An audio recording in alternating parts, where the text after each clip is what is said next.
May I please, Lord? My Lord, with the consent of others said, my Lord, I beg to mention item number 10 to 15, my Lord. All these are analogous matters, Just a moment. Let me start the day today by making a mention. my Lord. Mr. Nawam, yesterday that matter Yes, my lord. we last heard, I dictated it and I disposed it off. That IA, my lord. Yes. Okay. So it's not being shown as CAV. I've already passed orders. I could gather some time and pass the orders. Yes.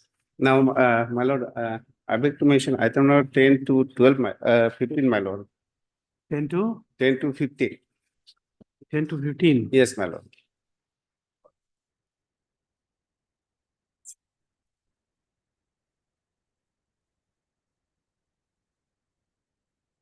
Yes. What is the ground? My Lord, in fact, although this matter is of 2019, my Lord, I have just received a parallel comment, so I need to file the affidavit, my Lord. On behalf of this. 2019, they are sending you paralyzed comments now. Yes, my Lord. Maybe, my Lord,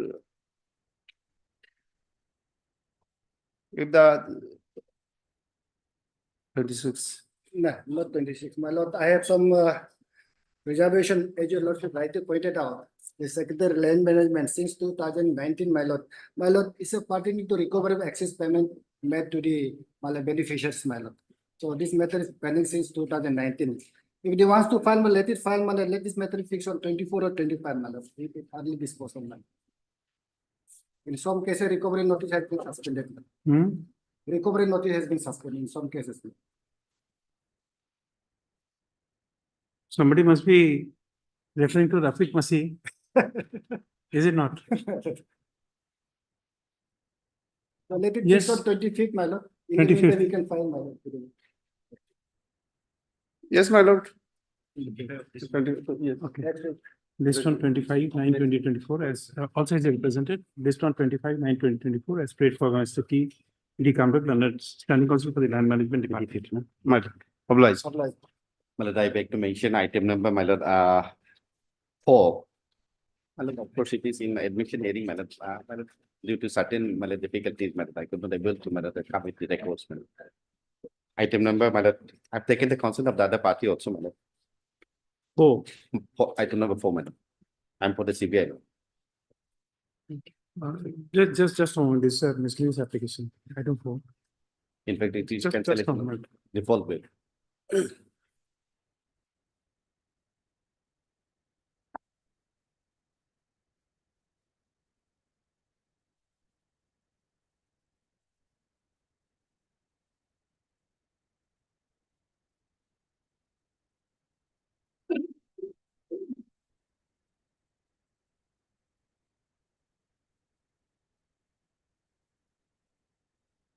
You see, this the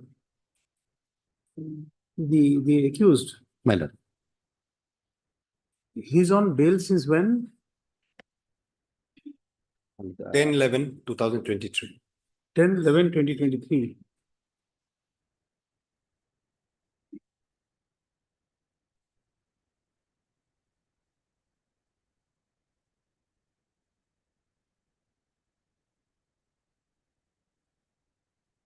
You see, I don't know. This is a criminal misappeal against the order of bail. my lord, Now this person is in bail since 10/11/2023. my lord. We have no materials till now. Till today, we have no materials here that he has violated any conditions of bail. What is the point in hearing these matters after 1 year? Cancellation of bail, it's not permitted after 1 year. Subsequently, what happened in under, No, whatever is happening has happened. my lord, Till today, this is a miscellaneous appeal against bail order. 1 year almost is going to pass. There's no adverse report of this man. We can't, even if you want now at this stage, we can't cancel bail. The direction of Supreme Court is very clear. Let us today assume that you argue the matter today. correct, my lord.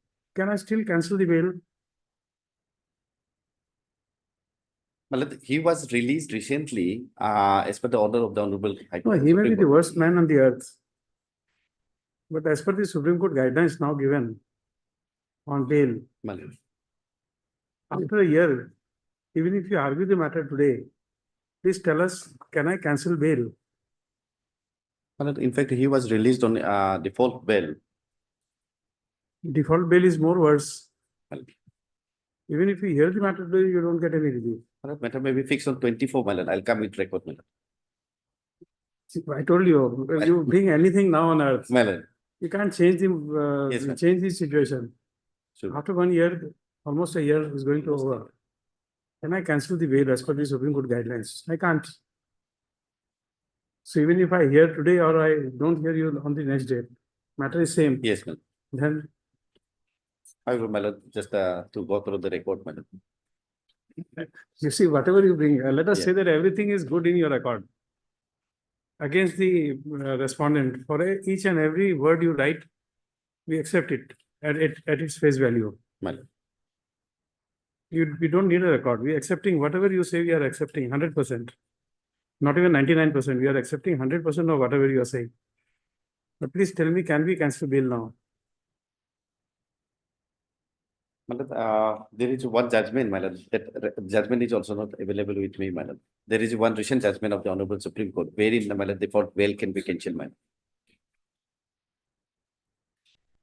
Malad, I'll come with the.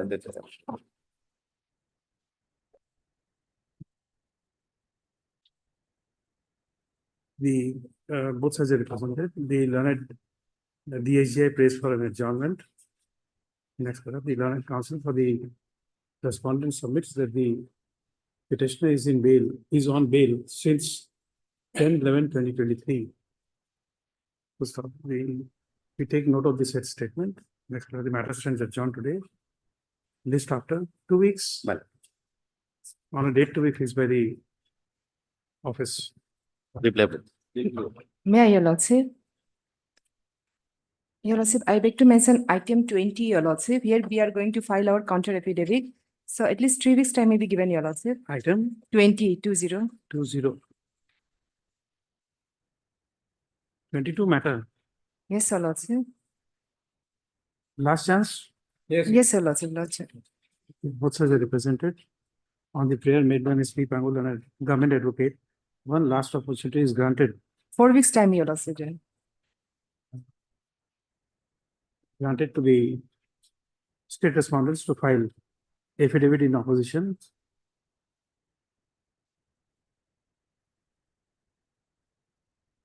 Next para, as this is a matter of the year 2022, no further adjournment shall be granted on that ground. Next para, list after 4 weeks on a date to be fixed by the office. Obliged, Your Lordship. And Your Lordship, also item number 8, Your Lordship. Here also, we have received a parawise reply, Your Lordship. There is need to be some correction. So at least 3 weeks time may be given, Your Lordship, for filing our counter affidavit.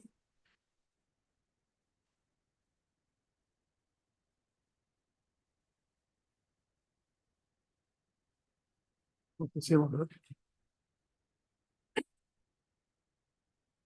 3 weeks time, the last chance continues.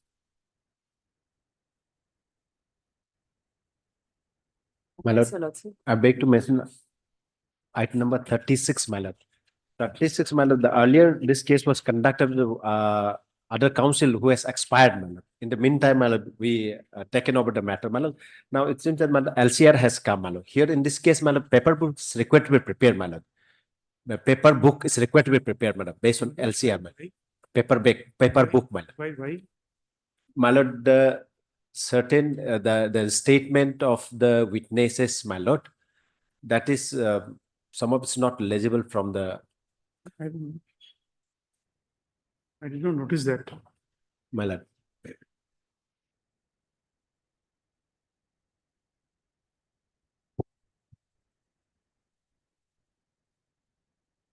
But this is a 2015 matter. We find it very difficult to. No, इसमें क्या है देखिए?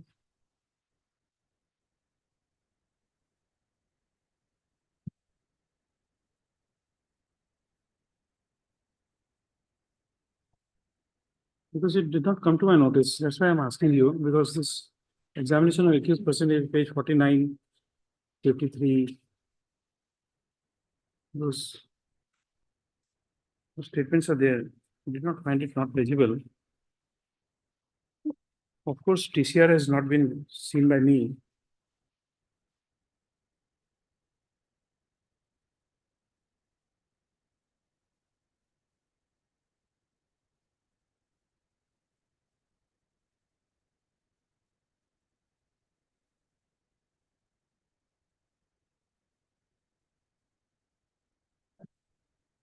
No, I think you should see this.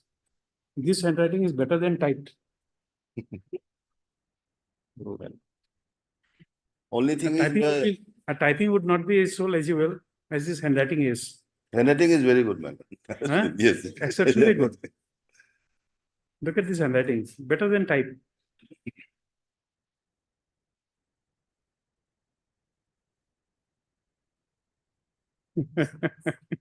It's a wonderful handwriting. I have seen this type of handwriting after a very long time.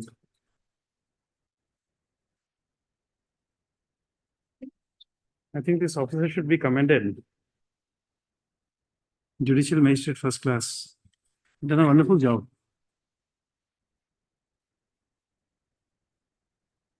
So that ground we don't find it good for revision. Because in division, it's not so necessary for a paper book.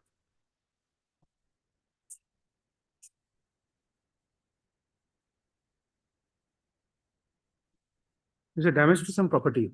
My lord. Damage to some Damages, property. damages, my lord. That is the Mischief, my lord. Mischief. My lord. Worth 50 rupees more, my lord. It's not that necessary to have a paper book. 302 we understand, but in these matters.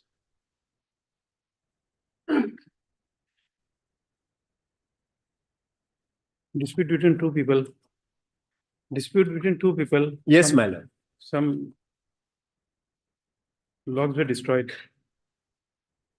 2015 matter, we expect you to do it.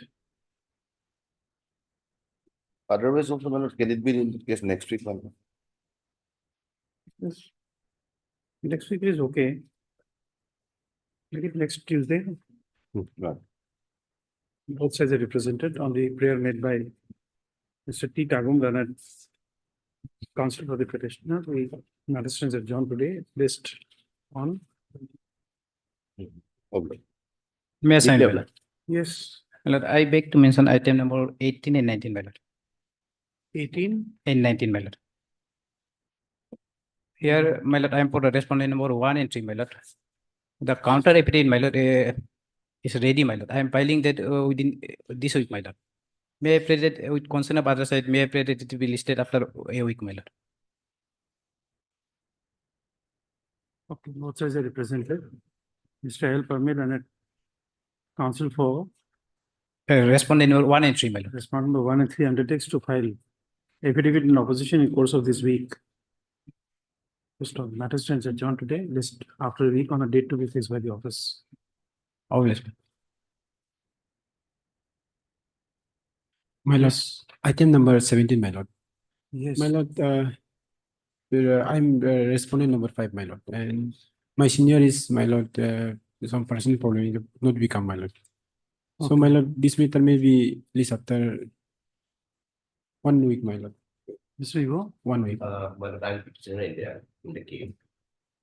In this matter, if today is not available, the matter will be tomorrow. Adjournment has taken more than 20 times now in this case. more than 20 times. My lord, on next week, any date, my lord, except 23, my lord. Take it up on Monday next. Possible then Monday? tomorrow. Not He has that difficulty. Let it be Monday. Monday. Monday is 23rd.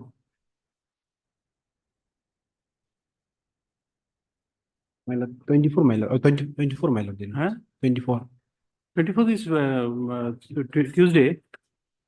Let me have some serious matters heard on that day? My lord, on 23, my lord, some I fixed matter maybe my lord. So there Huh? will be on 23, my lord. There will be my lord. No, fixed matters, I don't insist on the matter to be taken up when I call it. You can seek for some accommodation. My lord, If you've taken 20 adjournments, then you can't have a choice. my After lord, 20 adjournments, any fixed matter, you take adjournment there. my lord, leniency maybe my lord. No, no, Leniency. No. 25, my lord, then my lord. Monday, my lord. Monday. You make adjustment in any other case. After taking 20 adjournments, you don't have a choice. At least I will not give it to you. Here then. Please, I will not give it to you. No. Both sides are represented. The learned counsel for the respondent number 5, my lord. 5 prays for adjournment. Mr. M. Nibol, learned counsel for the petitioner, has pointed out that has submitted that the respondents have taken at least 20 adjournments in the matter. Full stop.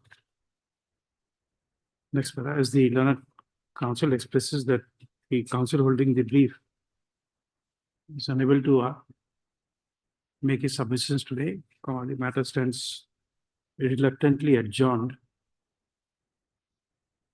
Next para, based on 23/9/2024. Full stop. No adjournment shall be granted on that date. My lord, item number, my lord, 38, my lord. Item Item 38, my lord. 38. I'm respondent number 3, my lord, and I have taken consent from the petitioner, my lord, and other respondent as well, my lord. So this matter may be released after 1 week, my lord. You've taken consent of the other side. Yes, my lord. You're for respondent number 3, my lord. 3. respondent 3. Okay, all sides are represented. On the prayer made by learned counsel for respondent number 3, the matter stands adjourned today. List after a week on a date to be fixed by the office. By the registry. Okay, Oblige. okay. Yes, Your Lordship, I would like to mention item number 33. 33, Your Lordship, the leading 33. counsel has gone out of station due to some unavoidable circumstances. So he asked me to seek for adjournment. okay, you're taking consent. Your Lordship, I'm sure the leading counsel did to consent. The leading counsel did to consent. No, there are respondents. Have you taken consent? The leading counsel did. Huh? Leading counsel, Mr. A. Bhattacharjee did.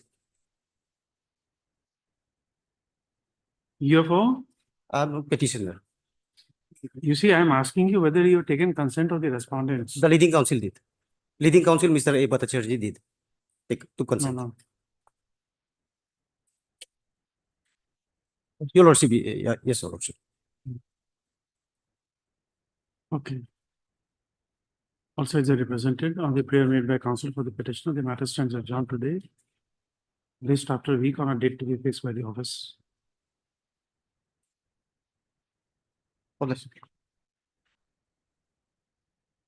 May I, Lordship? I would like to mention item number 5. Your Honor, Lordship, leading counsel is left for hometown for his family member sudden damage. Just on item 5. You are making prayer on behalf of whom? Yes, Titorum. Yeah. Titorum. Suddenly damage of family member. Well, the matter was fixed for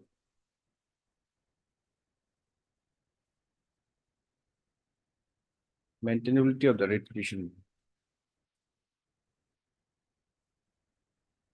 You see, this is why we got this.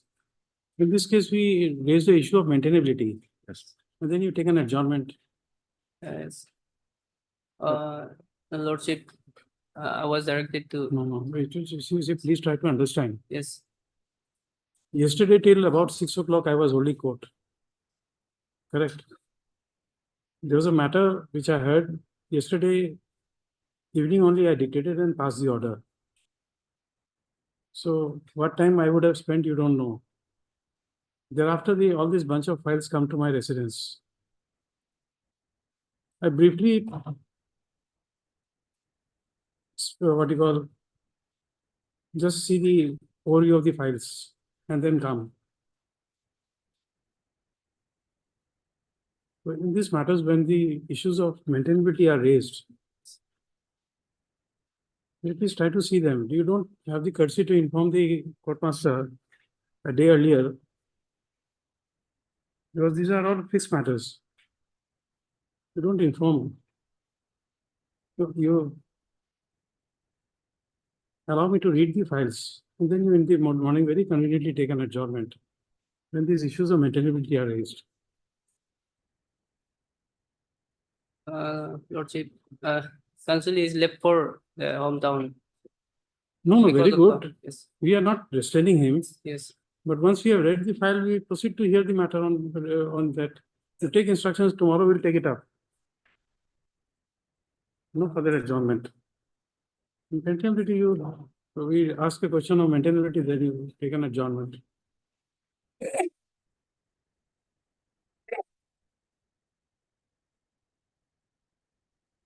Both sides are represented on behalf of the petitioner, prayer for adjournment is made. Full stop. As the issue of maintainability is in question, comma, we are disinclined to grant a long adjournment. Next for this turn tomorrow. Right. Obliged. Right. Lordship, I'd like to mention item number 25 and 26 on behalf of L2. 5 and 26. My lord, Yes, what is this IA for? I is for my lord, modification and alteration of interim order plus earlier, my lord. My lord, I have objection with regard to the adjournment, my lord.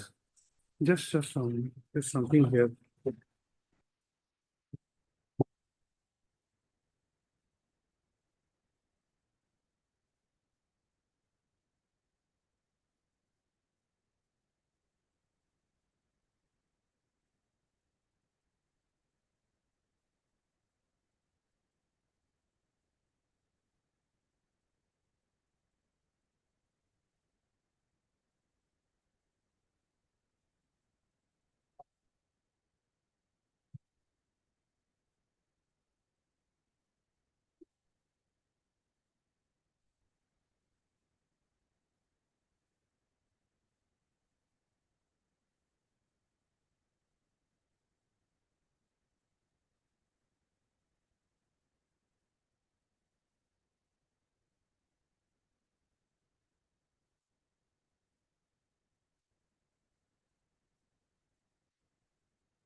This is an application by whom?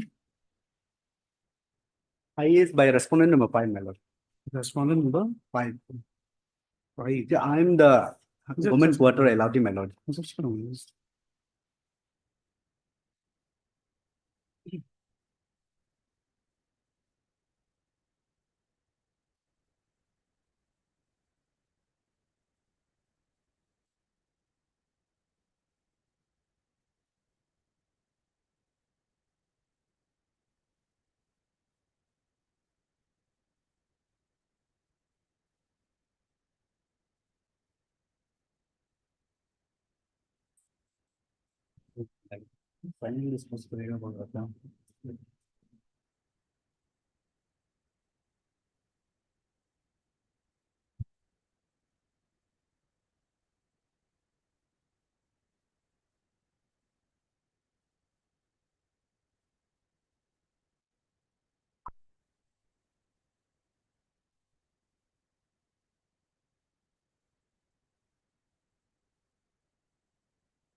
Uh, I was missing something here. This agreement, there is an agreement at Annexure B. Yes, ma'am. I did not understand the context. In IA Civil Yes, my lord. 219, there is an agreement Hmm. to vacate the plot. Now, this is, who are the parties here? Here, parties are my husband and respondents, petitioner's father. Earlier, they claimed that the petitioner occupied the land, petitioner's father occupied the land. Now they are claiming that the petitioner himself occupied the land. Whereas this is, my lord, the government allotted government quarter premises. Then we adjourn the matter. Take it up on Monday. Monday. Much of Here made by made. counsel for the applicant. Sorry, opposite party, the matter stands adjourned today. List on Monday. Much. My lord, in item number 6, I filed an additional affidavit number that may kindly be followed. May I please, Your Lordship? Your Lordship, I beg to mention item number 37 on behalf of Bindu Saikia, whose name is been reflected in advocate on leave today's post list. I have taken consent from the respondent side, so kindly this matter may be listed after 2 weeks. Both sides are represented on the, with consent of the other side, the counsel for the petitioner pays for adjournment. Here is allowed. List after 2 weeks. Highly aware. May I beg to mention one anticipatory well application? This I think matter you have to move the, mention. For 2. Or this is assigned to the. there is Not available. I'm told that there is no Okay. matter may be taken up in the this second in this afternoon, No, tomorrow. tomorrow. And one more mention, Lordship, this matter is one pending matter, criminal revision. This matter is to be listed, time is already come, even then the matter is yet to be listed. Matter may be listed on 23, Monday.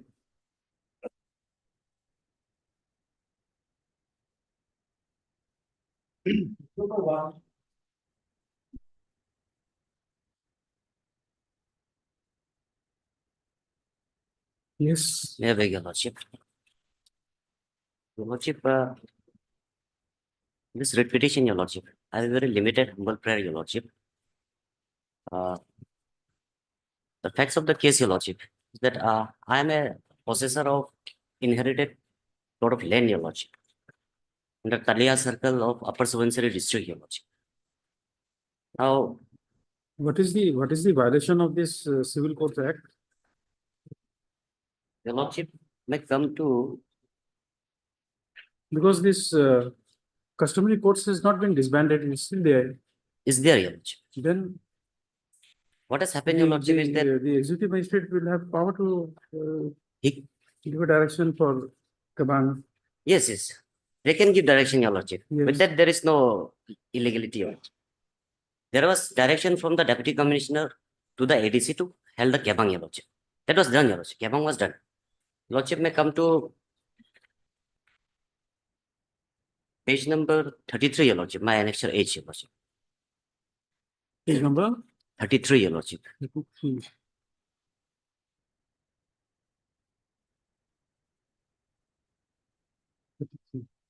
Okay, just tell us, where is that impin order?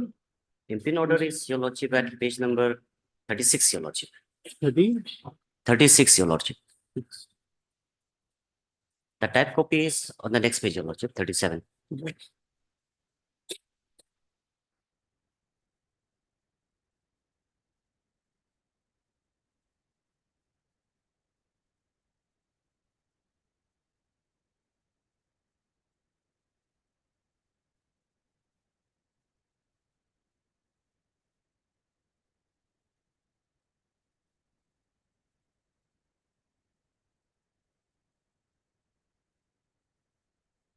Yes. Now, Your Lordship, by virtue of this impin order, Your Lordship, the earlier order to held a Kebang, Your Lordship, which was passed on 19 August, that was cancelled, Your Lordship. By virtue of this order, now this particular executive magistrate, EAC cum executive magistrate, he himself has acted as a regional court, appellate court, everything, Your Lordship. On the basis of a particular instrument, Your Lordship, now. That instrument is at page number 20, Your Lordship.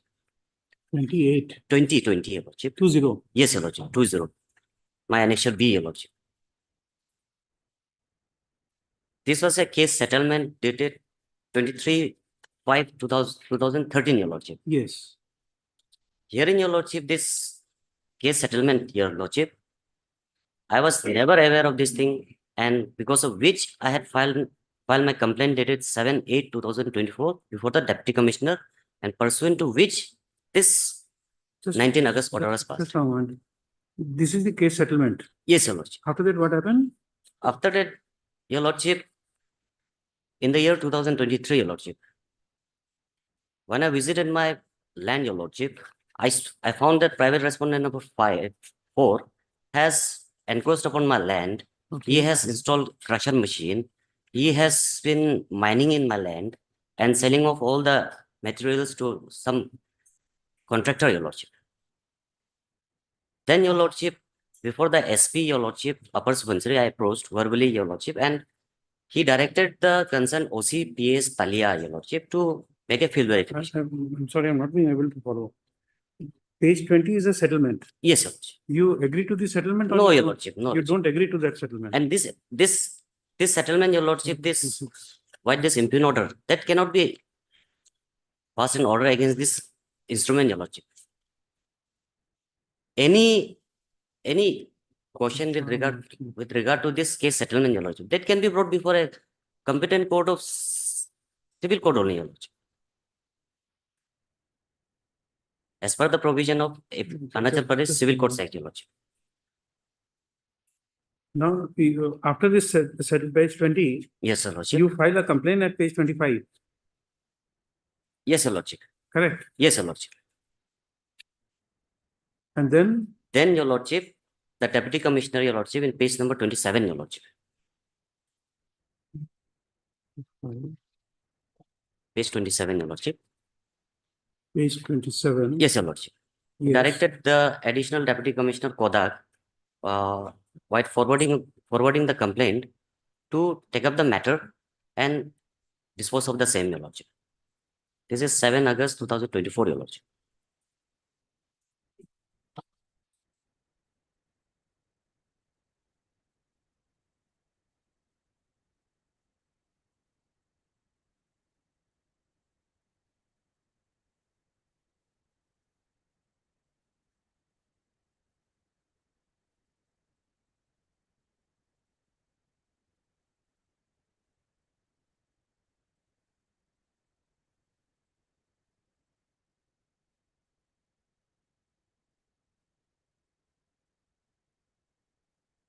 Okay, then what happened? Then, Your Lordship, the next page number 28, annexure F, Your Lordship. Notice. This is an order of additional deputy commissioner, Kodak, whereby he has directed the President GB Association, Talia, Your Lordship, to conduct the Kebang, Your Lordship. Subsequent to that, Your Lordship,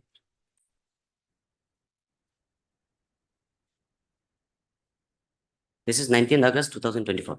Subsequently, Your Lordship, two summons were issued, Your Lordship. Parvanas were issued, Your Lordship. Annexure G series, Your Lordship. Page number 29, Your Lordship.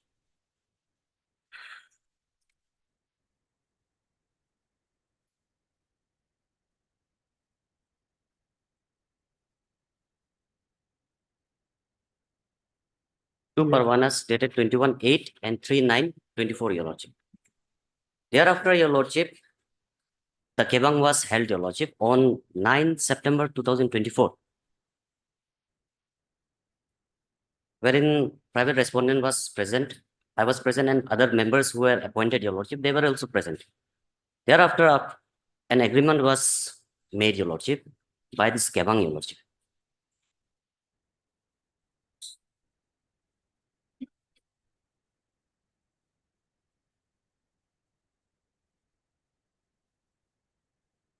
Yes. Then what the private respondent he did, Your Lordship, he approached the EAC now. He approached the EAC, and EAC has passed this impugn order dated 10 September 2024, which is page number 36, Your Lordship. This is passed by EAC cum Executive Magistrate Talia, Your Lordship.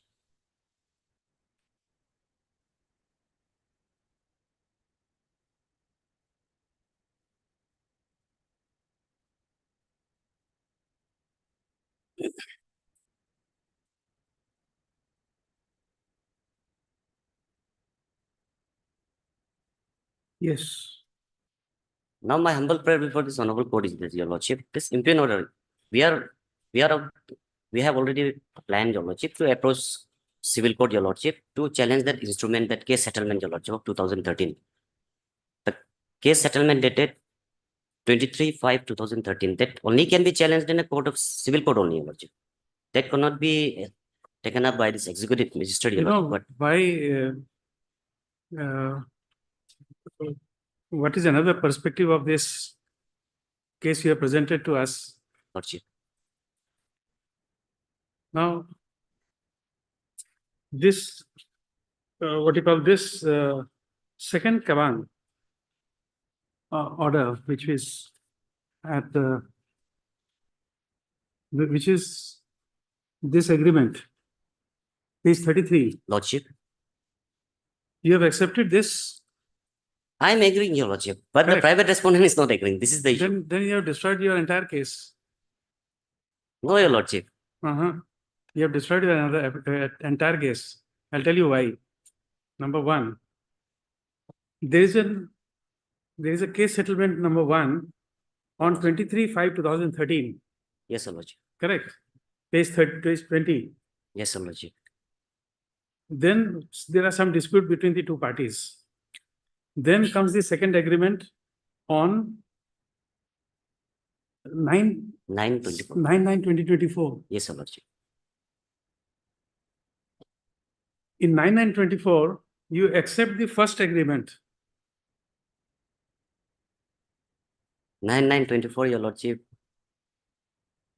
You accept the Regarding- first agreement. You want me to read that? Please see, as per the available record, witness controversial plot of land was gifted to Tanam, so-and-so, by so-and-so in the year 2013. Yes, Your Lordship. 2013 That is is there. nothing but this agreement. That is there, Your Lordship. Now let us tell you. Number one, this is number one. Second, the Kabang will have no jurisdiction to set aside an agreement. That's not a dispute between, this is a purely civil dispute. Yes, Your Lordship. So if you have to challenge it, you have to go. And the executive magistrate has rightly withdrawn this earlier because that agreement even he can't touch. That is there, Your Lordship. That, Now, Your Lordship, but if No, you, no. if Your if you Lordship, go to civil court, this will have no meaning. This will always override. Because we can't touch that. This order is unimpeachable. Your Lordship may kindly come back to that case settlement, Your Lordship, that instrument. I have seen that. I have read it. That's why I'm telling you. Your Lordship may kindly see the dates when that instrument was signed by the witnesses and You see, those things do not matter. The reason is very simple. And I'll tell you why. Yesterday, I dictated a order in the open court. Correct. In front of the entire bar, I am signing it today. I am giving it a back date of yesterday. Will it make the order illegal? Number one. Second question. The court time is till 4:30. Yesterday, I sat up to 6 o'clock and dictated the order. It ended by 7 o'clock. Now, would that be illegal?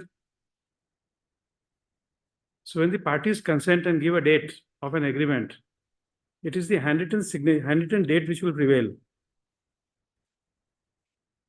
Unless otherwise agreed to. There may be a date, you see, for example, a sale deed registered in the sub-registrar's office.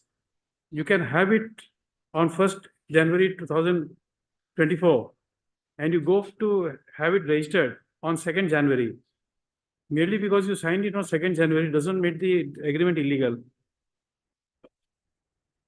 And this type of cases, not one, I have both sides. When I'm here and when I was there, I have dealt with a lot of cases. Doesn't make the agreement illegal, merely because there are two dates. You have to show us something more. If I may, Your Lordship. Signature, you see, Secondly, you Your don't Lordship. and know where you have denied the signature. My That this is not mine, it is by some imposter. Because if that challenge is made, you'll have to go to the criminal court. Yes, Your Lordship. Or you'll have to file a civil suit saying that this instrument is vitiated by forgery. That Your Lordship will do, Your Lordship. Which you have not done. 2013 is accepted. No, Your Lordship. So civil suit is barred now. That is Your Lordship. If Your Lordship will come to page number 22, Your Lordship. Yes, I am there. That is the map, Your Lordship. Yes, I am there. Your Lordship will have to understand, Your Lordship, the portion of the land which is above the bridge, Your Lordship. You see, Yes, please mine, Your identify. Unless you identify, nowhere in your document, you have projected so. Let us see this agreement, page 33. Have you made that statement? It's a different plot of land. This says that this land was granted in 2013. You accept in verbatim the earlier agreement at page 20. Yes, Your Lordship. That is Then- from BRTF Road Bridge Point to Yabunong, Your Lordship. That is the lower portion of that bridge, Your Lordship. Your Lordship is misunderstanding, Your Lordship. Yes, I am There there are at two, page now there are two sets of lands, Your Lordship, in this case. If Your Lordship will go through page number 22, the map, Your Lordship. This agreement is stating with regard to the land which is below the bridge, Your Lordship. The lower portion of the bridge, Your Lordship. You see, That I very hard to understand this or accept this. Come to page 20. Here you say controversial land Rio Nala near BRTF Road. Now you don't specify the land. That is what, Your Lordship. Now, this agreement, your case settlement has been misunderstood by the EAC, Your Lordship. That is what I'm telling, I'm submitting before this honorable court, Your Lordship. You can't say that. It's not open to you. Please come to this page 33. I have asked you the question and you have stated in affirmative that you agree to this agreement. This agreement at page 33 says after hearing so and so, as per available record witness, the controversial plot of land was gifted. So Your controversial Lordship, land. I'm not disputing that I haven't gifted any portion of land to the private respondent. I have gifted him. That I'm accepting, Your Lordship. But We must read the agreement from the contents of the agreement. yes, Your Lordship. Correct. Yes, Your Lordship. From the contents of the agreement, you have not specified whether the land is near the bridge, upside the bridge, downside the bridge, left side of the bridge, or right side of the bridge.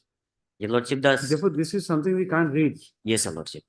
That For can be, that- that can only be dealt by the court only, Your Lordship, civil court, Your Lordship. That is what. Under section 26 of the Specific Relief Act. Yes, Your Lordship.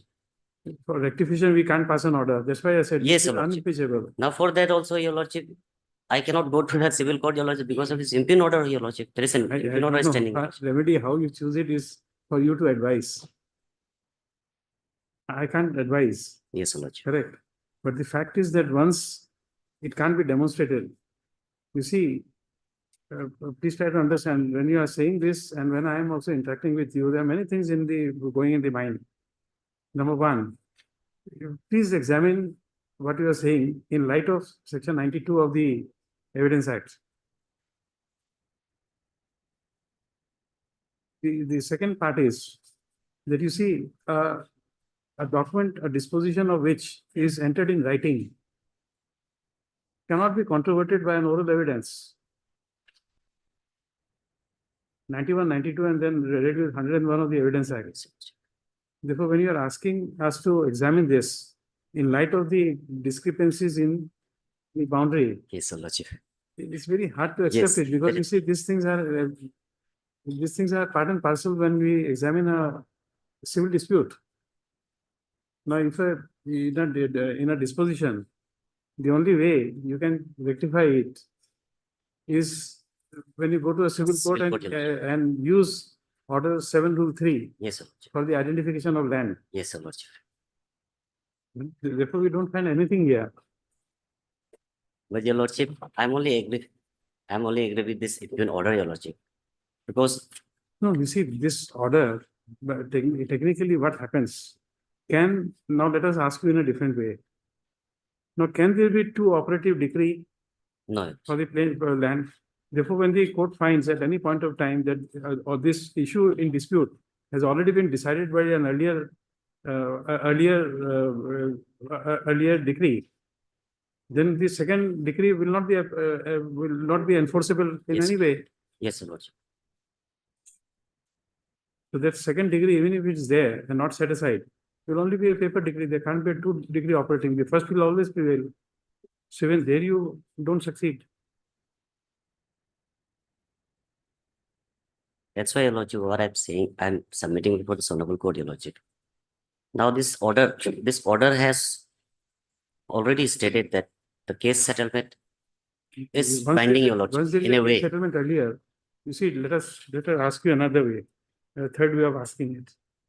Number one, there's a decree I'm saying decree because I'm more acquainted with decree. It's a final order, but please, when I'm saying decree, please read this final order. There's a final order or a decree in respect of a land. Correct? Yes, So that decree or a final order can be modified by an agreement, is permissible. no, Your Lordship. No, Your Lordship. Yes, permissible, Your Lordship, because that leads to another agreement. By an agreement, you see, A owes to B ₹50. And A is not in a position to give ₹50, and this B knows about it, that he is bankrupt. And after a decree, A comes and says that, well, brother, I can only give ₹5. And he says, okay, give me ₹5. And there is an agreement. that can be Correct. done, Your Lordship. So even a decree can be modified by an agreement. Yes, Your Lordship. Correct. And I don't find anything here by which you have raised this plea that is a second agreement and we want to validate, because this validates the first agreement. Therefore, you can't come out of it. Your Lordship, the contents of the first agreement and the second agreement, Your Lordship, contains, Your Lordship. The area which is mentioned, Your Lordship, is different, Your Lordship. Where is it? Your Lordship, the first case settlement, Your Lordship, Yes, page number 20, point number 2, Your Lordship. yes, The land has been demarcated by natural boundary called Yabunong of Yo Nala called Lingdo waterfall in hilly side up to Takumaki and Jode. yes, Now the second agreement, Your Lordship. yes. Point 1, Your Lordship. As per available record and witnesses, the controversial plot of land was gifted to Shri Tanam alias Panamaki by Shri Tapamaki in the year 2013, that is BRTF Road Bridge, point to Yabunong, place of trapping fish in the stream, Your Lordship. Different, Your Lordship. Maybe I'm not following you since I'm a vegetarian. I don't know about fish and fishing. But you look at paragraph 2 of the first agreement. Yes, Your Lordship. Here it says hilly side up to so-and-so Takumaki and Jode within bracket trapping area. Yes, Your Lordship. So if it is in a water body and it is called a trapping area, And in second paragraph, you are showing me the same thing. With the first paragraph, so and so place for trapping fish in stream. What do I understand? That is for your lordship, I'm saying that there are two sets of plot of lands, your lordship, which is being misunderstood by the EAC also, your lordship.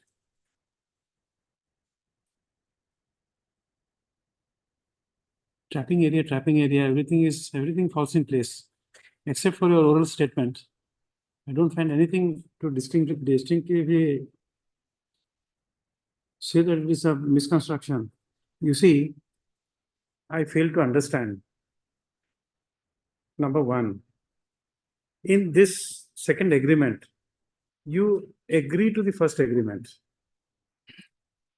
First agreement, your lordship, I don't know, it's your Yes. agreement, you're writing, your understanding. But this is first agreement, you're agreeing. How can the land be different?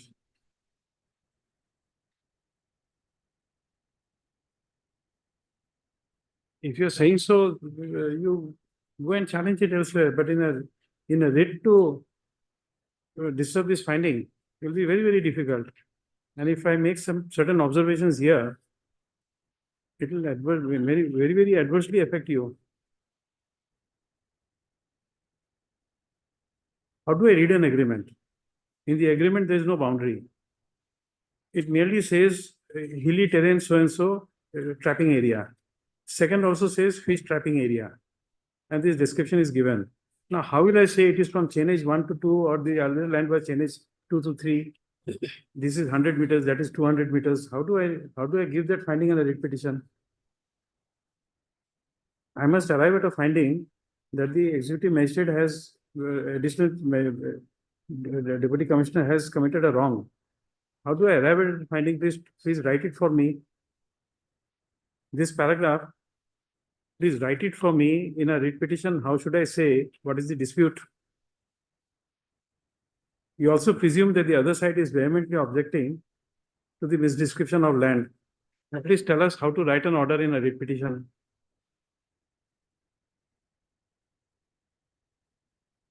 because your lordship, the NOC also which was obtained, your lordship, in this case. NOC was also obtained by the private respondent, your lordship. No, those things you see, we are not, that's not in dispute. There also your area is different, your lordship. That's not, you see, you have not referred to that in the agreement. That is what I'm saying, your lordship. The agreement which No, the you 2013, which can is do whatever you want, but not in a writ petition. In a writ petition, we can't expand the inquiry to a examination of two agreements. Then in support of the agreements, you want to introduce two maps. Then again, you want to introduce two other land certificates. We can't expand an inquiry in a writ petition like that. Highly disputed. No, I don't find it.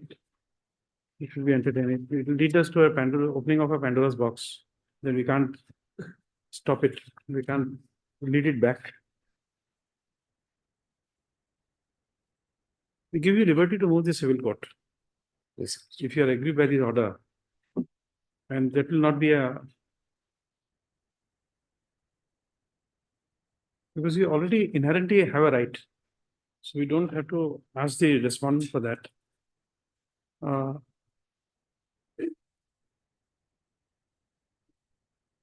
Mr. Pangi, can I take your assistance for a moment?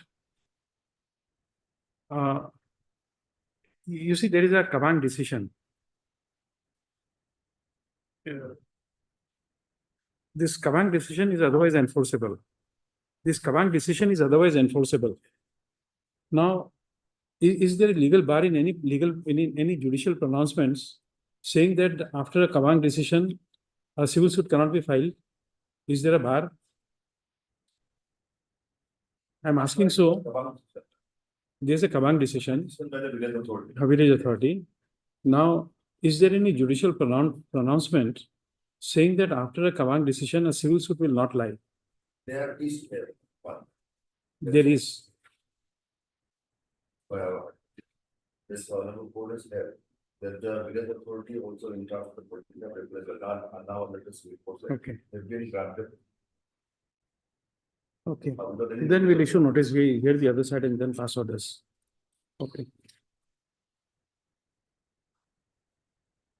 Third, Mr. T. Sering, Your Lordship. A. Sering, Your Lordship.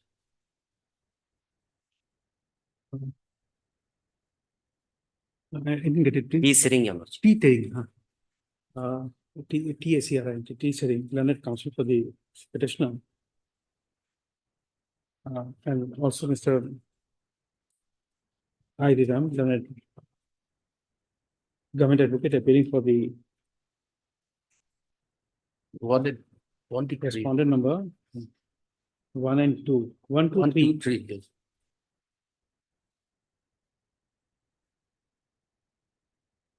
Next paragraph.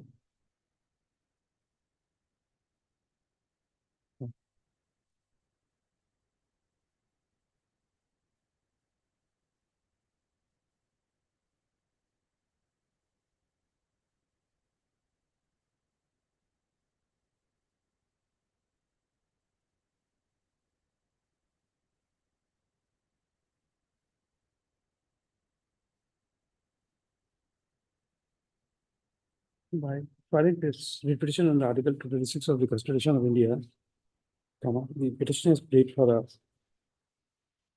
quashing of the impugned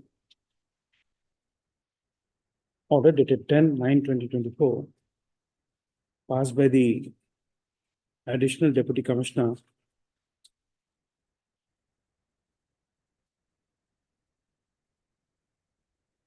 Which page was that?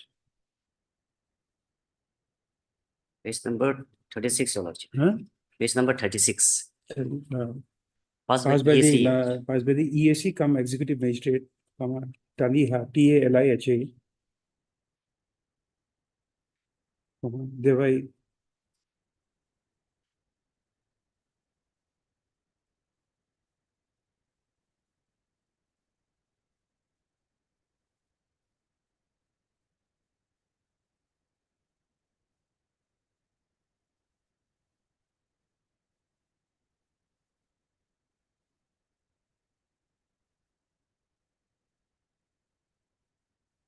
revoking the settlement.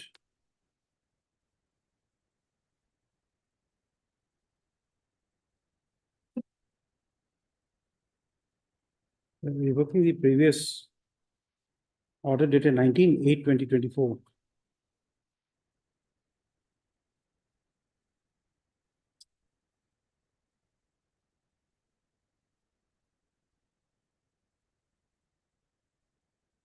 Next one. Issue notice, including notice on the prayer for interim relief, returnable in 4 weeks. Requisite extra copies of the writ petition be served on the learned government advocate within 2 days. Next paragraph, the petitioner shall take steps within 2 days for service of notice on the respondent number 4 by registered post with AD in both the addresses provided in the cost title. Next paragraph. List after 4 weeks. Your Lordship, the impugned order, Your Lordship. Doesn't have the effect, if you state it revives your agreement, we don't want to do that. Lordship. Oblige, Lordship. This way I should notice on your prayer for interim relief. Lordship. Since I was not aware of this judgment, which disallows a civil suit after a command decision. So, Lordship. No, it's okay, I am accepting The it. amendment. I am accepting it, Lordship. since I was not aware, that's why I should notice. Then thereafter the parties file a suit on the same issue. The Lawrence Civil just felt that it is not applicable part of it. That was upheld by this. No, this I understand, since I am not aware. That is I appeal was- is preferable, I think. Since I was not aware, therefore I was in a dilemma, and therefore I asked you. It's better to ask the other to pass a wrong order. Yes. Oblige, Your Lordship.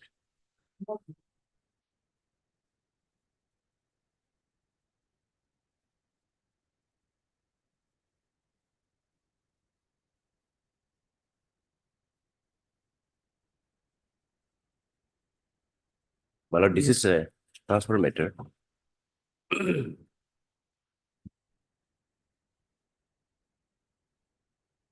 The present transfer order dated 20 August 2024. Why should we interfere with the transfer order, Mr. Nigo? Yeah. My lord, certain unavoidable grounds are there, medical No, you grounds. see, you have your problems, but you are in the same place for 9 years. That is in the earlier place of posting. That is a hard posting. And now I'm at Chiputa on medical ground. I have approached the authority and actually my wife, prisoner wife is having chronic. No, I understand you said your mother-in-law is ill, your wife is ill. Your 2 children are in school. Now again, they are posting from Transfer Chiputa has to to take Bodil. place. That is We hard. can't stop that.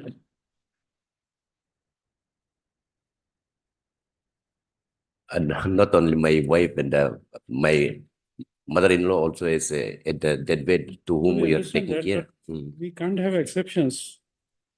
And my lord, moreover, the general guidelines of the medical department has some special consideration for the doctors on the family ground. The transfer posting can be considered. That is at page number 49. 40, Page page number, 40, pardon, my lord, page number 49. 49.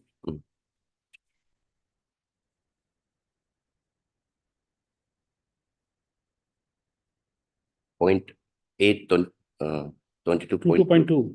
Yes, my lord. So, it's a chronic psychiatric patient, my wife. That is why it is very unavoidable. It now become, the health condition has become worse than earlier. That is why we are seeking. Otherwise, being a government servant, I should not have no objection for being transferred from any place. I'm a government servant, but at this junction, I'm facing. Have you filed a representation before the authorities? My lord, I have filed the representation. Representation is my lord. Representation before the authorities? Representation has been till now has been not considered. Where is your representation? At page 38, my lord. Page 38.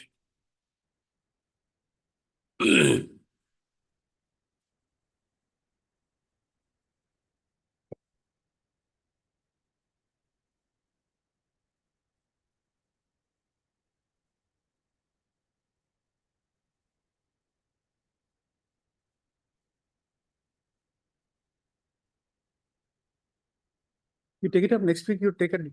My lord, one thing, my lord, the petitioner, my lord, he has made a representation to the director. It should have been made to the commissioner, my lord. Commissioner is the issuing authority, my lord, in transfer and posting, my lord. Well, these people could have sent it.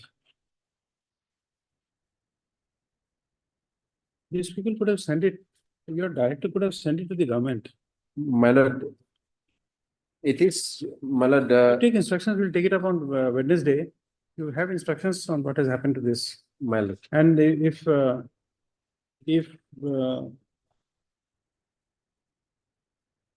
it's not sent to the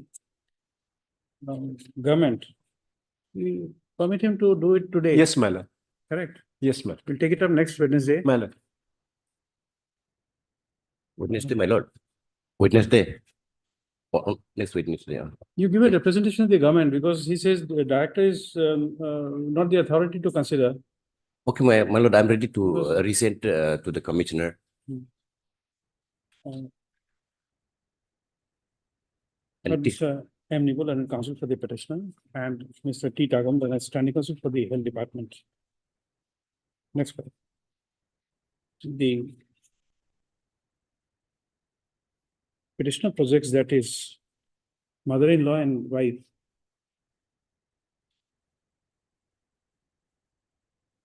are both ill and suffering from several medical complications. And in terms of clause 8.22.2 of the general guideline. of the Transfer and posting policy of Transfer the and posting policy. Health Department, Health and Family Welfare. Notified on 18/10/2023. He has submitted a representation before the Director of Health Service. And as, on 26/8/2024, and as no decision has been conveyed. The present writ petition has been filed under Article 226 of the Constitution of India. Next paragraph. At the outset, the learned standing counsel for the Health Department has submitted that the competent authority to examine the prayer for exemption from transfer is the government in the Health Department, and the Director of Health Service is not the competent authority in such matters. Next paragraph. Accordingly, the court permits the petitioner to submit a representation before whom? Commissioner, Health and Family Welfare, Commissioner. Commissioner, Health and Family Welfare, Government of Arunachal Pradesh in course of the day today. By physically or by email.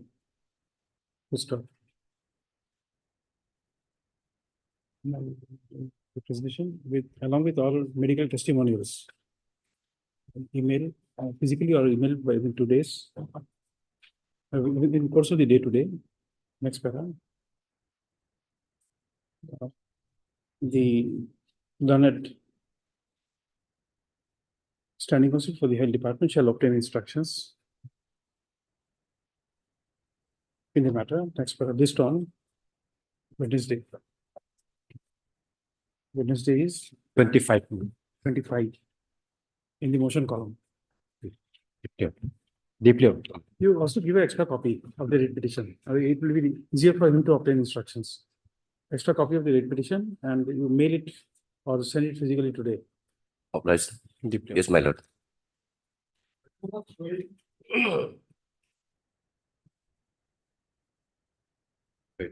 Yes, Mr. Panel. My lord, matters pertains to my lord, the disciplinary authority, in fact, the appellate authority, my lord, has imposed a punishment of withdrawal of 2 improvements with cumulative effect. Now, thereafter, my lord, my controlling officer has, my lord, held up 14 increments, my lord, despite the disciplinary authority imposing a punishment of withdrawal of only 2 increments. The reason it appears is because there's a line in the order that says that the period spent not on duty or not on suspension shall be treated as not spent on duty. Shall be spent? They shall be treated as not spent on duty. That line they have taken into account to come to an understanding that they can now go on. That the period I was not on duty from 2008 onwards up to 2019, all increments have been, my lord. Where is the stand of the respondents? Sir, my lord, may I pray that my lord, this matter may be taken up tomorrow, my lord. Huh? This matter may be taken up tomorrow, my lord. Tomorrow.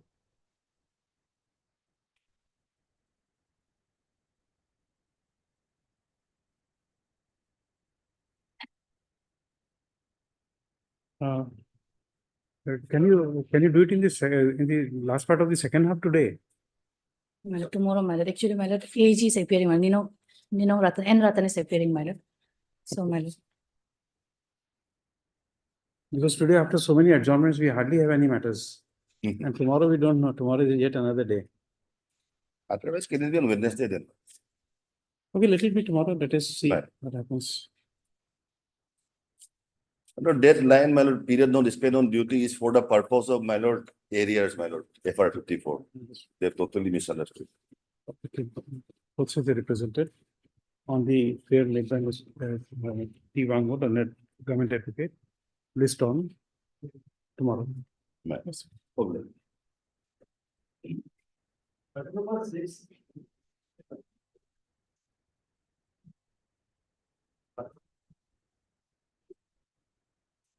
My lord, probably this matter has been wrongly listed in admission. This matter otherwise is ready for hearing, my lord, because this matter had already been admitted on 26th of June 2024. So, my lord, any date after vacation, paper book is otherwise also ready, my lord. The revision is directed against an order passed by the learned session judge.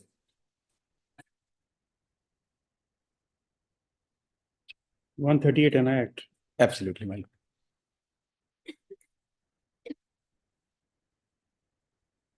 Yes. So otherwise, maybe fix immediately after puja vacation. So this.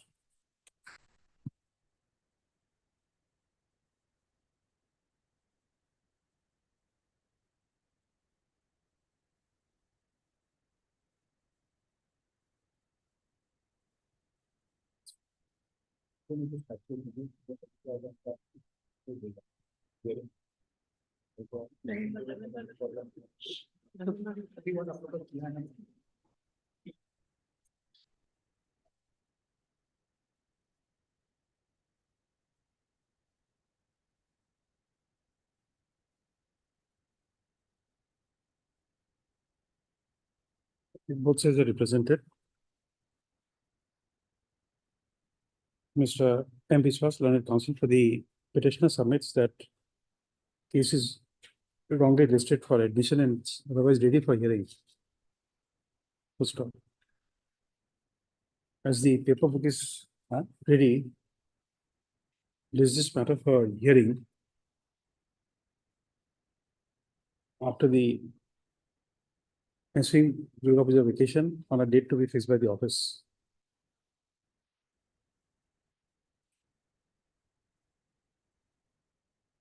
I love the interim may continue. The interim.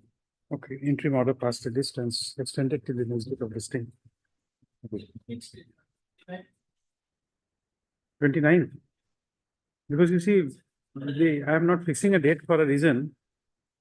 Because we have a very good tendency of all the lawyers making prayer for adjournment after vacation.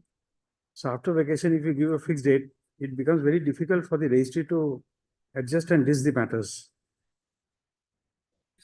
Because you see, from today, every case will be almost 50% of the cases will be after vacation. So immediately after vacation, if we give a fixed date, it will be very difficult. Please make a mention if it is not listed thereafter. Mention. Please make a mention because if we pass orders fixed date after vacation, at times in the principal seat we have listed 200 cases we can't manage. So that's the difficulty. Please make a mention after vacation. Just a moment. Mr. Lahoti is there. We are in which item, Mr. Lahoti? I'm in item 16. 16. Can we upgrade and take it up? Item 16, the councillor present. I would be obliged if you can do that. Yes. And interestingly here, the complainant has not been appearing in last so many hearings. And there were certain directions which were passed repeatedly. They were required to file some undertaking or affidavit, etc., which they have not done. And the last order says, today it can be heard, Millard. And so I'm requesting and seeking your indulgence if the matter can be heard. Because it is 30th time this matter is listed. Okay. Mr. Lahoti, we take it up in this second half because then we can devote some time because we have some other matters, we complete that. Second half means, Millard, if your lordship want my 2 o'clock? Yes. Okay, I would be there. Your lordship, on the last occasion, the CD was returned, your lordship, because this matter, they have taken the other side, the second adjournment in many occasions. So for the updation of the case diary, we have sent it back because your lordship. I would not be referring at all to whatever the contour of CD will not be required today. If your lordship is kindly permit me to argue the matter, I will be confining only to my writ petition and the Supreme Court judgments. That's all. Okay, we'll see at 2 o'clock. Okay. Lordship. Okay. Grateful.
You take it up after some time, the petitioner is not there. My lord, Mr.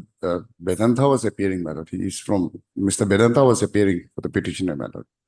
My lord, on the last occasion, my lord, I was directed to take instructions, my lord. This application isn't filed because they filed an FIR before the SIC and they have asked for a direction for registration on FIR, my lord. So it was filed on 5/2/2024, my lord. And accordingly, my lord, the officer in charge, as for the mandate of 17A PC Act, since we cannot, it's a corruption case, we have sent it to the concerned department, my lord. Until unless we get the approval, my lord, we cannot inquire into the matter, my lord. And the prayer is also very limited, my lord. Only for a direction to register the FIR, my lord. My lord sees.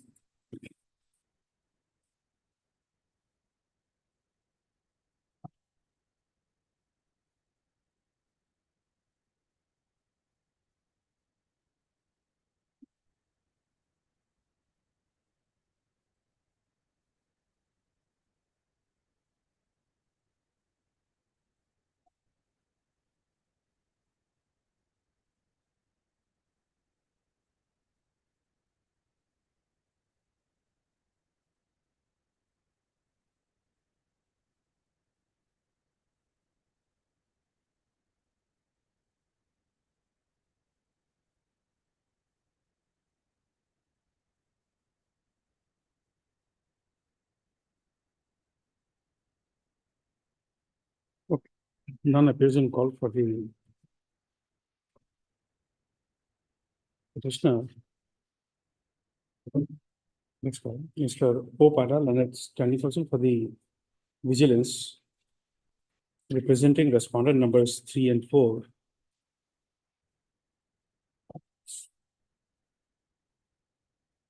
Has submitted that the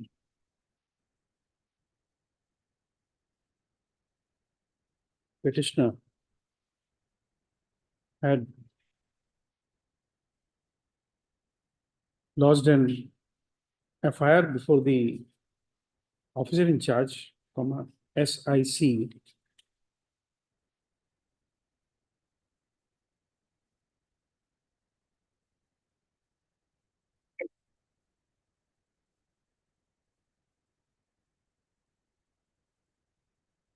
Five to 2024, my lord. on 5/2/2024, and as per his instructions, until the approval is granted by the competent authority,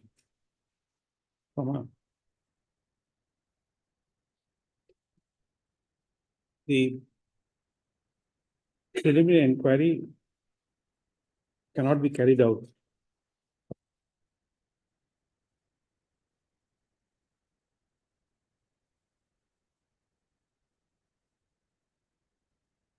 For which approval has been sought for by a note put up on 8/3/2024.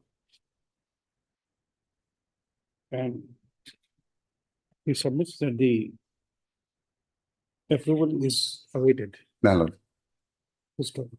Accordingly, the matter stands adjourned today. List after 4 weeks on a date to be fixed by the office. By office, full stop. The instructions produced are returned.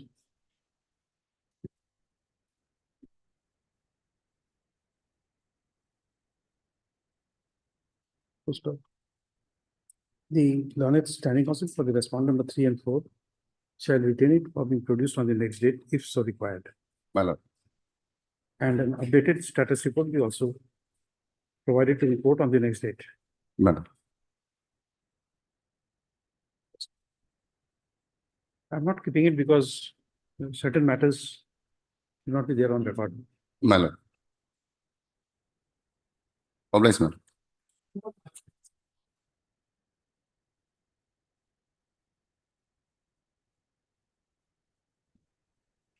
Lordship, on 12th of September, this honorable court has granted interim protections. So yesterday I have given my statement before the investigation officer.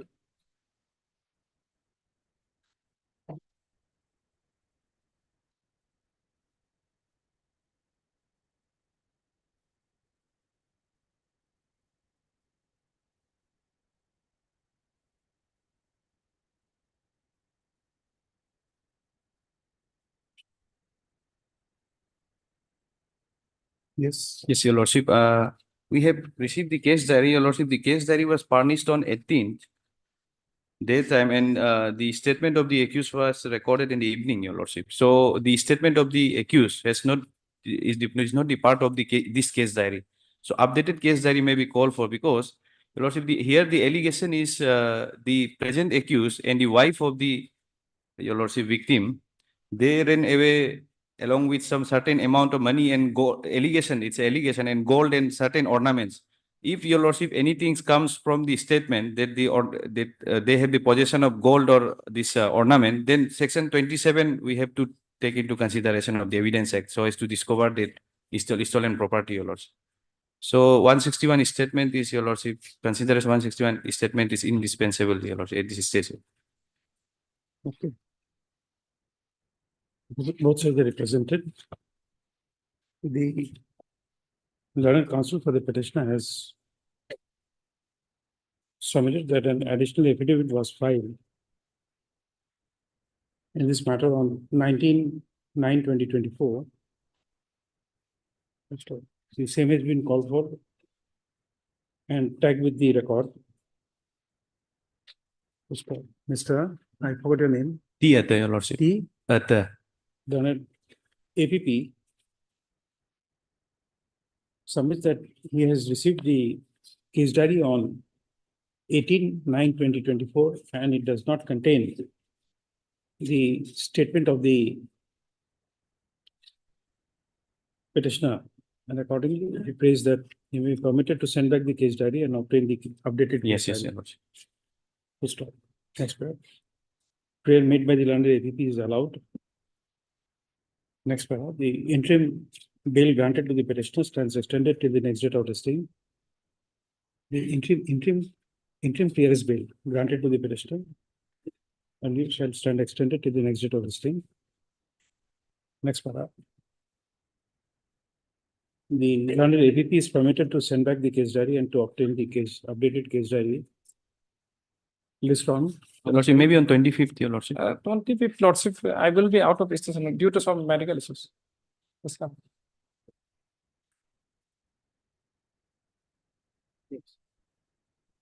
Okay. 2nd December 2024. Lordship, make it 31, Lordship. After 25. 31, your lordship. Again, difficulty for me, your lordship. Let it be on 24th, then, your lordship. Lordship, I will be out of prison because of that, Lordship. Or on 27, your lordship. 27. You want it when? 27, Lordship. 27. Yes. Okay, 27/9/2024.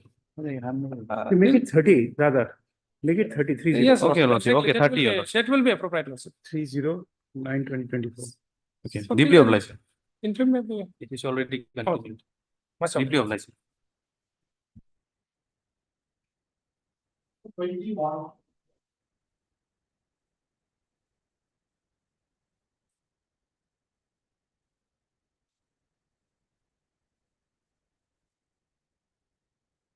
May I, my lordship?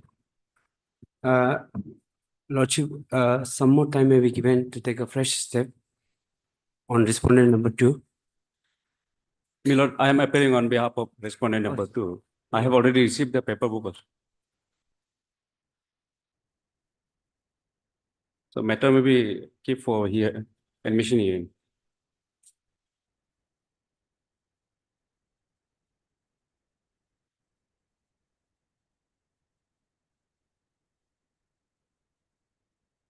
Okay.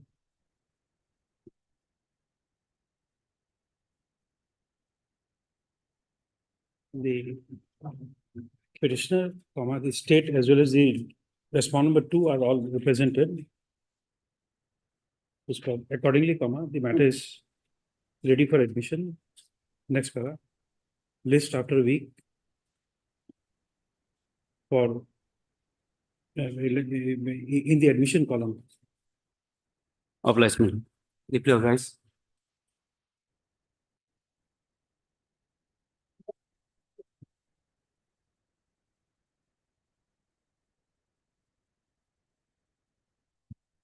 May I please, your lordship?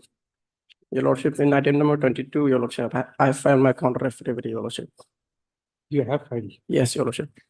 And in item number 23, your lordship, I'm yet to file, your lordship. Therefore, your lordship, I may be allowed 2 weeks' time to file counter affidavit, your lordship.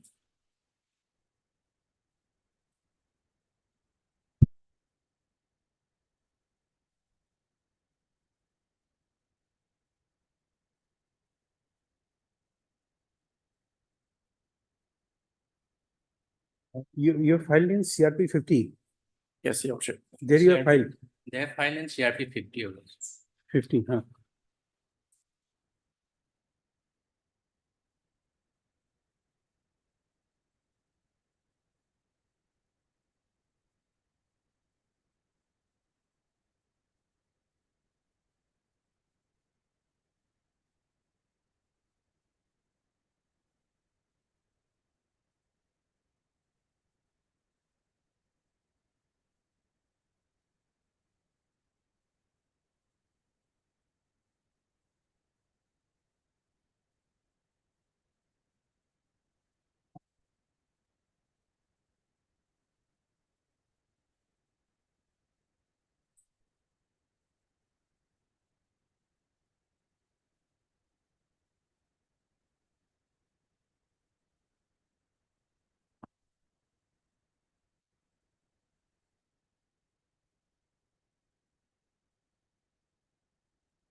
That's a pure question of law. You do not file a reply to that.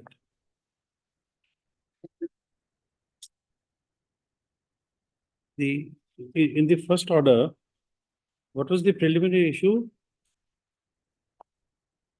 What is the preliminary issue in the first, in that In the case, CRP PRP 2? What is the order impugned? order impugned is your lordship may find in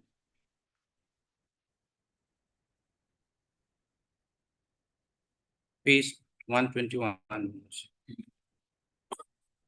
One, This starts from where is your application? 127. Where is your application? Where My- is your application? Interrogatory My application? application is 110 your lordship. 110. Yes.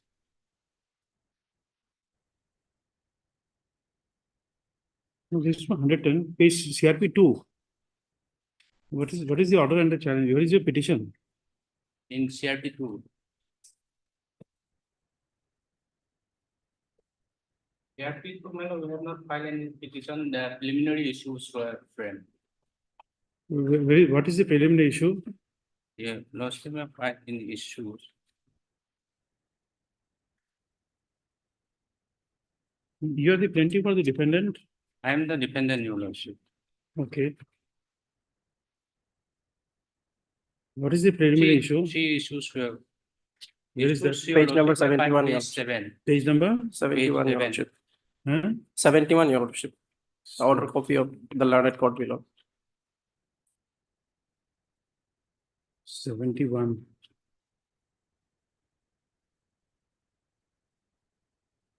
Yes. These are the three issues. Brahman.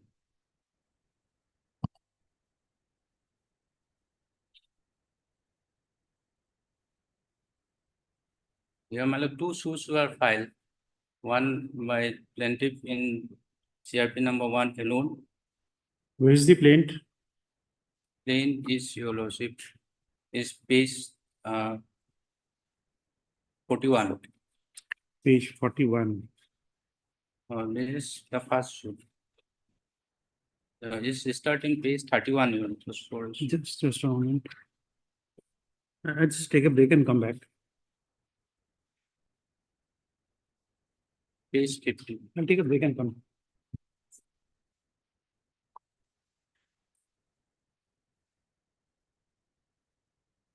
Plain is start from my lord page number 15.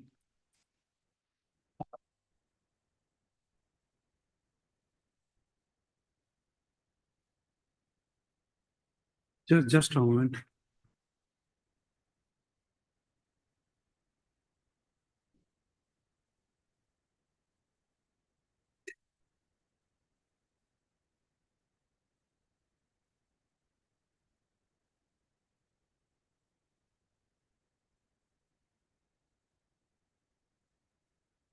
Where is the first plaint is page 41.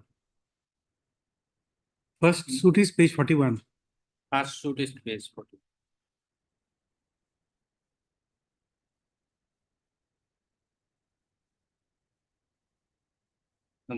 Both the suits are filed simultaneously, my lord, on the same day. But one suit if number is 37, this start from page 16.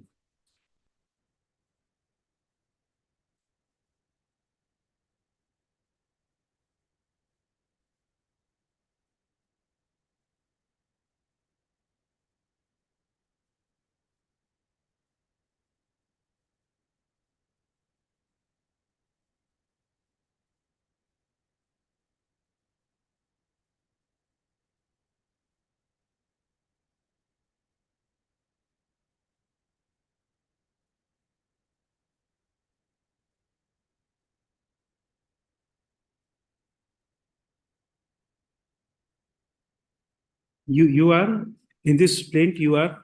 In this plain, I am the defendant's number 1. my lord. You are defendant number 1. Yes.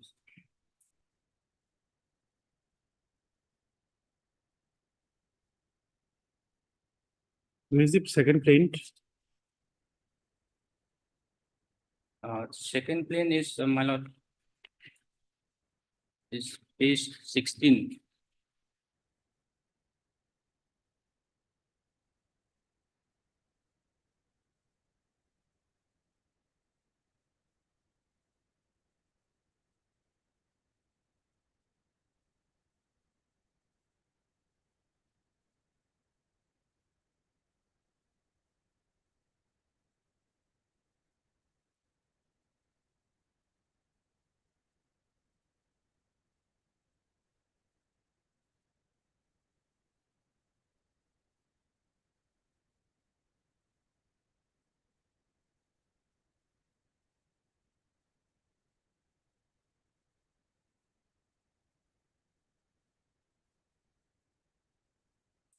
This is by you. No, this is filed by them only. By? By my lord Tasing Jampen. Okay. Who are you here? Yeah, I am my lord Tagam Jampen. Page 17. Okay. You are defendant. Yes. And the next, my lord, page 41 is. Just a moment. Page 46. Just a moment.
Okay, we allow his prayer for adjournment.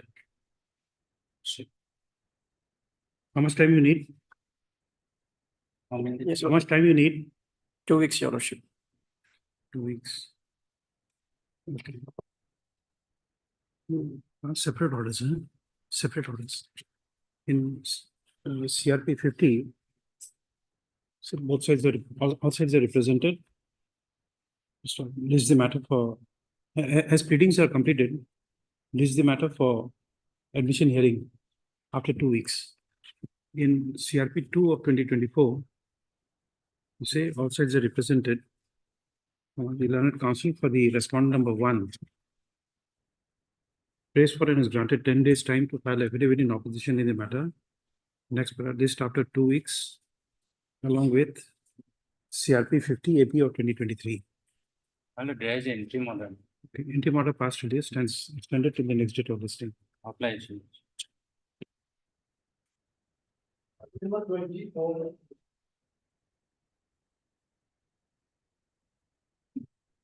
My lord, may I please? My lord, I'm on behalf of Mr. K. Saxena, I've been instructed to take adjournment for today. As Mr. Saxena is out of station, he's in Kolkata for other matter.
Okay, do you have information what has happened to that supply order for the remaining part? Supply delivery, we have completed, Your Lordship.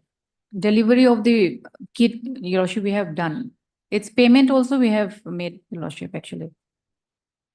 No, the interim order says supply of 12450 was there, and therefore you have got only 6196. So therefore, what has happened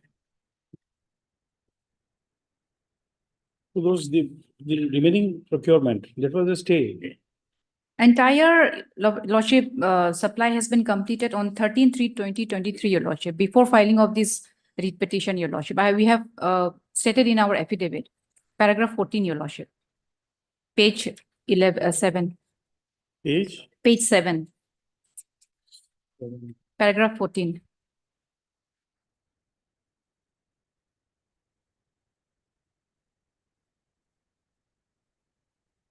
Page 7 of the government affidavit. Yes, yes.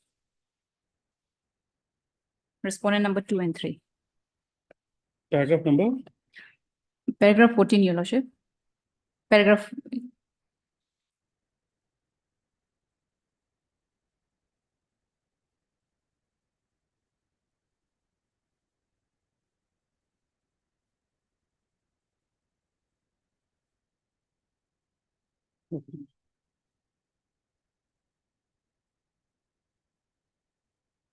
Both sides are represented. On the prayer made by learned counsel for the petitioner, the matter stands adjourned today. Just after 2 weeks. When, lordship? After 2 weeks. After 2 weeks. Obliged. Oh. 27.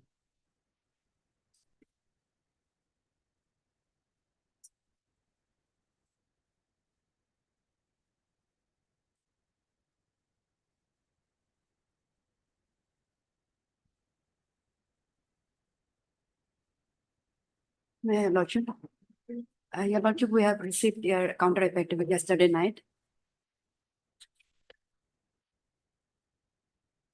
Yes. Your lordship, yesterday we have filed our affidavit in opposition. So next date may be fixed for hearing. The short date may be given. No. You have filed it, she's not praying for adjournment. You have filed it, so you must be ready. You are ready. Your lordship, kindly matter may be fixed for the fixed date. You want an adjournment. Then you have to tell us. Pardon, your, You have to pray for adjournment. matter may be fixed for any fixed date, your honor. Okay. Both sides are represented. And your honor, interim may be continued till then. There was an interim. The respondent has filed affidavit in opposition in the matter.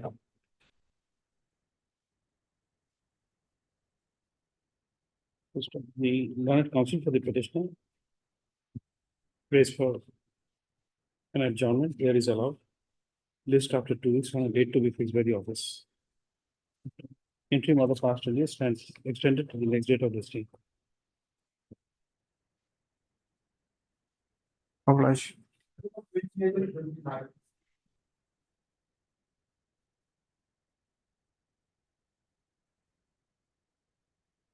May it please your lordship. Your lordship, this this IA is in connection with a writ petition assailing the cancellation of the transfer order of the petitioner, your lordship. Your lordship, the matter came up for consideration on 28th. For motion, it came on 28th of August. But insofar as the prayer of interim relief, that was, your lordship, neither granted nor rejected, your lordship. So again, IA civil was filed for consideration of the interim prayer, your lordship.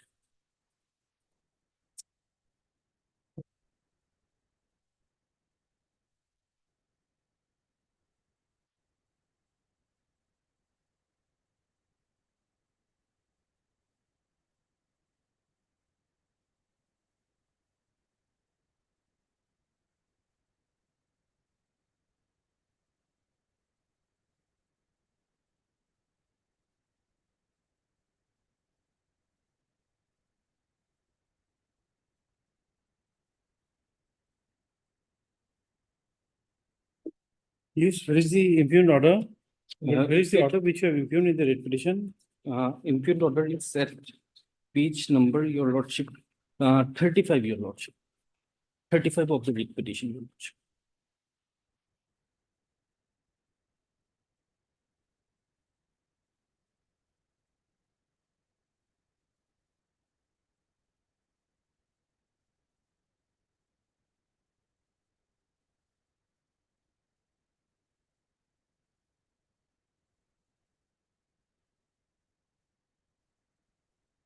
And the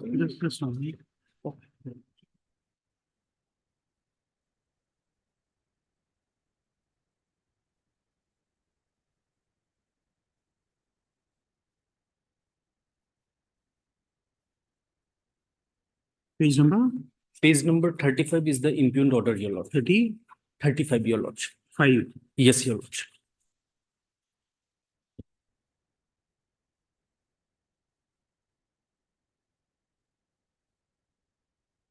And the order which is cancelled is at page 28, your lordship.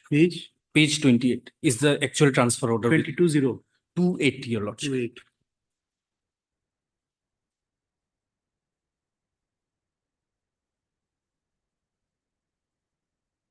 Your name? Wangdam Jamai, your lordship. Serial number 1. DC office to DMO. Yes, your lordship. Then It was actually, your lordship, this. it was order- cancelled. Yes, it has been cancelled on the very next day, your lordship. Yes. What is your prayer? My prayer is that, your lordship, I seek for the interference to that cancellation order, your lordship.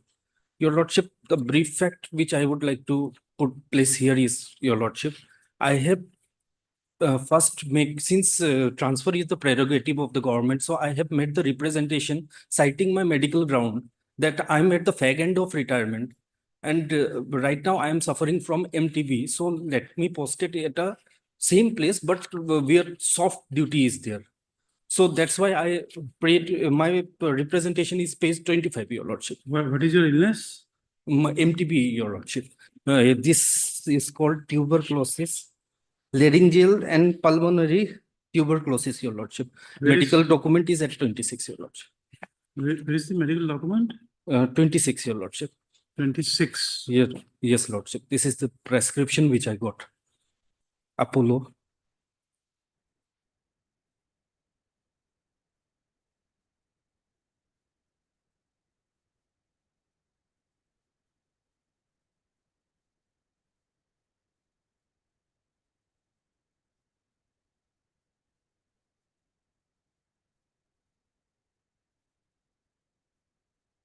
And I'm on a medication for 3 months. Still, your lordship, I'm in going Chennai for follow-up visits, your lordship.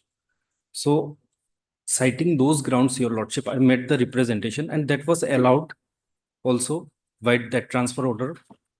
Where is your representation? Representation is at page number 25, your lordship. 27. 25, your lordship, 25. 25. Yes, your lordship.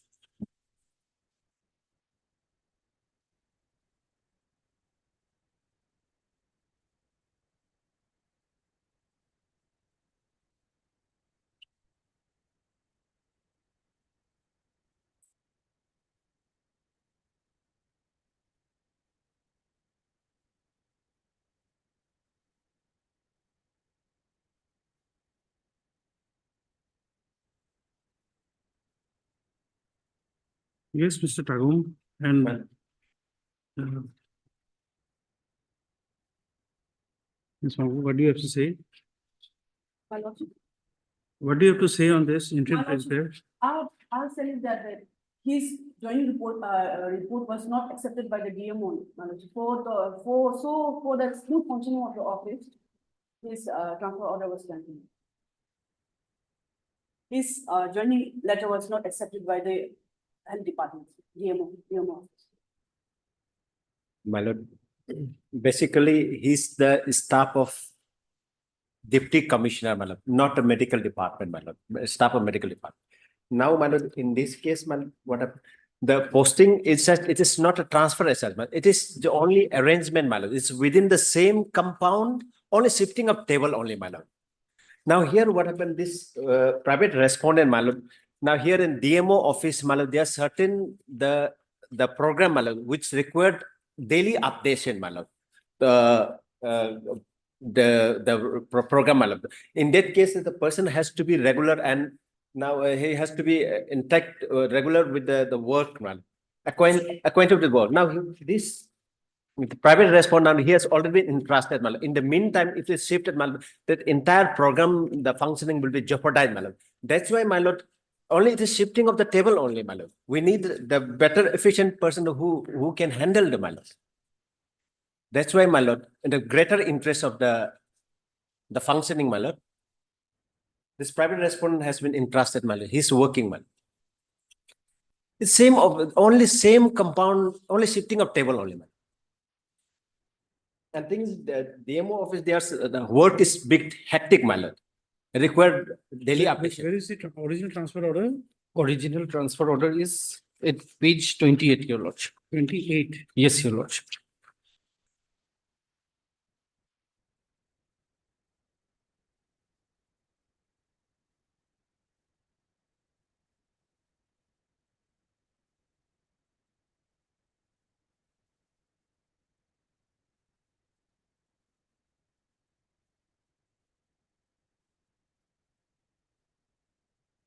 The order itself refers my deputation as transfer, your lordship.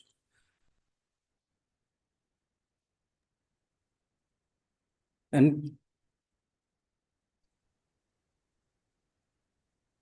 insofar as your lordship, non-acceptance of my joining report, your lordship, it is at page 31, your lordship. No reason has been assigned, your lordship, why my joining report is not being accepted.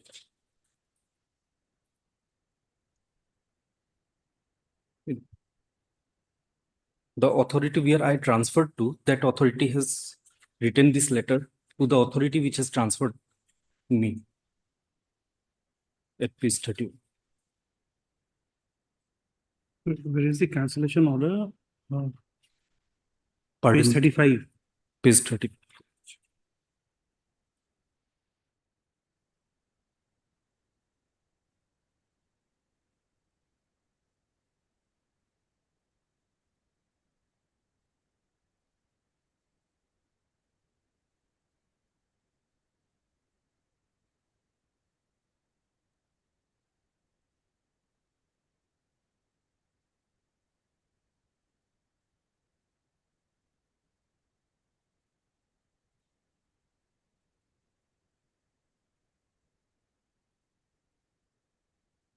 No,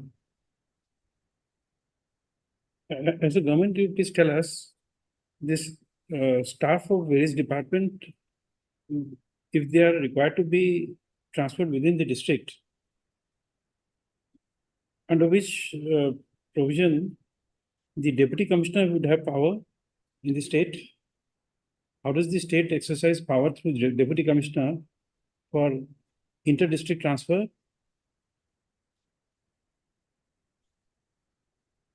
In the district, the deputy commissioner and ministerial staff of the deputy commissioner, they can, as per requirement, they can place the.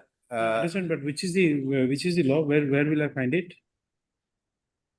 Where is the notification empowering the deputy commissioner to make the inter-district transfer?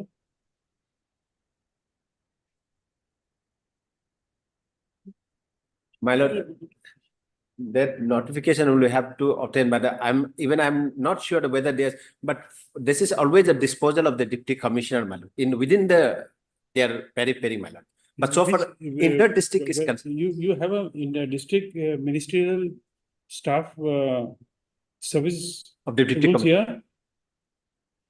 Minister district establishment staff service rules. Do you have it?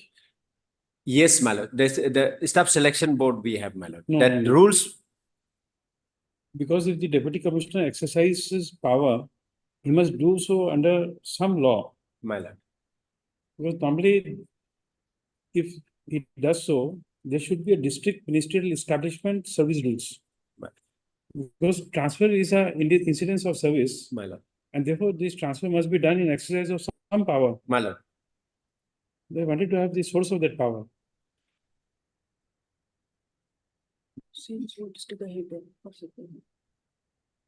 Can you tell us at 2 o'clock?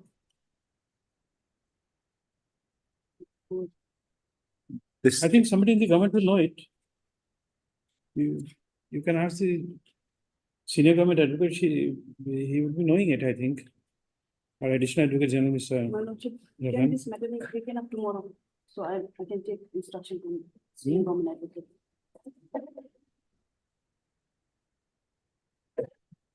Otherwise, inter-district, the deputy commissioner cannot, and that too inter-department, man. That is deputy commissioner cannot. No, that's why we are asking. whether the district commissioner has power or not, just what we are going to know. Because you see, his page 22, he is doing so.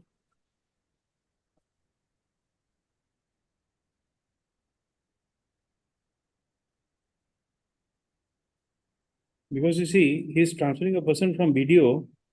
BDO is normally under the panchayat. Is it not? BDO is a establishment under deputy commissioner. It's DMO, your lordship. DMO, your lordship. No, I'm asking a question. Okay. This BDO is under which department? It's rural development, madam. Rural development. Yes, ma'am. So you see, in this page 22, this BDO office to treasury has been transferred. Therefore, he is exercising power of inter-department transfer. My lord. He's the administrative head. We don't know. Please tell us. Don't be so vague. If he has the statutory power, you admit that he has statutory power. Don't show a question in your face. Correct? Be sure and then tell us. Because if he has power, then he does it. And then the, what do you call this, head of the department, this, who is this? District medical officer. Well, He would be no one to touch that order. If the deputy commissioner has power, then you can't refuse. my lord. If the deputy commissioner has power and if you refuse, you will be not doing so in accordance with law. That to your lordship, there is a clear government So instruction. please tell us, give us some material if you want us to interfere. Yes, your lordship. Now, if the authorities don't accept and they have cancelled it, Exactly. then you just can't insist on the order. If the statutorily he does not have power, he don't show me the source of power, you can't do anything about it. Somebody must empower him to pass an order of transfer. Where is that empowerment? Show us the root of the law. Take it up tomorrow then. Well, What it says the appears representative? transfer order itself is, my lord. No, we don't know. My lord. You see, in the state of Assam, we have this Ministry District Service Establishment Rules. So under that, the district deputy commissioner is empowered to make an intra-district transfer. And so therefore, he is the master of the district, he can do it. He is the administrative head of all the ministerial staff. Then there is another, there are other service rules also. If there is an interdepartmental rule, then the district ministerial service rules get excluded. Because this service rules is handled by the department. Supposing the PWD has its own service rules, Well, then you can't pick up a person from PWD and send him to RWD, other department. Yeah. That's it. Then he is bound by that service rules. He can go on deputation, but he can't be inter-district transfer. We wanted to know the root of the law. Your lordship, your lordship, I would like to request the other side, if the matter can be taken up after to your lordship. There is some accommodation issue for me also here. But you see, you'll have to, either you take the responsibility, you produce it. We'll take it up at 2 o'clock. We don't want to have the source of power. We are not adjourning this for that. If you can show us the source of power, we take it up at 2. Yes, my lord. Petitioner can also, my lord, if it shows that the deputy commissioner has. Correct. Yes. You show us at 2, we'll take it up. You show us the power. I will also try your lordship to find out. Okay, at 2. Deeply God bless you.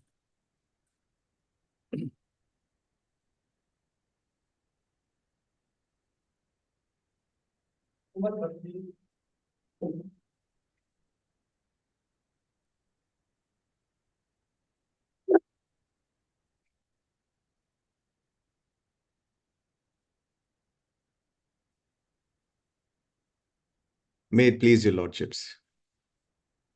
My lords, Yes. I apologize for appearing online, my lords. My lords, No, which, yes. this is I had filed a Section 11 petition, my lords, where I had appointed my nominee, Justice A.K. Sikri, and I had prayed in the Section 11 petition for appointment of the respondent's nominee, my lords. Now, both parties are in agreement that it should go before a tribunal comprising of 3 arbitrators, my lords. The petition before the Honorable Court was with respect to appointing the nominee of the respondent, my lords. So during the course of hearing, in fact, the respondent government had also suggested certain names, but this Honorable Court has, after considering the matter, appointed Justice H.N. Sarma as the sole arbitrator, my lords. We are seeking a clarification, my lords, that the Honorable Mr. Justice H.N. Sarma may be the respondent's nominee, my lords. That is the short petition before your lordships, my lords. Both parties are ad idem that they wish to go before a tripartite tribunal. I have appointed Justice A.K. Sikri, and Lordship may kindly clarify the order dated 16/8/24 that Justice H.N. Sarma is not the sole arbitrator, but he is the arbitrator nominee on behalf of the respondent, my lords. That is the only relief I'm praying for. No, we deem it appropriate that we request the registry to list the matter before the same bench. You can join in with video conferencing because these arbitration orders. Yes, my lord. Are normally not interfered with by the another judge. It should be laid before the same honorable judge. Very well, my lords. Very well. We ask the registry to. My lords, this matter before the same bench, wherever the honorable judge is stationed, it will be taken up by video conferencing. Could it be done? Could it be posted tomorrow before the honorable judge, my lords? We don't know. I'm surely not aware. We make it Wednesday next. Wednesday is fine, my lords. Because then the registry will have to transmit everything. I understand, my lords. And then the Honorable Chief Justice's conference will also have to be taken. Because this is outlying bench matter. Would your lordship kindly consider posting it next Thursday, my lords, instead of Wednesday? Thursday, okay. I'm grateful, my lords. Your name? Manu Seshadri, my lords. Manu, MANU, Learned counsel for the applicant.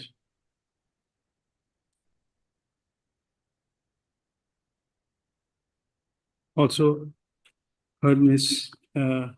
Wangbo, learned government advocate appearing for This one, 1 and 2, my lord. the respondent number 1. And who is for power? 1 and 2, my lord. 1 and 2. Yes, ma'am. And secretary power, then you will have to appear for 3 also. Yes, my lord. For respondent number 3, there's a standing counsel. Okay, that's, huh? There's standing counsel, my lord. For respondent number 3, my lord. Who is he? Party, my Perme. L. Perme.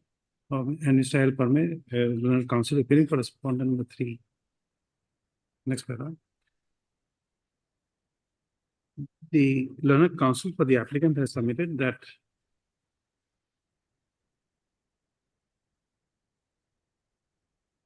in the connected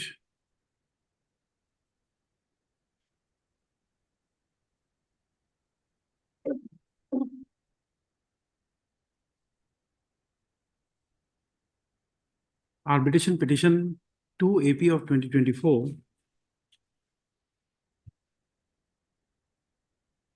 the contention of the applicant, who is the petitioner therein, was that they had nominated Honorable Mr. Justice A.K. Sikri, former judge of the Supreme Court of India, as their nominee arbitrator.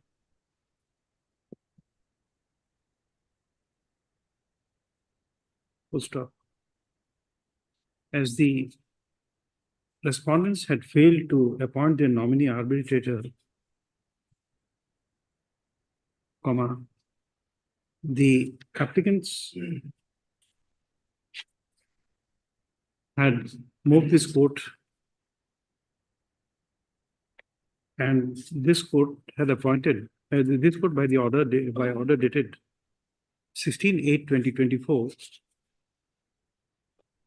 passed in arbitration P 2 of 2024, nominated and appointed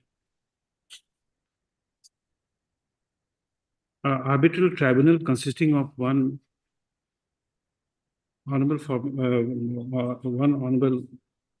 former judge of this court,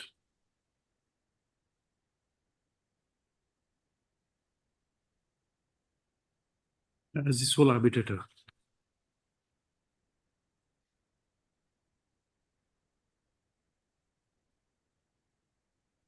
Next, it is projected that the parties had agreed for a 3-member arbitral tribunal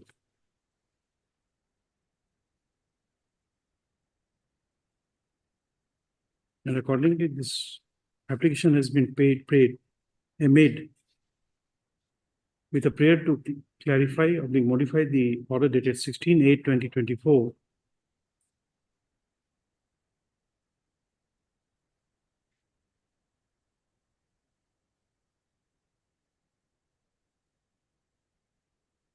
and appoint the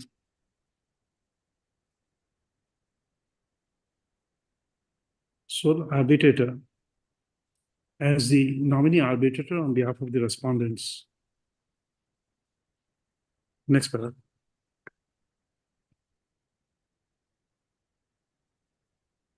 In view of the nature of prayer made, this court is of the constituted opinion that the matter be laid before the same bench within bracket, Honorable Mr. Justice A.D. Chaudhary,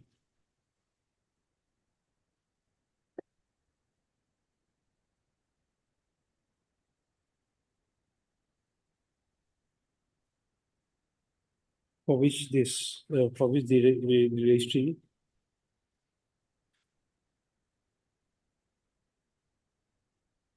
not make next paragraph. According to the court is inclined to direct the registry to send a scanned copy of this arbitration, this interrogatory application to the principal seat, so that with the approval of Honorable the Chief Justice, the matter can be laid before the same bench.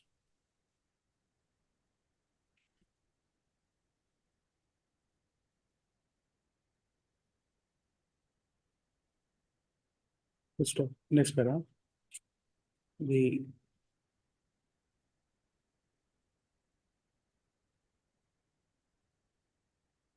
next paragraph. As per the practice being followed, on a request being made before the concerned court, video conferencing is permitted. So accordingly, the learned counsel for both sides may make such a request so as to enable them to address the court by way of video conferencing, if so desired. Next paragraph. As the counsel for the applicant is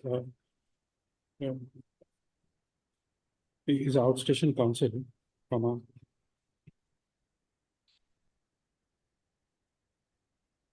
the registry at the principal seat of this court shall list the matter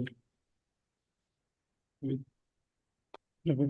conference of the Honorable the Chief Justice, with approval of Honorable the Chief Justice, list the matter before the appropriate bench on 26/9/2024.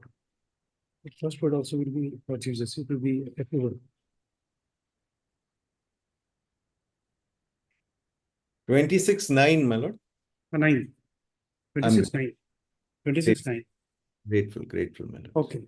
You'll have to make a prayer for the same bench for video conferencing. Yes, my That is lord. the procedure we are following. Yes, my lord. We send a mail, we accept it and then permit the video conferencing. If you Very want good. so. I'm so grateful. Okay. This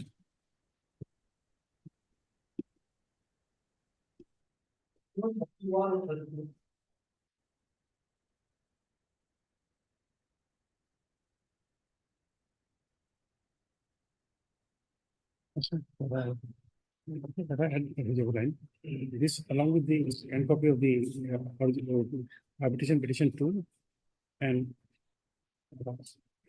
along with the inclusions and affidavits if any.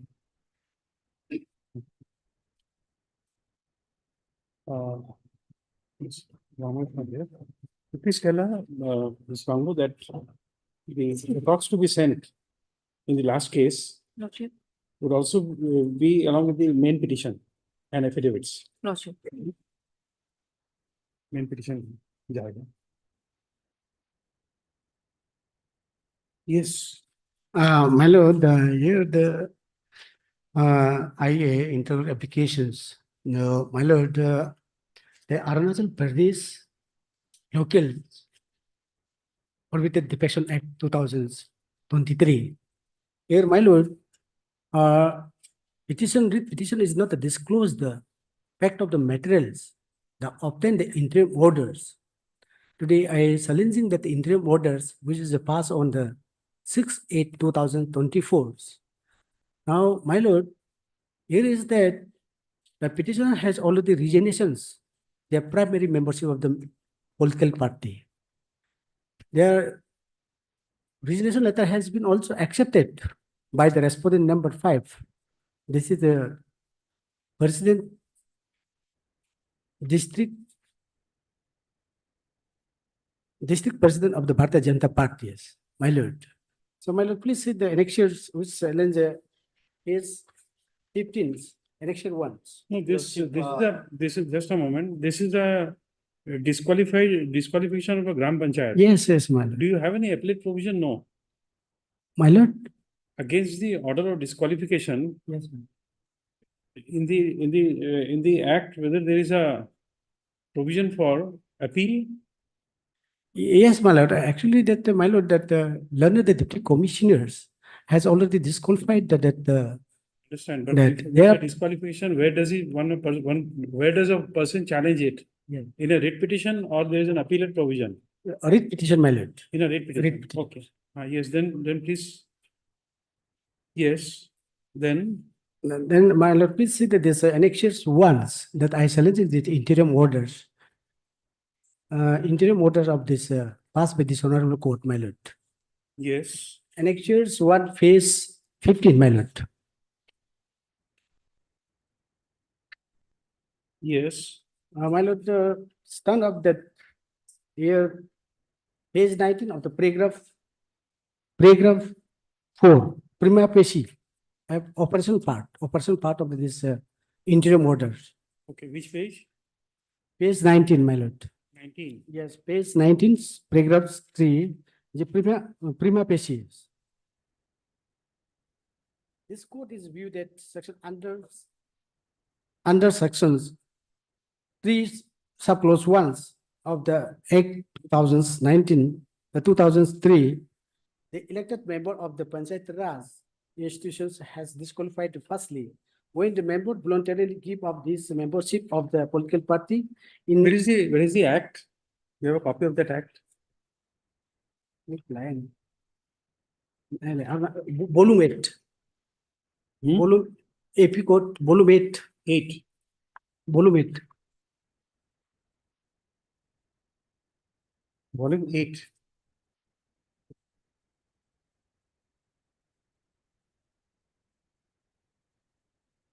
Yes. Volume 8, the last part, my lord, last.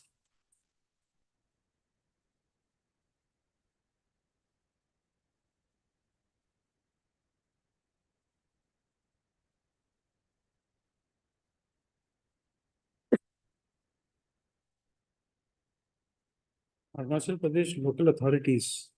Yes, ma'am.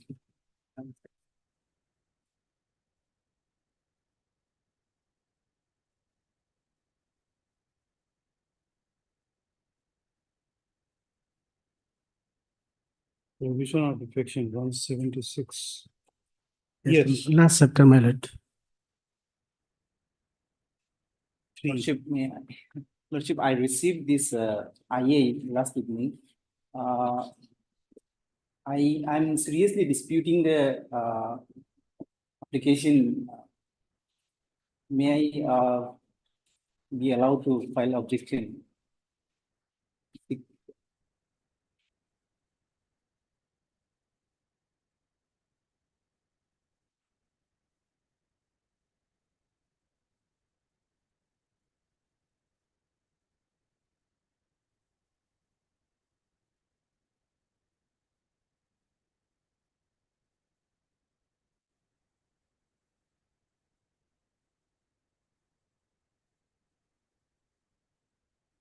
Okay, you received it when? Last evening. Okay. Okay.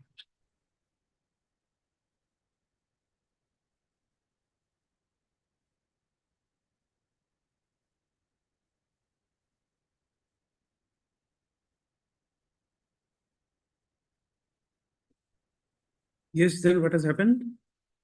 My lord, now after this obtaining of the interior orders, the petitioner is enjoying the forwards. My lord, is for the law, when the person has to give up their volunteers, they give up of their volunteers, the primary membership of the political parties. His I'm not getting, please repeat again.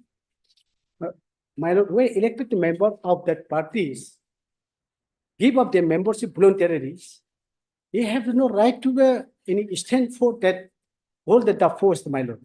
Whereas that resignation letter has been already accepted that by that authority, my lord. Please show us, I'm not getting you. I'm not being able to follow you. Which document you want to show us? Yes, my lord,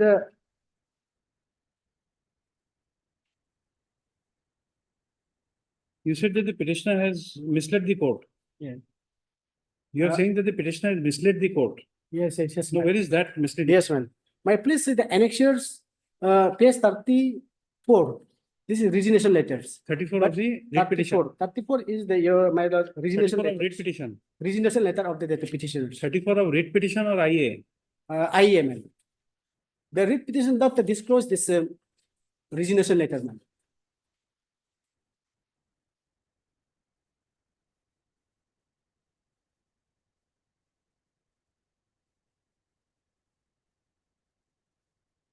My lord, annexures 2, series page 33. Annexure 2, page 33, my lord. 11? Page? Page 33. Page 33, my lord. Yes. Yes. This is my resignation letters. The Bado Nabu, that petition numbers. That another's is Nabam Sir, the petitioners. Page number 35. Another is the page number 36 is the resignation letters. The 6 petitioners are the give their resignations that the people that respondent number 5, my lord. That is the President District Bharatiya Janata Party, my lord.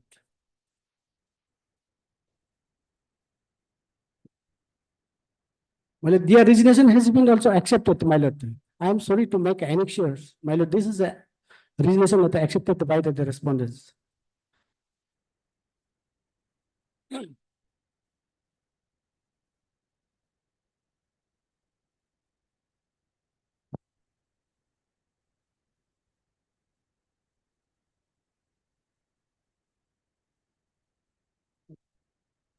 Your name? Your name?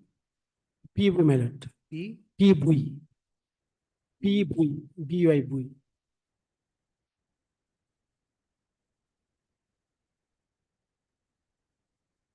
The Goodwill Learned Counsel for the petitioner, applicant. My lord, the similar order in the past by this honorable court also, the similar order will pass. No, I'm issuing a notice. You must have a notice for vacating. I'm just trying to understand whether you have a case or not. Even for issuance of notice. Learned Counsel for the applicant.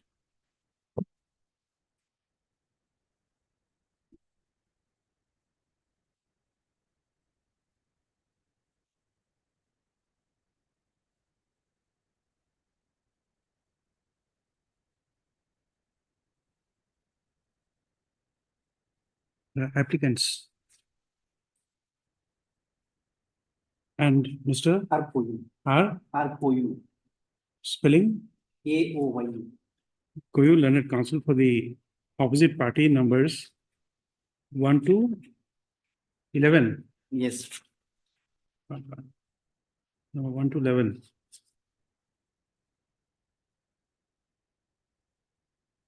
Within bracket, writ petitioners.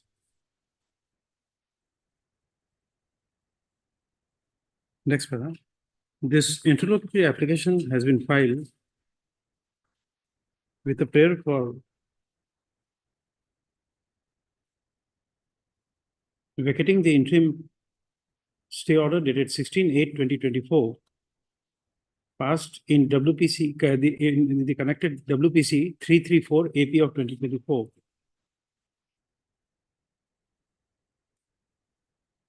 By the said order, the disqualification order dated 22/7/2024, passed by the competent authority in exercise of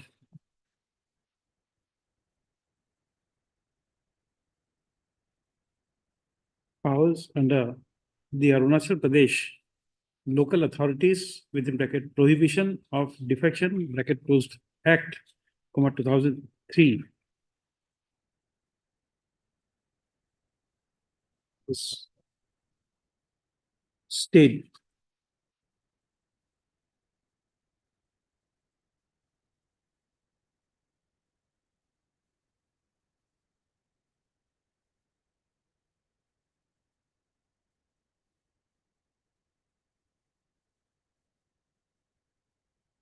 Next paragraph. The Learned Counsel for the applicants have submitted that that material facts have been submitted, have been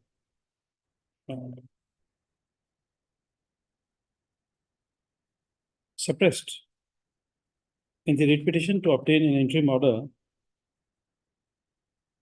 to stop by, in this regard, by referring to the documents appended to this interlocutory application, it is submitted that the opposite parties within bracket writ petitioners had resigned from the membership of the political party on 24/2024, which was accepted by the competent person of the said political party by the acceptance letter dated 24/2024, which was communicated. In respect of 6 of the opposite parties. Yes. The said 6 opposite parties are of OP number 3,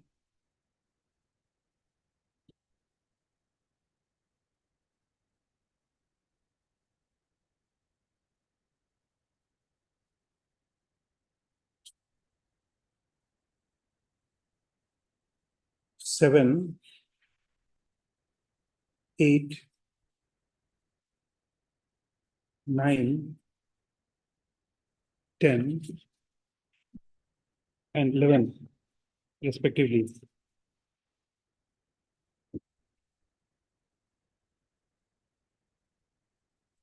Okay. In view of the said projection, issue notice on the opposite parties, which is made returnable on 30/9/2024. So objection, if any, shall be positively filed within 26/9/2024.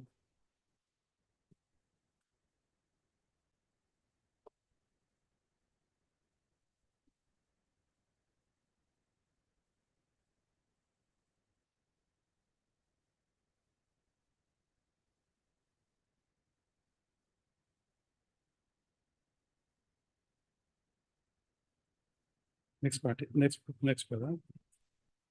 As suppression of material facts are alleged, it is made clear that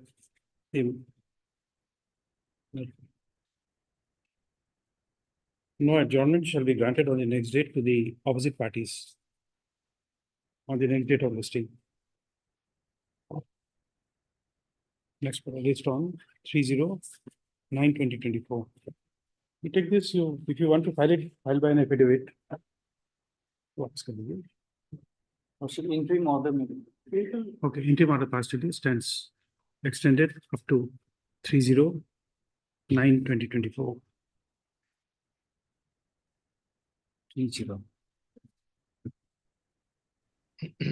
30.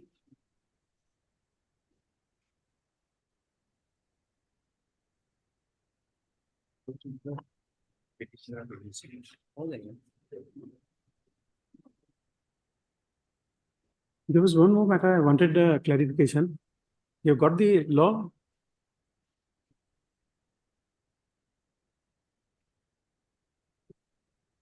Your Lordship, I tried, Let me take it up on Monday then.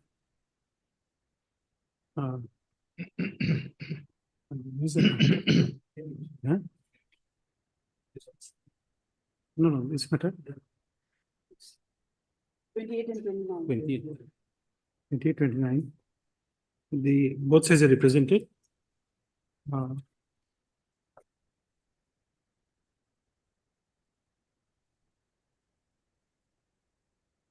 The learned counsel for the applicant as well as the learned government advocate shall inform the court on the next date of listing about the source of power by which the deputy commissioner is empowered to pass an order of inter-district transfer of ministerial staff.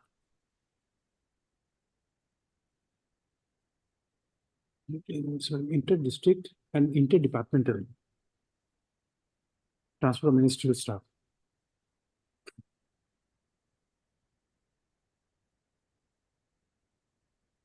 Let's go.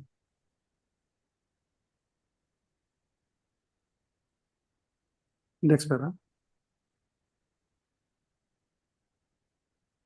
The pre-meditated interlocutory application shall be taken up on the next date of listing. Next paragraph list on Monday. deeply obliged.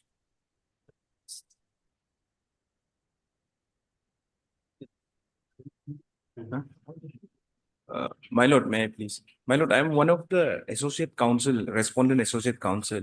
I have taken permission from the client. I would like to withdraw my name from the Wakalat Nama. Oh, that you can't do. You have to file an appropriate application under, I forgot the provision. Order 3 60 Rule No, 4. no, no.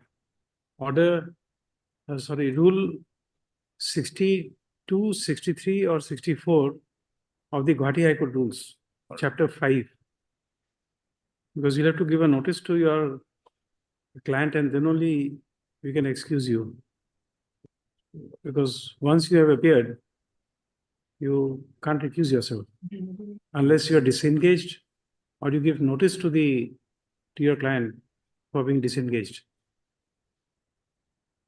You have to comply with that. We can't excuse you. Right. Provision, you please check it up. It will be. May I request your lordship to take item 16? Just a moment.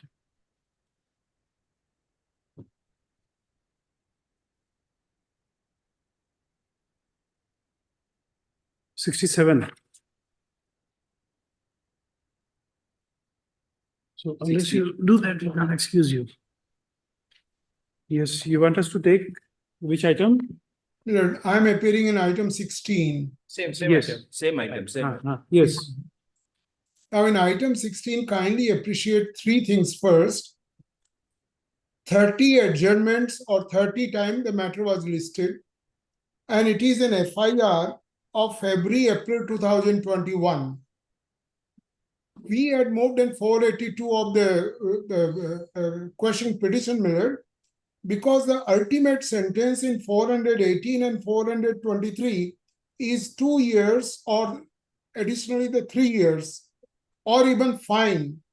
Now this matter is already going on for last 3.5 years in this court. And out of these many adjournments, 6 adjournments have been taken by the respondent number 2, the complainant, on the ground of bringing the legal heirs. Another 6 adjournments strangely have been taken on the ground of 172(3) CRPC. That they had Mr. opened- Lauti, whatever has happened in the past, we can't open it again. Mr. Lauti, there's a light in front of you. It's creating a glare. Oh, yes, I'm sorry. Yes. So this. So my submission, if I can open my case, I won't Yes, take yes. long. Please start. Yes, Please start. But if you kindly come to the first document, first is of course my prayers on page 31. This is in 482, what prayers I came before you, Millard. Kindly appreciate that. In the premises. Just a moment, Mr. Lauti. I'm sorry. Having seen you in your own chamber, I'm just reminded of something. Can you show us a glimpse of the original constitution? Oh, yes, certainly. How can we do that? I'm asking one of my junior. Yes, yes. You can just show the camera on that side. It is one of the signed copy of the original constitution. Yes, yes. For the benefit of the members of the bar, the members of the bar will kindly come here and see. This is the original constitution containing the original signatures of the members of Constituent Assembly. I will show you the signatures also. First and foremost, these are Please the come and see. painting. This is something you will never see again. This is the calligraphy copy Yes. of the original constitution. Only Yes. 110 copies of this are there in the country, and I had the honor and privilege to have one of them. And the signatures are here of the pages, and something very interesting in the signature. First signature is the Prime Minister of India, Jawaharlal Nehru, but then they remember protocol-wise, the President's signature would have been first. So Dr. Rajendra Prasad signed after Nehru had signed. So Rajendra Prasad's signature is thereafter appearing before Nehru's signature on the top of the page. Now, these are the various signatures in various languages, including from our state also, from Assam. There are at least 2 or 3 people who have signed. Some people had signed in vernacular, some in English, and the last sign is of Firoz Gandhi. The first signature is of Nehru, the Prime Minister, and the youngest probably was Firoz Gandhi. And this is all calligraphy by the famous, the then Nandlal Bose. And see on every page, on every chapter of the Constitution, I will just give me a moment. It's here. See, this is calligraphy on the first preamble part. And then if you kindly see, when part 2 of the constitution is start, Ajanta, Ellora, then Khajuraho, and all Yes. those things. This is Yes, how. yes. And it is a bulky book at this. I understand. I Yes, just yes. wanted to see this, the benefit of the bar, because the few members of the bar are also here. I thought that they would be privileged to see this original And- signed constitution. At the age of 78, this book is quite heavy for me to even lift. No, we don't see your age. We, And we it's may even- have, we may have been seeing you graying, but yes, age we don't see. Thank you so much for your trouble to show us this grand book. Thank you. And I also thank your assisting counsel to be helping you to make us see this. Yes. So, So this is the original constitution, yes, this is. original signatures. This contains, because I have seen it physically. Uh, I had And been- in fact, when I was in fact, this was called in the Supreme Court many years back when Chief Justice R.S. Pathak was there and I was arguing a T-cess matter, Article 301, Assam and West Bengal. Then the question came, what was originally 301 formulated? So everyone were guessing where we are having the original constitution. One of my junior rightly reminded me, sir, in our chamber we had one.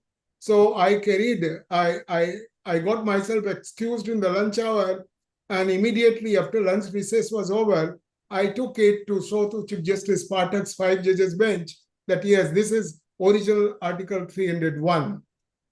And it was a case of our own state, T-cess matter between Assam, Bengal, and transportation onwards. So coming to today's matter, millets, Yes. kindly appreciate the prayer which is on page 31. I will be taking you through 4 or 5 documents and I've done my case.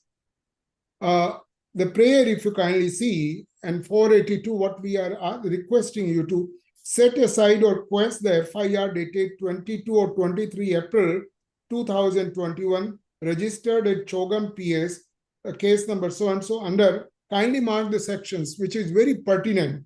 120B, which is of course conspiracy, 418, cheating, and 423, fraud.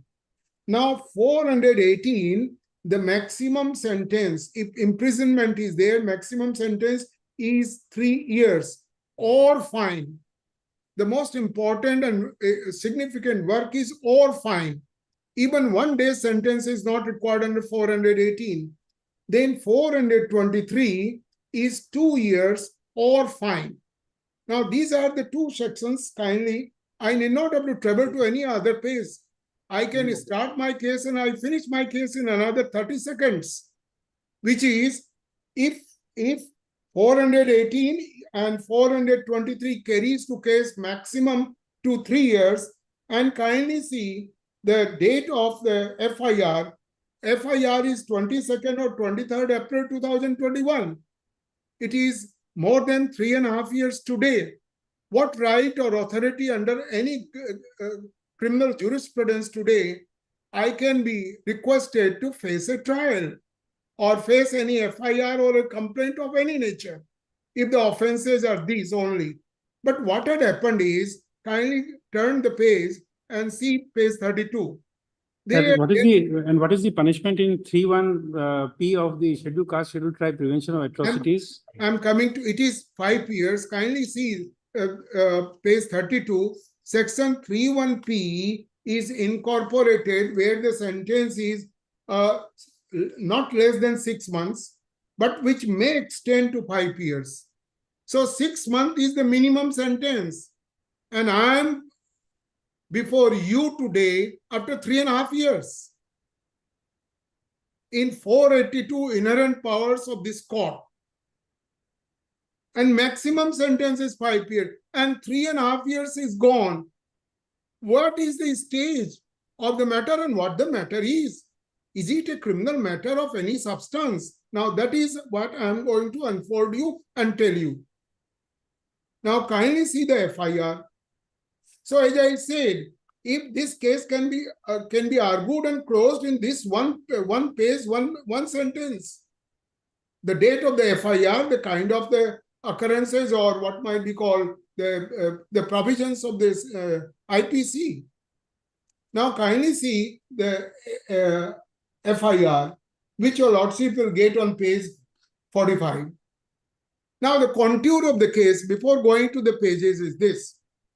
There is a sawmill somewhere in Arunachal Pradesh, which was established in 1978-79. If your lordship can excuse me, Millard, instead of going to the pages, which I will be carrying you little later, only 4 or 5 sentences. 78-79, some sawmill was established by the so-called accused here in this case, Millard, or their family. They were running the sawmill with the partnership, or what might be called one of the director, who is the complainant here, original complainant. During the Corona period, these people who were originally from Rajasthan, they came back to Rajasthan. The mill have been taken over by the complainant, and a business dispute had occurred, a commercial, purely commercial and business dispute. But it was given a color on the ground of SC and ST by invoking 31P. And kindly appreciate, and this is something very pertinent for us who are from Northeast, Arunachal Pradesh at near 70% population of the tribals. Mizoram have more than 90%. And other 2-3 states of Assam, all of them have above 50% of tribal. So today, if there is any dispute between a local person and anyone who comes from Assam or any other state, the best is to invoke SC/ST. 70% population is there. Even if a person is innocent, he can be involved in SC/ST. When the population in Mizoram, it is far better. 94% population is tribals. And as I said, in Arunachal, it is near 70%. Now, there is a business rivalry. And due to business rivalry, instead of fighting the case before the appropriate civil court or the company court, they had lodged an FIR. On FIR, there is an investigation report also. The investigation report or the status report says clearly that it is a business or commercial dispute. And they say this case ought not to go further. I will be taking you through all those pages. Another FIR is filed. And thereafter, as I was telling you, when you interrupted me by saying that past is gone, forget it. No. They take on the ground, and this is how the matter had traveled this long, on the ground that under section 172(3) of the CRPC, your lordship knows that the case diary is never to be shown or disclosed or given copy to any other person than the court or the police officer. But they are saying that they had obtained the document under 172(3) and 172(2) mandates. It is a negative covenant that it is not to be shown to any private person. I will be coming to that because there is an order dated 14 March 2024. Kindly see the conduct and how the case is carried. Then I will come to the key crucial documents. The order. What are you doing? Kindly see one order and oblige me, Millard, if your lordship won't mind. The order is of 14 March 2024. If your lordship won't mind.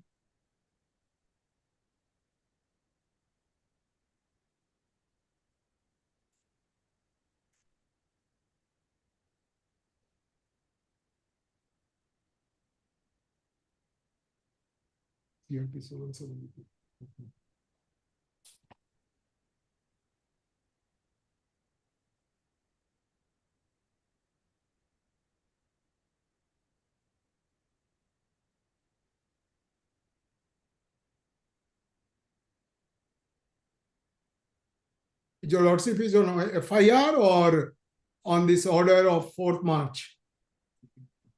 Sorry, 14 March. Yes. I was drawing your attention, Millard, to 14 March order. Yes. Is it, it's of Justice Uni Krishnan Nair, heard Mr. So-and-so for the petitioners who has concluded his argument in the matter, also heard so-and-so. Now comes the most important part of this order. Captain D. Verma, Learned Counsel for Respondent number 2, the complainant, has placed on record before us a written argument, and while taking the court through the same, had drawn attention of the court to annexure A and B thereof, which relates to an application made by M. Namchum for a telephone connection. It is the contention of Mr. D. Verma that the signature of Namchum is available in the said application, which he has compared with the specimen signature, which is available at annexure A, was not so appended by M. Namchum, but is alleged to have been so forced by the petitioner herein. Mr. D. Verma has further submitted that annexure A and B were received, kindly mark, annexure A and B were received by him from the case diary after the trial court has passed orders granting liberty to the learned counsel representing the respondent number 2 to take such copies from the case diary. The above matter required further consideration, and accordingly, the respondent number 2 is required to place on record by way of an affidavit the order passed by the learned trial court by which the aforesaid leave was granted to the respondent number 2 to take extract or make copies from the case diary of the matter. The said affidavit be filed. Kindly mark, this is the order of 14 March. No affidavit at all. And for the simple reason, your Lordship is fully aware of the contour of section 172 of CRPC. Section 172 in 3 parts is clear. Under 172.2, if your Lordship has the CRPC,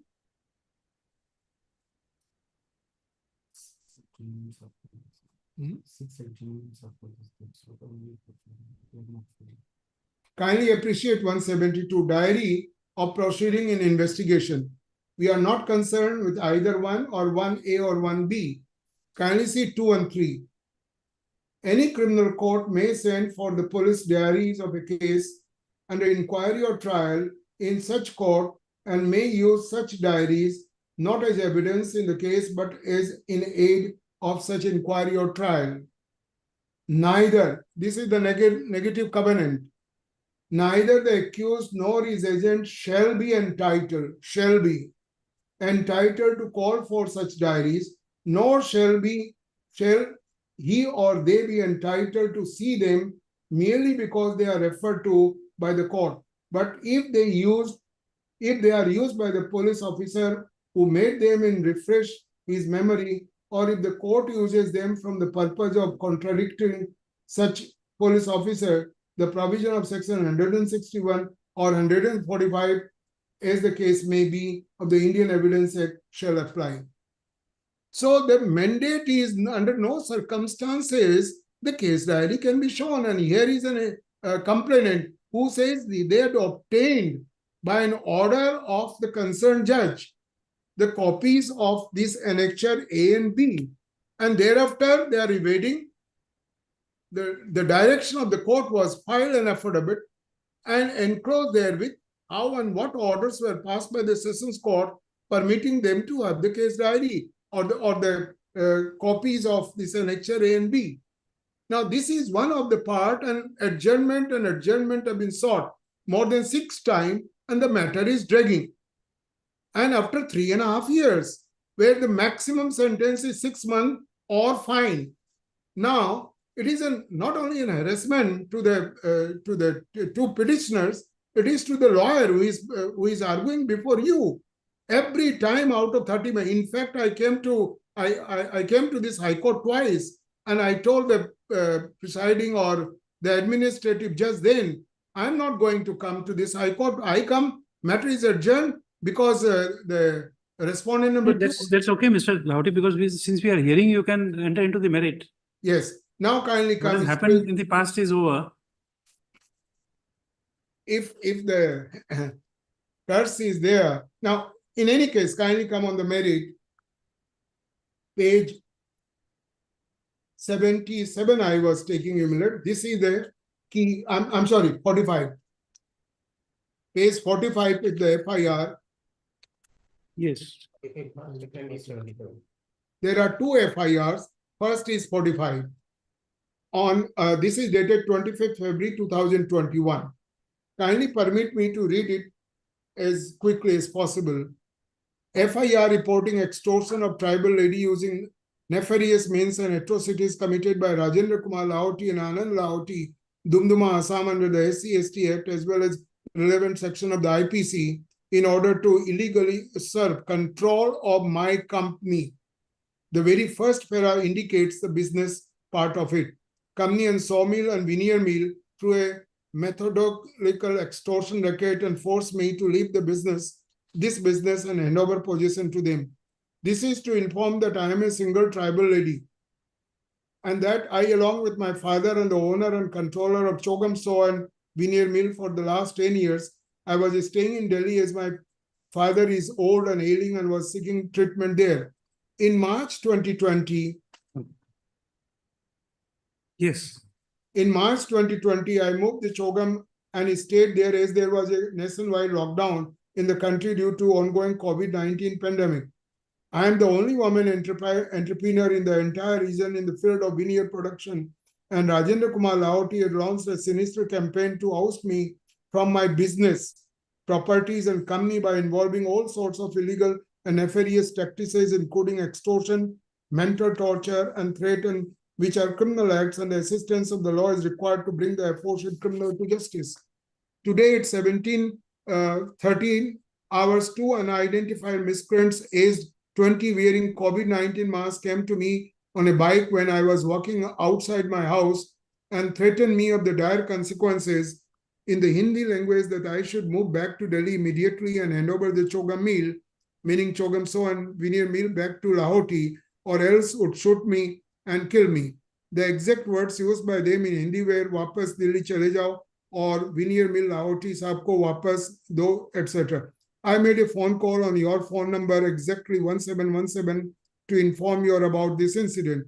With regard to the role of Rajendra Lahoti and Anand Lahoti, it is important to disclose the entire sequence of events as well as other crimes perpetrated by them, which had led them to take these extreme steps to ensure that handover of control of the business in the month of November 2020.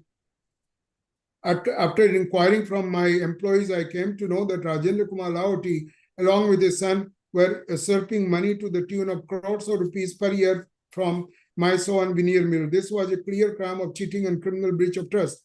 When I confronted the aforesaid Rajendra and Anand about this matter, they resolved to not reply to my messages on WhatsApp and quite alarmingly stole the pillar machine from the premises of Chogam Saw and Veneer Mill. He committed this act when he was reminded by me that he has been exploiting my father's good nature for the last many years and that he ought to give us our proper share, considering the fact that we are majority shareholder in the company, as well as the fact that my father holds license 16 on the basis of which the entire veneer and sawmill operate. In this regard, I am in possession of the WhatsApp messages and two blue tick marks wherein Mr. Lahoti had acknowledged all the aforesaid facts. Rajendra and Anand Lahoti are trying to explode, asked by ensuring that the aforementioned veneer and sawmill ceases to function, thereby putting financial pressure on closing down our business. That one of the modus operandi being engaged by Rajendra Anand is that they are bribing members of the GST department and are higher up and are regularly trying to raid my premises as well as trucks which carry the goods manufactured by the aforesaid veneer mill. The entire aim of Rajendra and Anand is to drive me out of business by harassing me repeatedly by using tax officials to visit my premises for no reason and thereby give my company a bad name in market and drive me out of business so that they can eventually illegally force me to hand over the control and possession to them. The aim is also to care and threaten me and discourage a single woman such as me by entering the place of business as the same is being regularly raided without any cause by personnel from GST document acting as a behest of Rajendra and Anand. I've been controlling this business. Kindly mark the word business is used at least 28 times in FIR. This business, and for less than 2 months, even a layperson can make out that a question of GST evasion simply doesn't even arise when GST is paid quarterly and this complaint is being filed in the month of February 21. It is also pertinent to mention here that Rajendra Anand are also blocking me and taking over the business on the basis of my mother's succession certificate, which is contempt of the Honorable Court of District and Session just dated 1/8/11, and later asking for a list of unnecessary documents in order to delay and thereby ensure an illegal hold on the board of directors by Rajendra Kumar Lahoti and Anand Lahoti is also tactics in use by them, and the same is being informed to you by this FIR so that you may prosecute them in accordance with criminal law. This letter and order of this court is appended herewith. The very fact that these criminals are trying to block my deceased mother's inheritance to me by asking me to furnish a long list of non-essential documents when I already have a succession certificate from a court of law speaks volumes about each fact and complaint made by me in this FIR to be true, and thereby exposes the real objective of Rajendra Kumar and Anand, which is to block my inheritance and on the other end extort my business from me as elucidated by me in this complaint. You are also requested to restrain Rajendra and Anand from further breaking the law and commit crimes under SC and ST Act.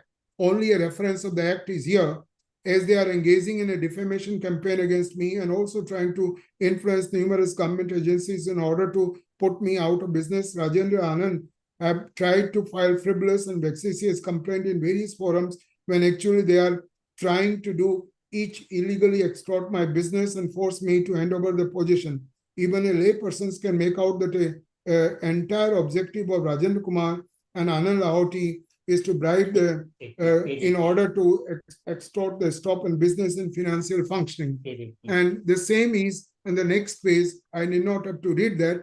Last part only, the aforesaid matter have been written in the aforesaid abridged form by me for sake of brevity and registration of FIR.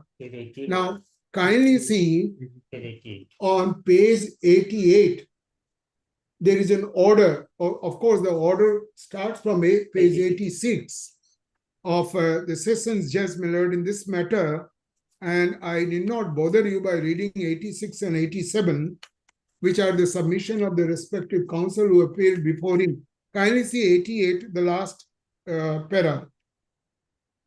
The counsel for the applicant submit that in the present case, when the said FIR reveals that the dispute is related to a commercial offense, then as per the citation, I don't want to read that also. And kindly see on page 89, the first para, last 4 line. According to the applicant, the present FIR is identical with the previous FIR. There are 2 FIR lost by the daughter Nang Sumita Namchum before OCPA Chogam. He therefore has prayed this court to direct the OC Chogam to furnish a status report with regard to FIR dated so and so. And kindly see page 89, last part.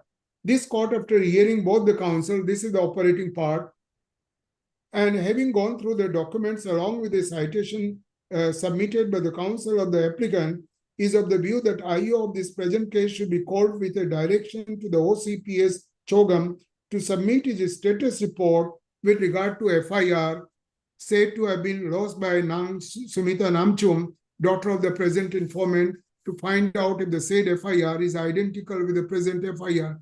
Accordingly, IO is directed to appear with CD on the next date of hearing, as also OCPA Chogam is directed to furnish his status report with regard to FIR. Let this matter be listed. Till then, the arresting authority shall release the accused applicant Anand forthwith in the event of his arrest to the satisfaction of the arresting authority. Now, pursuant to this, status report was filed, Millard, in adherence to this order, which start on page 96. And kindly see 96. This is the status report submitted to by the district and session judge district Teju, district Rohit Teju division, and the complaint is referred to on page 96. I need not read all these things. Kindly come to page 101. only 3 pages need to be placed before you. Brief progress of the inquiry is as under. Your Lordship is on 101. Page 101. Yes. In the middle of the page, the caption heading is Brief Progress of the Inquiry is as under. The matter informed to SP Namsai and he directed to conduct an inquiry. The complainant Nang Sumita Namchum examined. PO visited the Naka and police point brief. Plainclothes police personnel deployed along the residential addresses. Alleged accused Rajendra and Anand summoned. I visited the house of Namchum and directed to submit the Chogam and Veneer Mill Private Limited related documents. Now kindly see here on, during the course of inquiry, the complainant Sunita Namchum informed that the factory was run by Rajendra Kumar Lahoti and Anand Lahoti and they could not clear her due payment, which approximately is 1.5 crore, and presently self-running the factory also informed all the documents were illegally stolen by Rajendra and Anand. And also I tried to meet to her father, Cho Namchum. Then she stated that he is old and his physical health condition is not good. Regarding the biker, all the entry and exit points were sealed due to COVID-19 lockdown and deployed the police personnel it will be 24/7 and no movement noticed that any bikers. Kindly recollect, they said that 2 bikers came. Rajendra and Anand Lahoti were submitted a written reply to this PS and he stated that company was formed, it will be in 79. I need not read that portion and kindly see the last para. Again, after meeting Nang Sunita Namchum and inquired about the complaint and her father's health condition, but she again stated that the physical health condition not good and he is in isolation.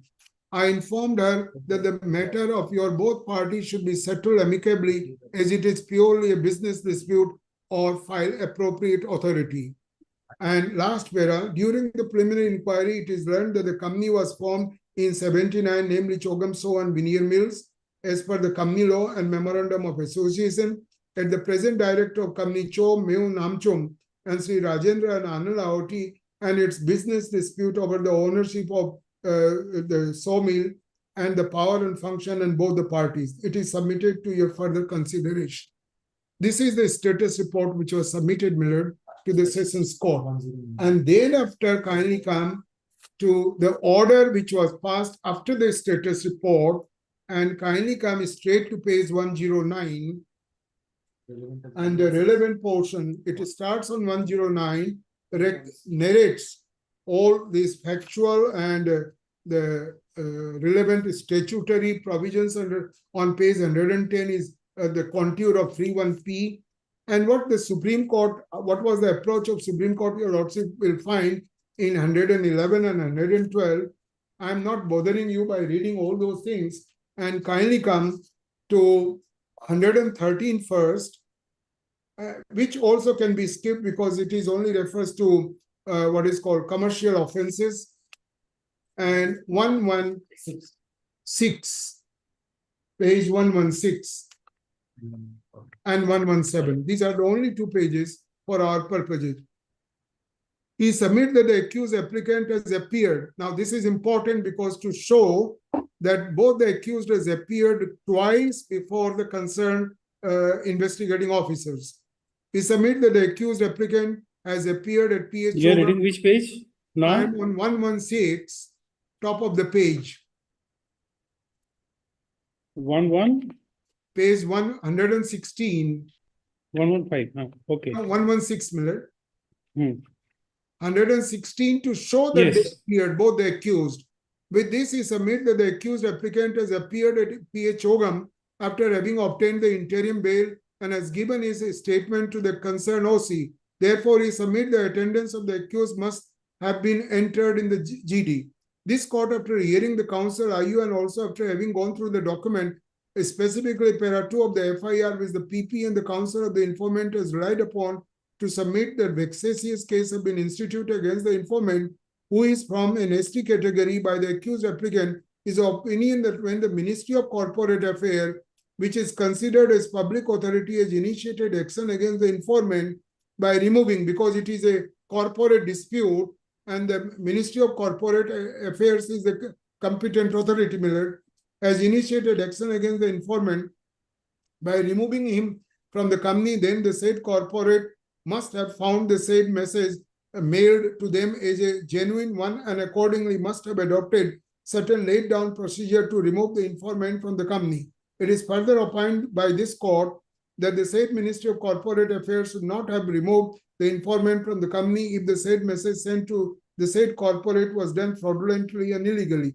Thus, at this stage, it cannot be said that the accused applicant has instituted a vexatious case against the informant before the Ministry of Corporate Affairs with a malified intention to cause harm to the informant.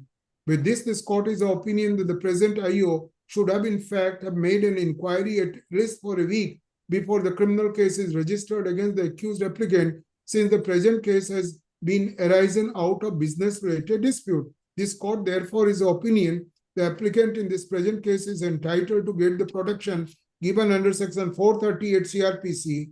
Accordingly, interim bail granted to the accused applicant is hereby made absolute.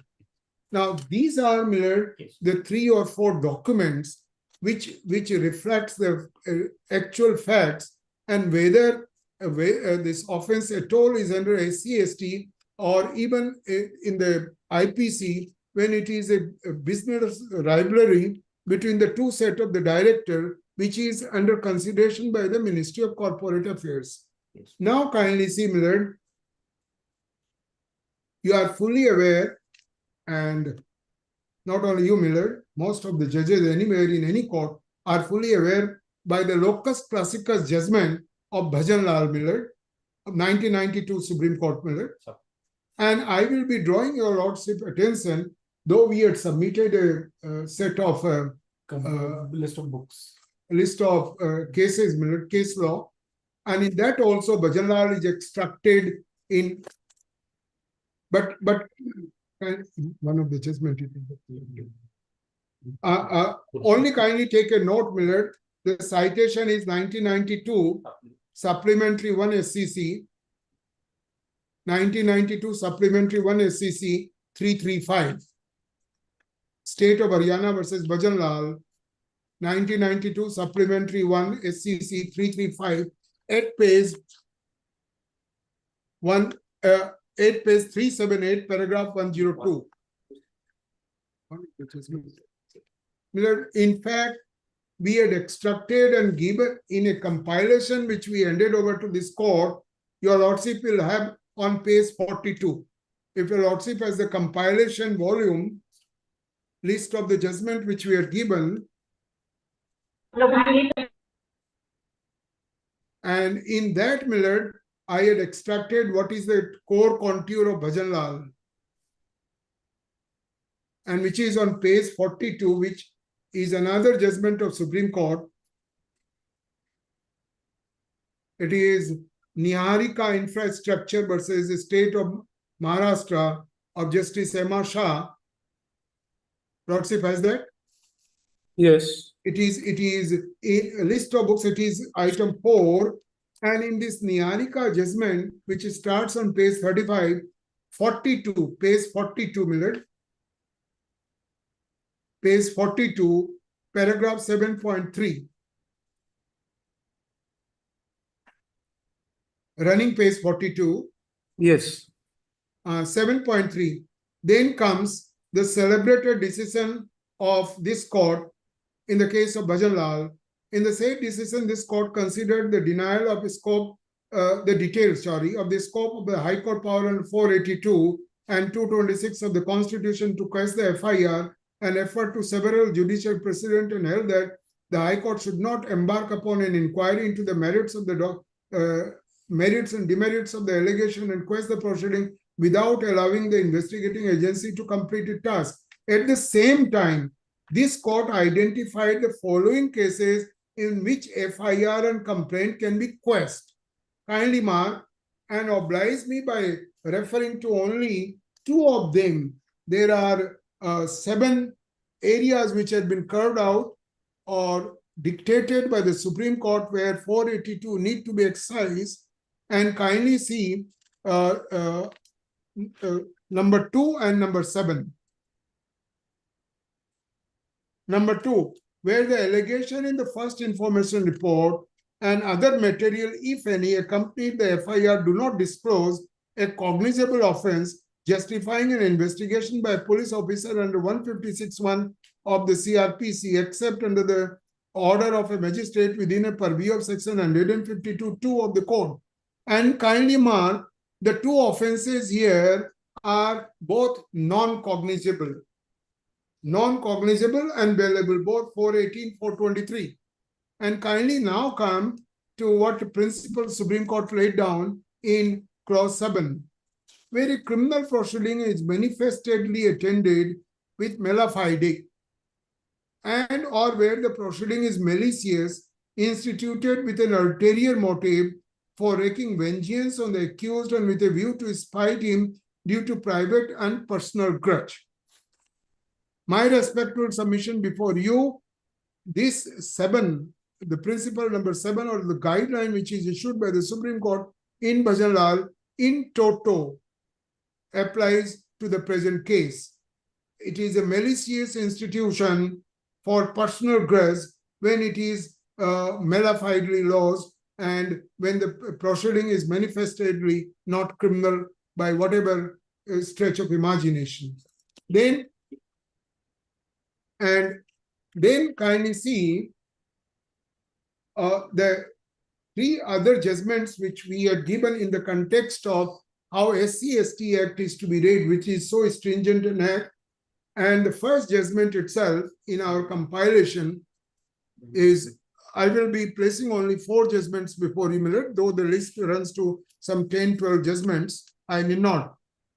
Number 1 of this of Justice Suryakant, Ram Avatar versus the State of MP, it is page 1 to 15, but I will be placing before you only para 15 and 16,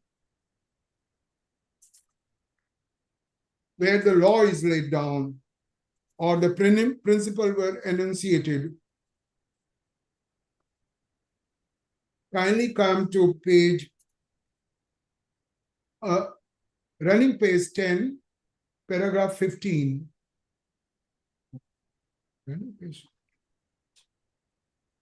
Ordinary, you are on Yes. page 10, running page. Yes. Para 15. Ordinarily, when dealing with offences arising out of a special statute such as SC/ST Act, court will be extremely circumspect in its approach. The SC/ST Act has been specifically enacted to deter acts of indignity, humiliation, and harassment against members of SC/ST. The Act is also a recognition of depressing reality that despite undertaking several measures, the SC/ST continue to be subjected to various atrocities and the hand of upper caste. The courts have to be mindful of the fact that Act has been enacted keeping in view the express constitutional safeguard enumerated in 15, 17, 21 with a twin-fold objective of protecting the members of these vulnerable communities as well as to provide relief and rehabilitation to the victim of the caste-based atrocities. Now, the next line, I very earnestly request you to kindly appreciate.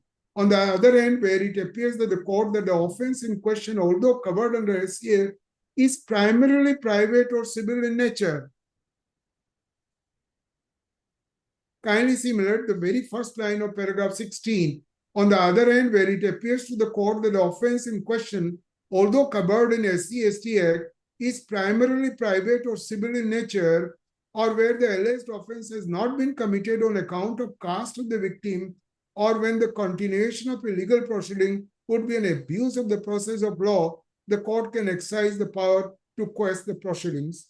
And then other things with which we are not concerned today, Millard, and I don't want to detain you by reading the other paras. Kindly come to the next judgment, Hitesh Verma by Justice Hemant Gupta, and here it starts on page 16, running page 16, and the relevant paras, your lordship will get 6, 11, and 14. 6 is on page 19. the other two judgments of Supreme Court about abuse of the complaint is on page 18, para 5. I'm not reading that. Kindly come to 19, top of the page, para 6.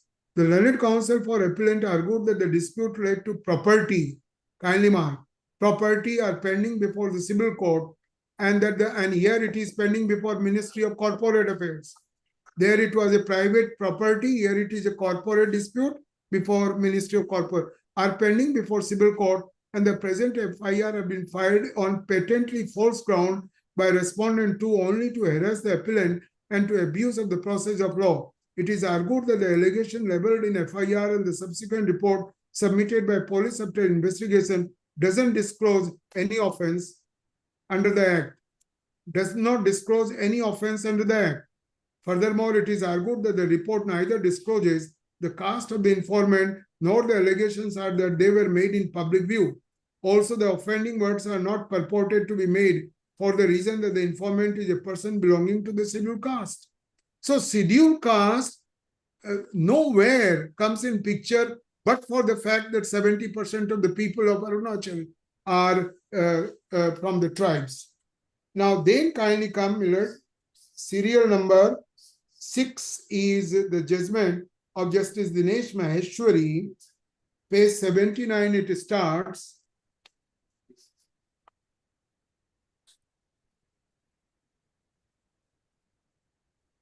It starts, Miller, and the relevant paras I would like to place are paragraph 38 on page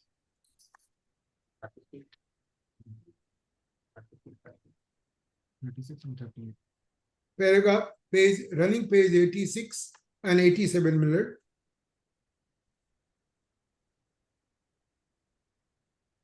Uh, 86 kindly see Niharika also was cited by the Paragraph numbers, please. Page 86, paragraph 34 is where they extract the Ramavatar judgment, and the other judgment also is referred Niharika. And then this judgment, Miller, the conclusions are on paragraph 36. What is invincible from the extract case law is that this court has been consistent in interfering in such matters where purely civil disputes, more often than not relating to land and money, are given the color of criminality only for the purpose of exerting extrajudicial pressure on the party concerned, which we reiterate is nothing but abuse of the process of the court. In the present case, there is a huge and quite frankly unexplained delay. We are not concerned with the delay. Kindly skip the page and come on page 87, paragraph 38. This court would indicate that the officers who institute an FIR based on any complaint are duty bound to be vigilant before invoking the provision of a very stringent statute like SC/ST Act. My lord is appreciating paragraph 38. Paragraph 38, Miller, on page 87. I'm rereading it. This court would indicate that the officers who institute an FIR based on any complaint are duty bound to be vigilant before invoking any provision of a very stringent statute like SC/ST Act, which imposes serious penal consequences on the concerned accused. The officer has to be satisfied that the provisions he seeks to invoke prima facie apply to the case at hand.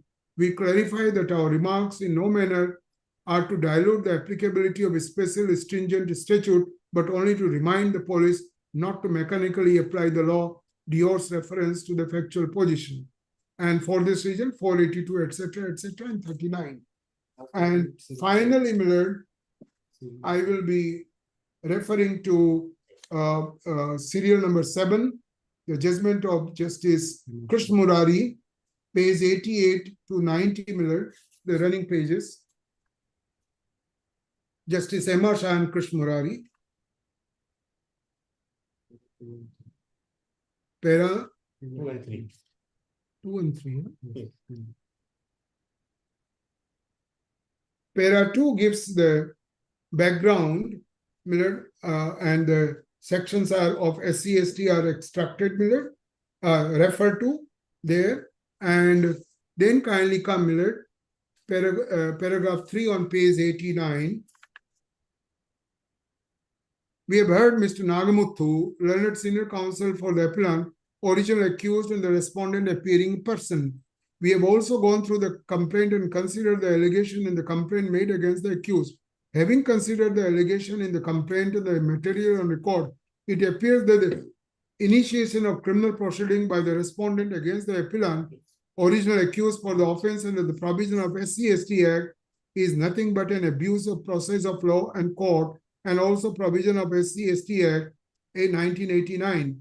It appears that a private dispute was going on between the parties with respect to illegal construction. As per the allegation of complaint, the original complaint had purchased we need not refer this minute, and in the middle thereafter, it appears that a civil dispute is converted into the criminal dispute.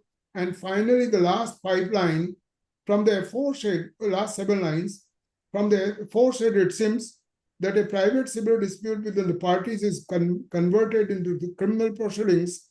Initiation of criminal proceeding for the offenses under section 315 and 5A of the SC/ST Act, therefore, is nothing but an abuse of the process of the law and court. From the material on record, we are satisfied that no case for offenses under so and so is made out, even prima facie. None of the ingredient of section so and so of SC/ST Act are made out. Therefore, we are of the firm opinion and view that in facts and circumstances, the High Court ought to acquire the criminal proceeding, etc., etc. Now, these are the words, the mandate of the highest court. There are some more judgment, but the law is shared on the basis of these 3-4 judgment. So I'm not multiplying by referring to 2 or 3 more judgment which are there, and there are number of judgments of the different High Court, including Bombay High Court, Bombay and Andhra High Court, which, since the Supreme Court judgment is there, we are obliged, and as a precedent, we need not have to go to the High Court judgment. Now, what is the section, 31P? Kindly let me allow to place that before you, Now, section 31P, if your Lordship is on the section,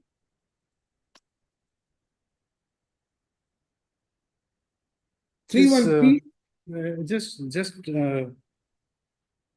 a casual question came Yes. to mind. In this judgment, there was a reference to senior counsel Mr. S. Nagamuthu. Is Yes. he the honorable former judge? You are right, Millard, and Mr. Nagamuthu is very much in our court. I had occasion of interacting with him. Okay. The 2 eminent seniors from South India are one Mr. Basant and one Mr. Nagamuthu, exclusively in the criminal side of the Supreme Court, Millard. These are the 2 who are doing very well, Millard. Now, as I was placing, Millard, before you 31P, kindly see the contour and the requirement of 31P. 31P, if your Lordship has the section.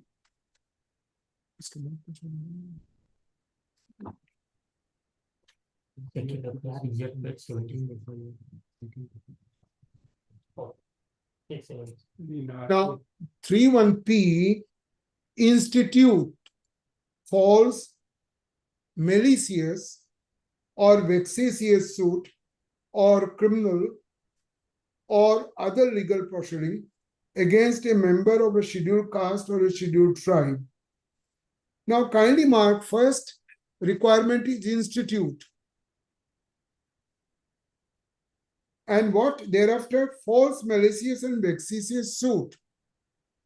Now, if there is a dispute between the board of directors regarding the continuation or otherwise of some director, and the matter is placed before the Ministry of Corporate Affairs under the Companies Act jurisdiction, Millard, and through ROC intimation is given, Millard, whether first, I'm not going whole hog on that, whether it amount to an institution, and secondly, is it a malicious or vexatious? Rather, it is the other way around, Millard. It is a malicious and vexatious FIR. Your Lordship had seen 1978-79, admittedly, the sawmill was established. The mill was run by the 2 so-called accused and petitioners before you, Millard, and they were running the mill. If there is a dispute of any kind, they are saying 1.5 crore. Your Lordship would recollect, FIR refers that this accused owe 1.5 crore to that Sumita Namchum. Okay, assume this is correct. Assume there is some dispute. Assume there are some GST issue. Have they anything to do with SC/ST or the substantive provision of the penal code? And as I started, let me take you back to that very first sentence. 418, 423. What is the sentence? Fine. What is the maximum sentence? 2 years in 423 and 418, 3 years. And I am before you more than 3.5 years. Of course, this High Court had protected these two accused rightly by directing no coercive action. But unfortunately, we did not put you inside. So that sentence can't be, well, the legal term is that the sentence cannot be set off. I'm on a different thing. See the harassment and torture. This A criminal proceeding. And under SC/ST Act, which the Supreme Court had consistently said that it is one of the most stringent acts. If I recollect, there are hardly 4 or 5 statutes like this which are operating in the country today. And for what? A business dispute, admittedly. As I said, the FIR, there are 2 FIR, both the FIR referring business dispute. When I was arguing for the bail and when I physically came to this High Court, I had shown that in FIR, the word business is referred 24 or 28 times. And if admittedly, and if they themselves are saying it is a business dispute, merely because you are someone from Arunachal or Mizoram or Meghalaya, can you allure, attract the stringent provision of SC/ST Act? Okay, if there is a dispute, wherever the domain or jurisdiction under the Companies Act, through ROC or civil suit, go and file, but not a harassing provision, which is the stringent. And then the Lordship have to test the entire thing on the criteria of the locus classicus of Bhajan Lal. What Bhajan Lal had said, whether it is a malicious proceeding, whether a civil proceeding have been given the color of a criminal proceeding, whether the FIR as such, or with whatever documents submitted therewith, make out a case. I'm saying forget conclusive. Whether you take conclusive or prima facie, none of the tests laid down by Bhajan Lal are satisfied to initiate any criminal proceeding. But somebody came and gave a threatening. But somebody came and gave a threatening. Yes, Miller. No, status report your Lordship had seen. I'm sorry. Status report says in so many paragraph, page 102. Kindly refer to that page 102 again. Status report says nothing like that had happened. Now, 10, the threaten is referred in page of the on page 47 of the FIR. The incident about motorcycle. No, page 46. I'm sorry. Page 46 is the incident of motorcycle. On the top of the page, it says, the Lordship will see that. Yes, yes. Today, an unidentified miscreant, etc., wearing so and so came and they threatened. Now see what is the finding or whatever the status report on this, which your Lordship will get on page 102. I'm sure. Yes, page 102, the second paragraph. Regarding the biker, all the entry and exit points were sealed due to COVID-19 lockdown and deployed the police personnel and no movement notice of any bikers. This is clearest finding and this has been accepted, and thereafter our interim bail was regularized and made absolute. So what is the case today, Millard? One feel agitated if this kind of proceeding or abuse of the special act happens, Millard. And what is the second FIR? You were referring to? Yes, second FIR is identical, which is on page 77.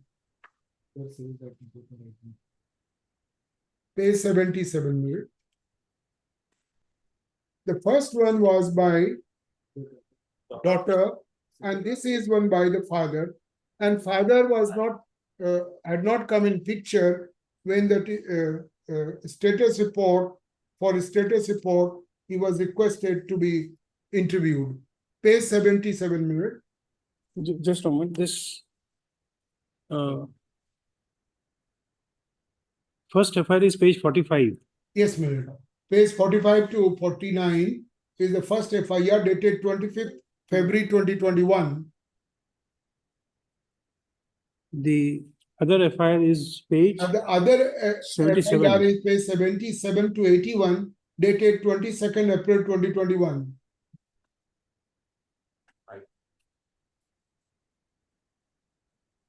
Yes. And both pertains to PH Chogam, and the case number is the same, GD 08/2021. Now kindly see page 77. FIR reporting fraud, forgery played on Registrar of Companies, Ministry of Corporate Affairs, as well as other crimes and atrocities committed by Rajendra Kumar Lahoti. Go and say this before the ROC or the Ministry of Corporate Affairs. Dumduma, Assam, Bikaner, Rajasthan under SC/ST Act, as well as relevant section of IPC in order to illegally assert control of my company and business through a methodological extortion racket and force me to leave this business and hand over position to them. This is to inform that I am the senior citizen, tribal person, age 76, and I, along with my daughter, am the owner and controller. There's no question of owner. It is a company. Owner and controller of Chogam Sawmill, as is stated by my daughter in her police complaint, which is page 45, launched a sinister campaign to oust me and my daughter from my business, properties, and company by invoking all sorts of illegal and nefarious practices, including extortion, hacking, forgery, mental torture, threat, which are criminal acts, and the assistance of law is required to bring the aforesaid criminal to justice.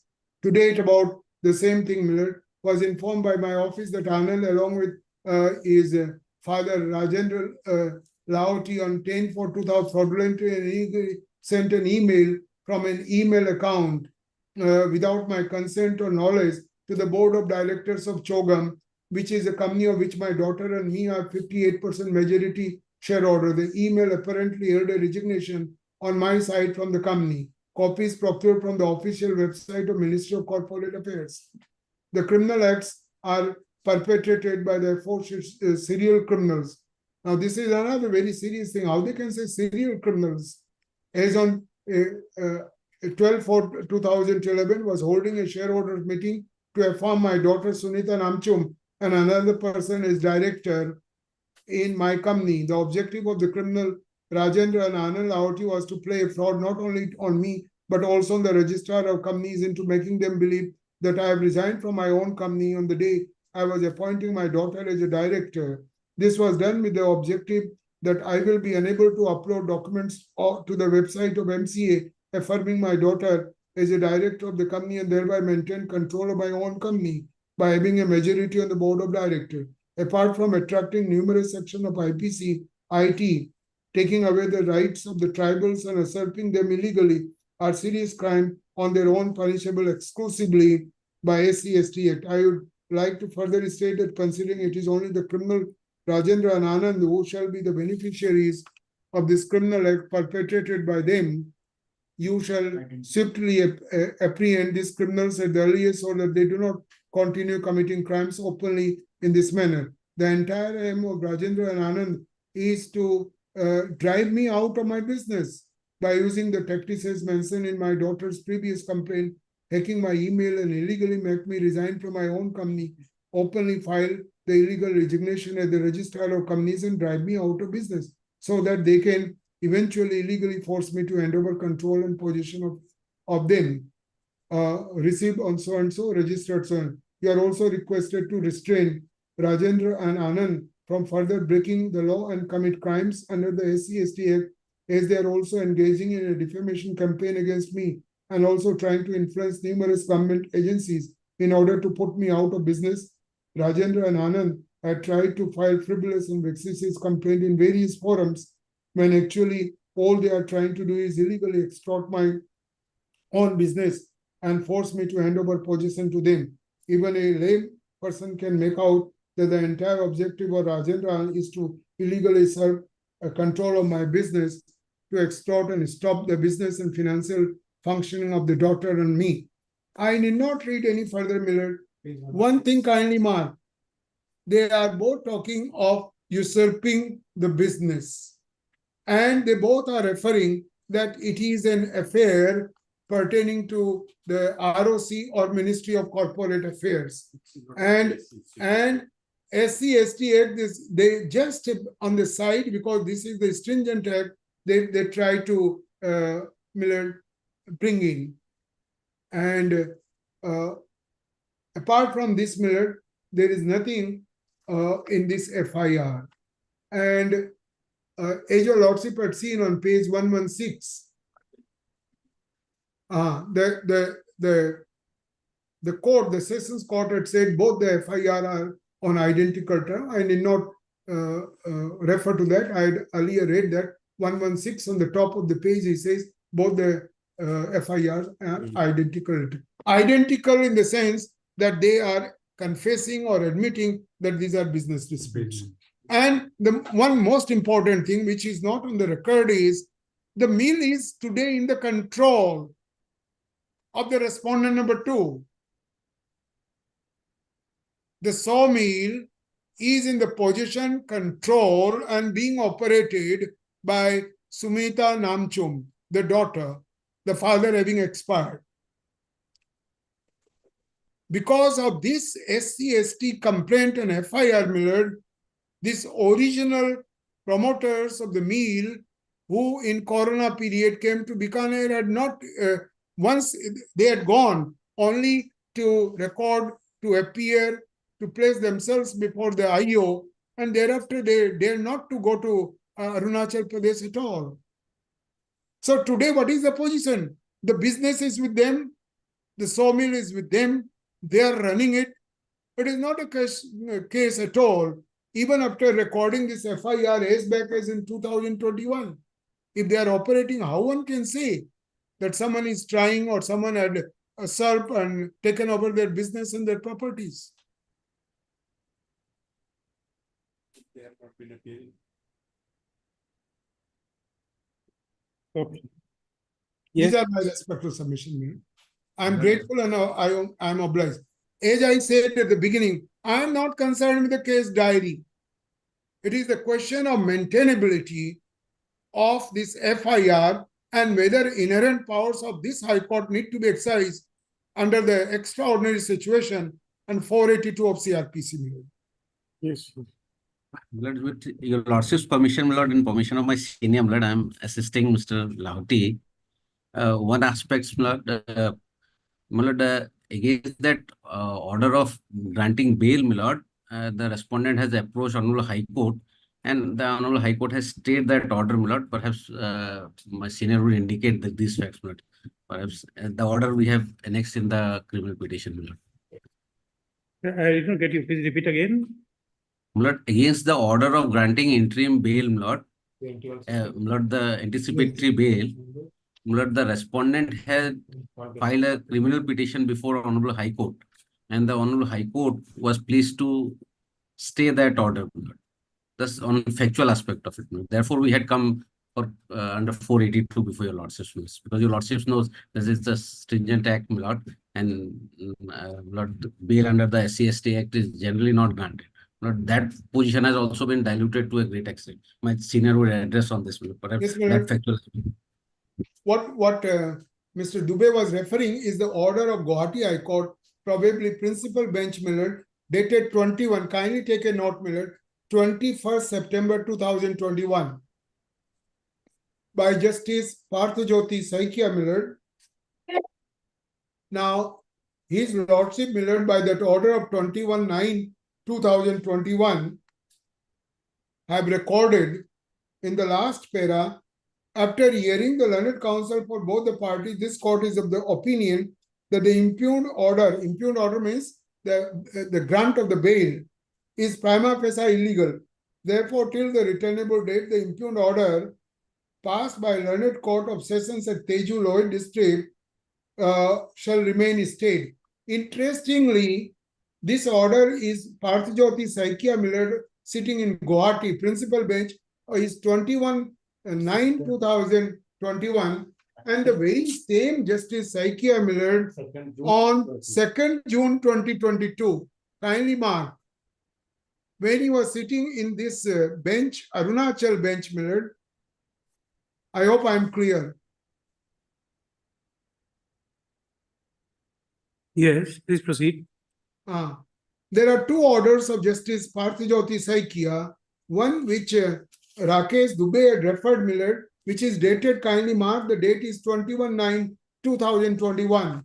Sitting in Guwahati, he said the interim bail which was granted by sessions is stayed. Now, but same Justice Parthijoti Saikia, when I came physically and addressed and probably was able to convince and persuade him more, on 2/6/2022, Justice Saikia says no coercive action shall be taken against the two petitioners. Where is that order? That is 2nd June 2022. In this part of this proceeding. In Yes, this yes, proceeding. part of this. Yes. In the proceeding which I am addressing to you today. As I said, I came physically to address the court, and I had the pleasure to appear before Justice Saikia, and he passed this order. And this order is, Lordship will appreciate the date, 21 September 2021, is sitting in Guwahati in probably in what is called Criminal Petition 496 of 2021. He says that the Sessions Court which has granted the bail should be stayed, but he himself, Millard, thereafter on 2/6/2022. And what has happened to the proceedings of criminal petition 496? Probably Millard, Rakesh can say that. Millard, I'm not with fully due aware. permission, Millard. Nothing seems to happen. Millard, what has happened, Millard, after the death of the complainant, Millard, they had taken many adjournments, Millard, for substituting the legal heirs. Millard, that steps they have not taken so far. And this case is still pending, Millard. Yes. In any case, this has nothing to do, Millard, because 2/6/2022 is subsequent on the last order. And Millard, last this order protects us the no coercive action. But I'm not on coercive action. I'm on today when I'm finally arguing the matter whether 482 is to be invoked and quash the proceedings or not. Okay. Yes. May it please your lordship. Your lordship, as I've already stated, that the updated case diary is not with us. However, your lordship, on the earlier occasion, your lordship, on the material of the case diary, your lordship, there are certain incriminating materials were there, your lordship. And so far as your lordship exercising of the 482 power at this stage, and that two stage is the investigation stage, your lordship, where your lordship, all the facts are not clear as of now. And your lordship, why the investigation is pending? Because there is an allegation of forging the signature and obtaining a SIM card by purportedly forging the signature of the deceased victim. And for that, your lordship, and from that number, the email ID has been created, your lordship. To verify that, the requisition has to be sent to the Google, your lordship. And definitely it will take time, your lordship. So before that, your lordship, investigation is pending. Otherwise, also, your lordship, the principle which has been laid down by the Honorable Supreme Court in this kind of cases, your lordship, it is no more res integra, your lordship. If the FIR disclosed prima facie offense, then investigation authority must be given an opportunity to investigate the matter, Your Lordship. So that the whatever material has been collected, whether it disclose the prima facie disclose the commission of offense or not, Your Lordship. No doubt, Your Lordship, the ST/SC section, Your Lordship, whichever the learned senior counsel is, Your Lordship, is stating that it's not applicable, but the other section is applicable, Your Lordship. It says, Your Lordship, the Supreme Court or Apex Court judgment says, if FIR does not disclose commission of any offense, it doesn't say if FIR does, if during the course of investigation, if an offense is registered under an FIR, but during the course of investigation, other offense is found to be committed by the offender, then that cannot be the ground to quash the matter. It says when it does not disclose any offense, and even if taken into the consideration the face value of the FIR and the material so collected during the course of investigation, if without rebuttal, Your Lordship, if it does not disclose any offense, then Your Lordship, it will be amounting to abuse of process and court can exercise its power under 482 and quash the matter. Now, Your Lordship, the facts are not absolutely clear at this moment, Your Lordship. But so far as Your Lordship, Section 3 of the Your Lordship ST/SC Act is concerned, Your Lordship, to some extent that part is, Your Lordship, attracted. Why I'm submitting, Your Lordship. This is, Your Lordship, the ingredients so far. I am, Your Lordship, referring to Section 3R. Because, Your Lordship, now the offense is at investigation stage, Your Lordship. And recently also, Your Lordship,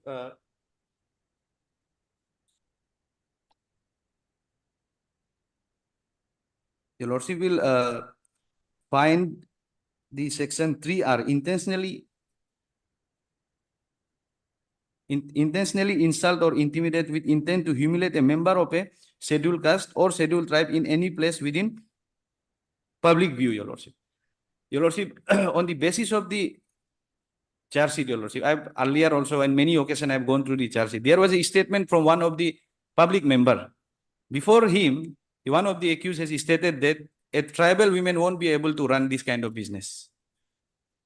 Merely having a knowledge that person belong to a member of the ST will not suffice, no doubt. But on the ground that that person belong to an ST or SC community, then this section will be attracted. It has been well settled by this honorable court, by the Honorable Apex Court, Your Lordship. And secondly, Your Lordship, that there is a material so far as the ST/SC Act is concerned, because there is an utterance and insult from the accused side who has stated, and it has been deposed by one of the witnesses, Your Lordship. And so far as, Your Lordship, the other allegation is concerned, allegation is not regarding, Your Lordship, whether that much amount has been taken, this much here she is entitled. It is allegation is regarding the forgery of document, Your Lordship. Document has been alleged to have been forged and submitted before the concerned authority to withdraw that accused or this victim person membership or his from board of director for withdrawing his, Your Lordship, membership from the board of director, Your Lordship, by forging a document, Your Lordship. So now, Your Lordship, at this stage, Your Lordship, if after, Your Lordship, if investigation is completed, Your Lordship, every fact, every material will be before this court, and it will not be difficult for this honorable court to consider the material. And otherwise also, Your Lordship, at the stage of investigation, till the, Your Lordship, when the matter is considered for framing of charge, the material whichever has been collected by the prosecution has to be considered as true and correct, Your Lordship. So, at Your Lordship, in support of my, Your Lordship, submission, Your Lordship, I would like to rely some judgments, Your Lordship, that at this stage, whether is the right time to exercise the power under 482. The learned senior counsel has also relied the Nyarika Infrastructure Private Limited. He will also rely that judgment, Your Lordship.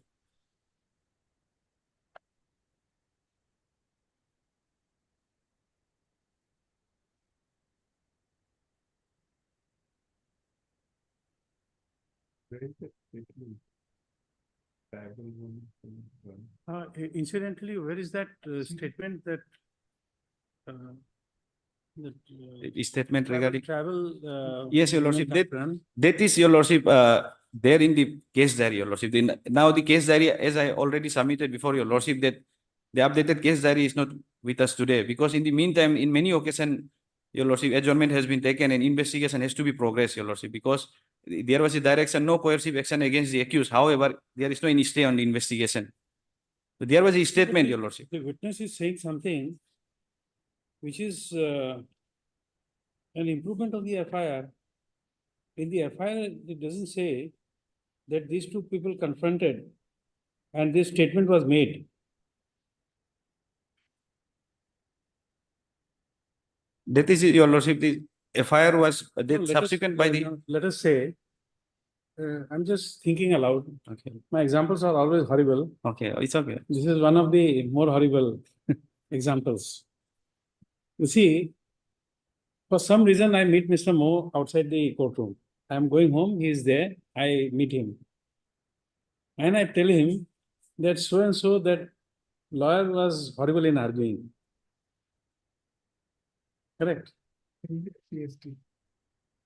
Now, this statement made before Mr. Mo of a lawyer, obviously here we will have lawyers from various tribes. So I just say that this lawyer, I found him horrible. This is the statement I made to him. Now, what would that mean? Your lordship, that will not attract, your lordship, no doubt. Why? Because your lordship is not insulting him on the ground or the reason that he belonged to the tribe or community. It's a general insult, your lordship. No, but you see, somebody hears this accused being told that tribal lady will not be able to run. Yes, your lordship. How this becomes an insulting? Yes, your lordship. Because No, on the insult, you see, insult will be that act which is made in front of that, to abuse that person. So therefore, when I am insulting you, I say that, well, you can't argue anything. You are bad. That is, I am speaking to you and insulting you in front of everyone. yes, your lordship. Correct. So that's why I give this example. If I speak to Mr. Mo and tell him that this lawyer, I did not like him, will not be an insult, because that is a private conversation. But And it is not the, you see, first of all, this informant will have to come and tell that, yes, he confronted me and abused me. Yes, your lordship. That allegation itself is not there. But in front of your lordship, one of the public member, your lordship. Your lordship, let's read just one of the judgment of the Honorable Supreme Court on that context, your lordship.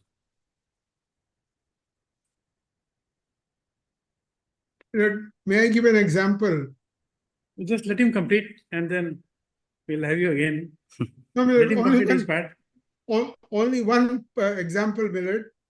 Yes. In 1974, when I entered the Supreme Court, what I faced was, because of our pronunciation from Assam in English, everyone used to talk about, who is this lawyer? What language is he speaking English? Because we who come from Northeast, Millard, I'm talking of 1974. Can I take it was an abuse, or it was some personal insult to me, which was a fact, that our accent are not the kind of accent which Bombay lawyers are having in 74. Your lordship, in this is the 2024 SCC online, SC 2249, para 80, I will relate para 80, your lordship. Paragraph 80, your lordship. 80. Yes, your lordship.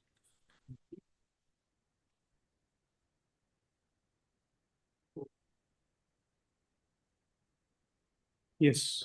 Yes, your lordship. At the cost of repetition, the word in section 31R of the Act 1989 are altogether different. Mere knowledge of the fact that the victim is a member of scheduled caste or scheduled tribe is not sufficient to attract section 31R of the Act 1989. As discussed earlier, the offense must have committed against the person on the ground or for the reason that such person is a member of scheduled caste or scheduled tribe. For the reason that she belongs to that community, she won't be able to run a business, your lordship. On that ground, your lordship.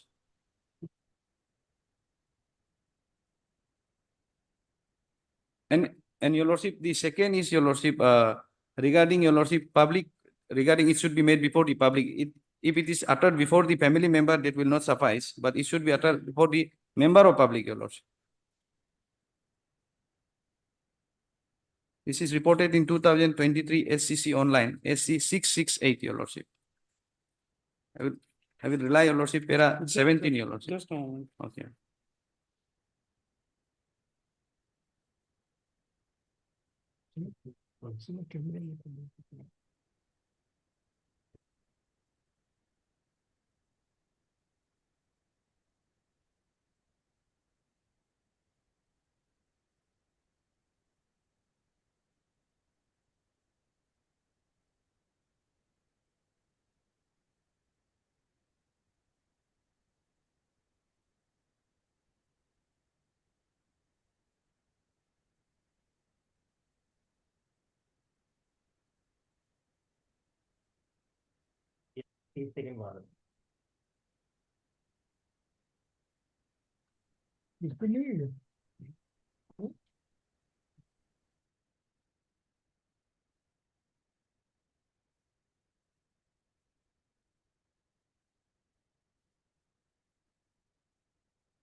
You read this paragraph, you will understand the meaning I wish to convey. Paragraph 2.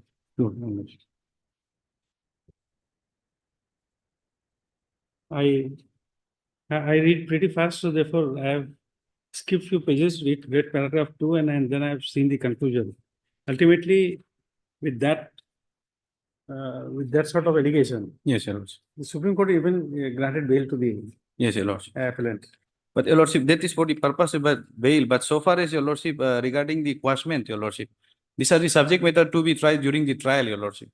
Regarding the intention and your lordship, other aspect, your lordship. But the question here is whether there is a prima facie any offense has been committed or not, your lordship. Otherwise, your lordship, it is well settled that at this stage the court cannot hold mini trial as well, your lordship.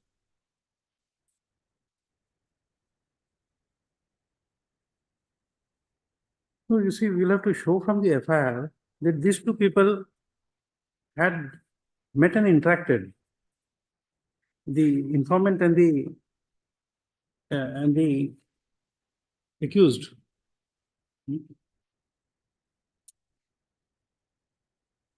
And your lordship, the second aspect would be, your lordship, as it's well settled that, your lordship, if there is an omission in the first information, your lordship, that will not, in fact, your lordship, vitiate the prosecution case, your lordship.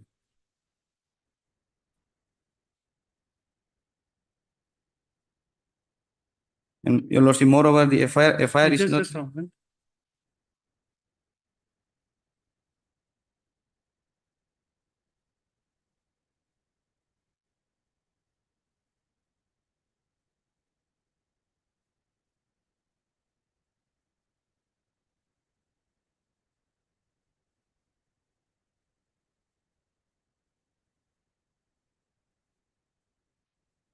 Yes.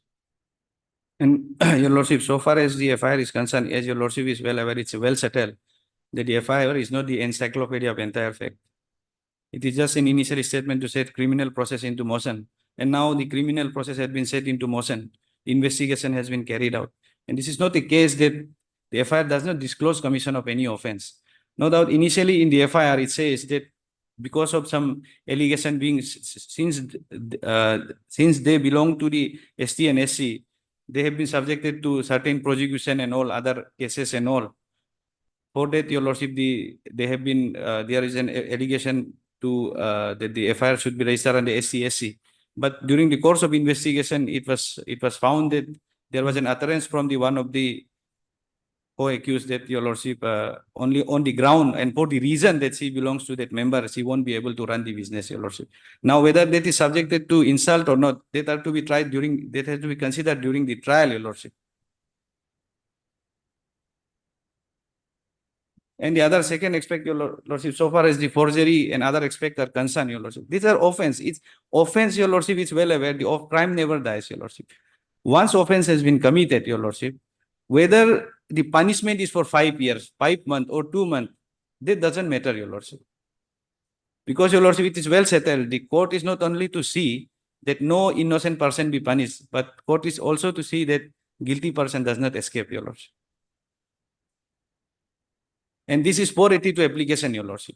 This is not an appeal where all the material are placed before your lordship.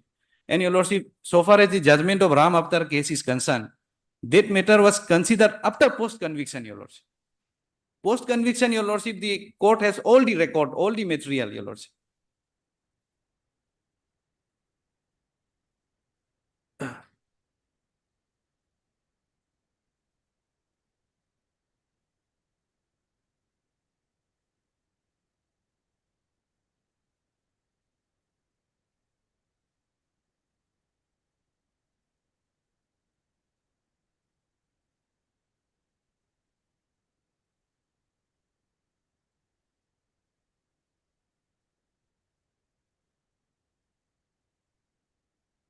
If your lordship allow, I would like to rely, your lordship, 3 judgments, your lordship, which laid down the principle, what aspect has to be considered, what are not to be considered at this stage, your lordship. Because the 482 power is very wide, your lordship, and same should be exercised sparingly with circumspection. And only in those cases where it is, your lordship, patently clear that the allegation does not disclose the commission of any offense. Your lordship, first I will rely on this, your lordship, Nyarika Infrastructure Limited, 2021 SCC online, SC 315, your lordship. They have also relied on it, your lordship. I would like the paragraph, your lordship, para 80, your lordship, 3 and 11, your lordship, and 15, 3, 11, 15, your lordship. 3, 11, 18. 3, 12, and 15, Roman 15. 12. In para 80, your lordship, it's not too much. May I read, your lordship? Just a moment, let me get the judgment. Yes, I provide the judgment. Right. Okay. No, it's already here. I'll go through this only. ये है ना, ये वाला। Page name. Paragraph? Paragraph, your lordship, 80, your lordship, in second last or fourth last page, your lordship. This is not a true copy. It's In our from compilation, it is serial number 4, page 35 onward. See that first and then you will see. Now you can see what is it. Just paragraph 80.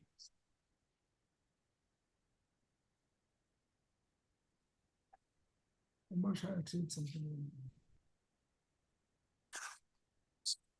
I have marked, your lordship, yes.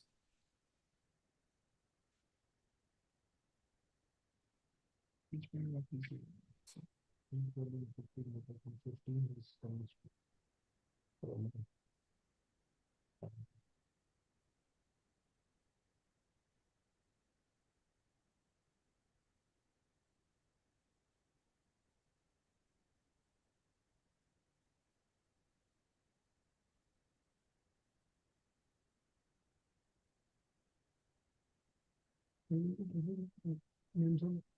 उनके बोल रहे mention से बात करें उनका phone आएगा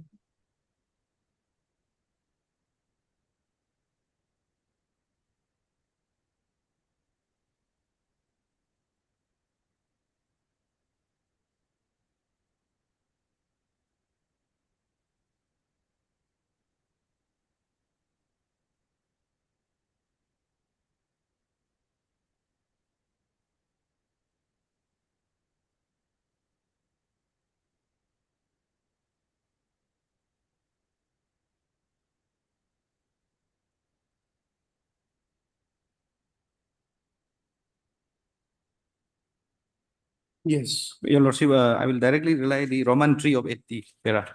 3, 12, and 15, your lordship. 3 says, it is only in cases where no cognizable offense or offense of any kind is disclosed in first information report that court will not permit an investigation to go on. This is one parameter I am, your lordship, relying. And second is, your lordship, para Roman 12. The first information report is not an encyclopedia which must disclose all fact and detail relating to the offense reported. Therefore, when the investigation by the police is in progress, the court should not go into the merit of the allegation in the FIR. Police must be permitted to complete the investigation. It would be premature to pronounce the conclusion based on hazy fact that the complainant FIR does not deserve to be investigated or that it amount to abuse of process of law. After investigation, if the investigating officer finds that there is no substance in the application made by the complainant, the investigation officer may file an appropriate report summary before the learned magistrate, which may be considered by the learned magistrate in accordance with the known procedure. And now, your lordship, para 15, your lordship. When a prayer for quashing the FIR is made by the alleged accused, and the court, when it exercises the power under 482 CRPC, only has to consider whether the allegation in the FIR disclosed commission of a cognizable offense or not. The court is not required to consider on merit whether or not the merit of the allegation make out a cognizable offense, and the court has to permit the investigation agency police to investigate the allegation in the FIR.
In this case, Niharika. Yes, your lordship. Which paragraph is the discussion on Bhajan Lal?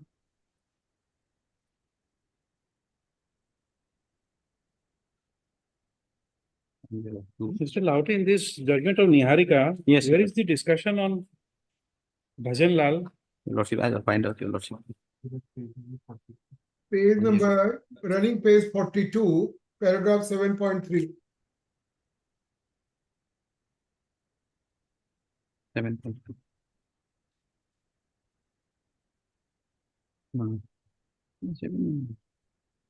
The exact extract of Bhajanlal is there on that page.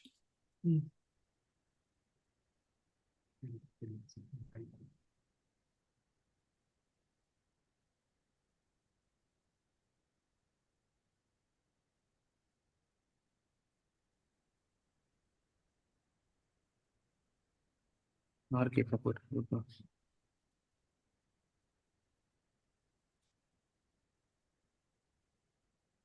Your Lordship, you'll find in 37 para, Your Lordship. Then come the celebrated decision of this court in case of Bhajanlal.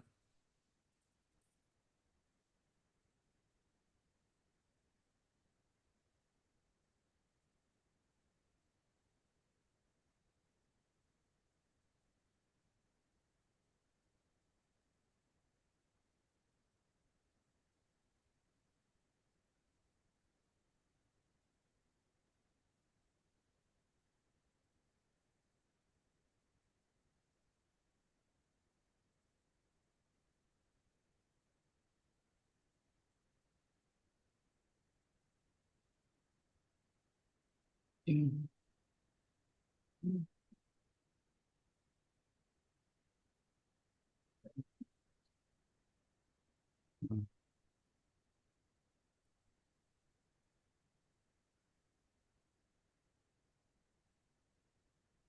SCC, which paragraph you said? Your Lordship, SCC online, Your Lordship. Paragraph? Paragraph, Your Lordship, 37, Your Lordship. The 37. Bhajanlal matter was retaliated, Your Lordship. Para 37 in SCC online, Your Lordship. Yes, yes. The difficulty is that FCC gives a different paragraph and therefore. Yes, Your Lordship. In Yes. the true copy, it's provide different para. In online is different para. Correct. In SCC 2021 SCC online, Yes, I've seen that. 37, Your Lordship. Yes, yes, I got it. Yes.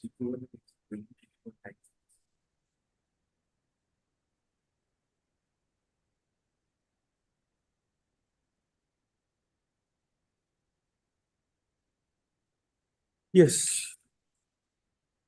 Your Lordship, after Bhajanlal or yes, Nyarika, Your Lordship, I will come to the one, Your Lordship, two more, Your Lordship, three more judgment, then I will conclude, Your Lordship. Six.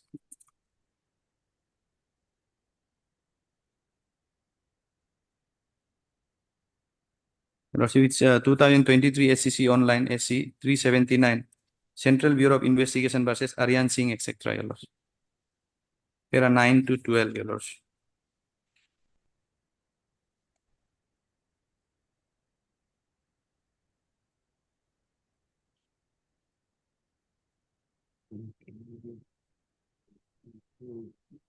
Para 9, from 9 onward, Your Lordship. 9 to, Your Lordship, 12, Your Lordship. May I read out, Your Lordship? Yes.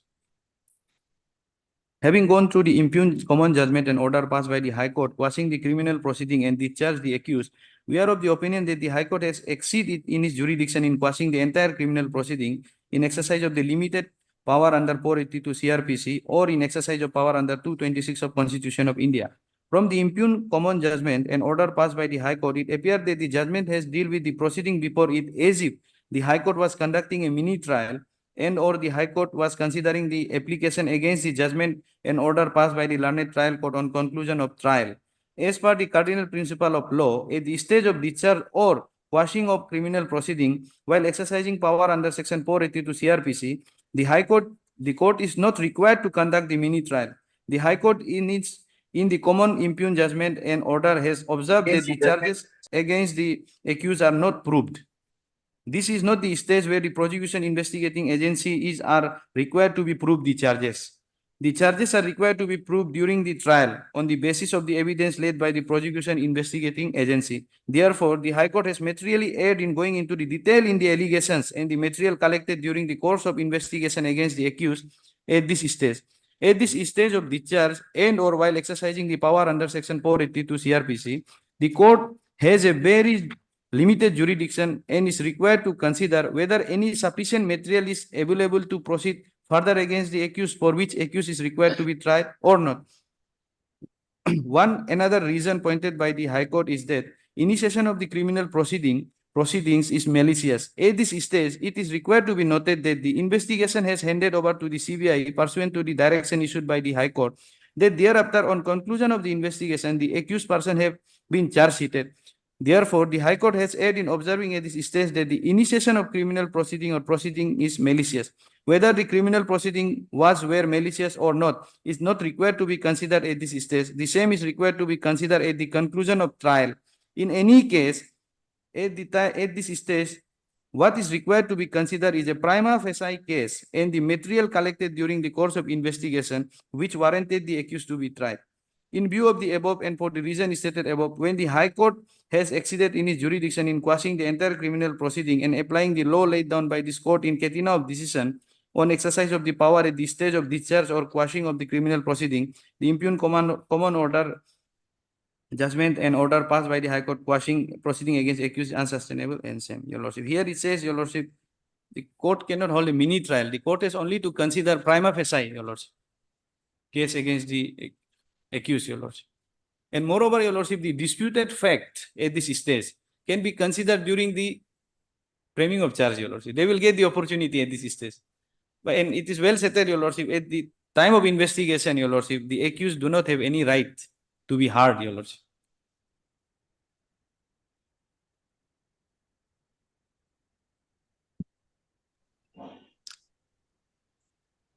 Good evening, sir. I'm the complainant, Sunita Namshum. Fine. My counsel, Heli Jamu has recused from the case and he's given me the notice. So I'm in the process of looking for another counsel, local counsel. And my arguing counsels are not available today. So please give us some time. No, you have already heard the matter. You should have told us before we started proceeding. No, because my counsel had said that he's recusing, he's given me the notice. No, you should have told us in the morning. We have heard the matter since 2 o'clock. We are hearing for 2 hours. We'll not adjourn the matter. So, but we have to be given the chance, right, my lord? No, but as a complainant, I should be heard as well because my counsels are not available. Nobody has stopped you from making your submission.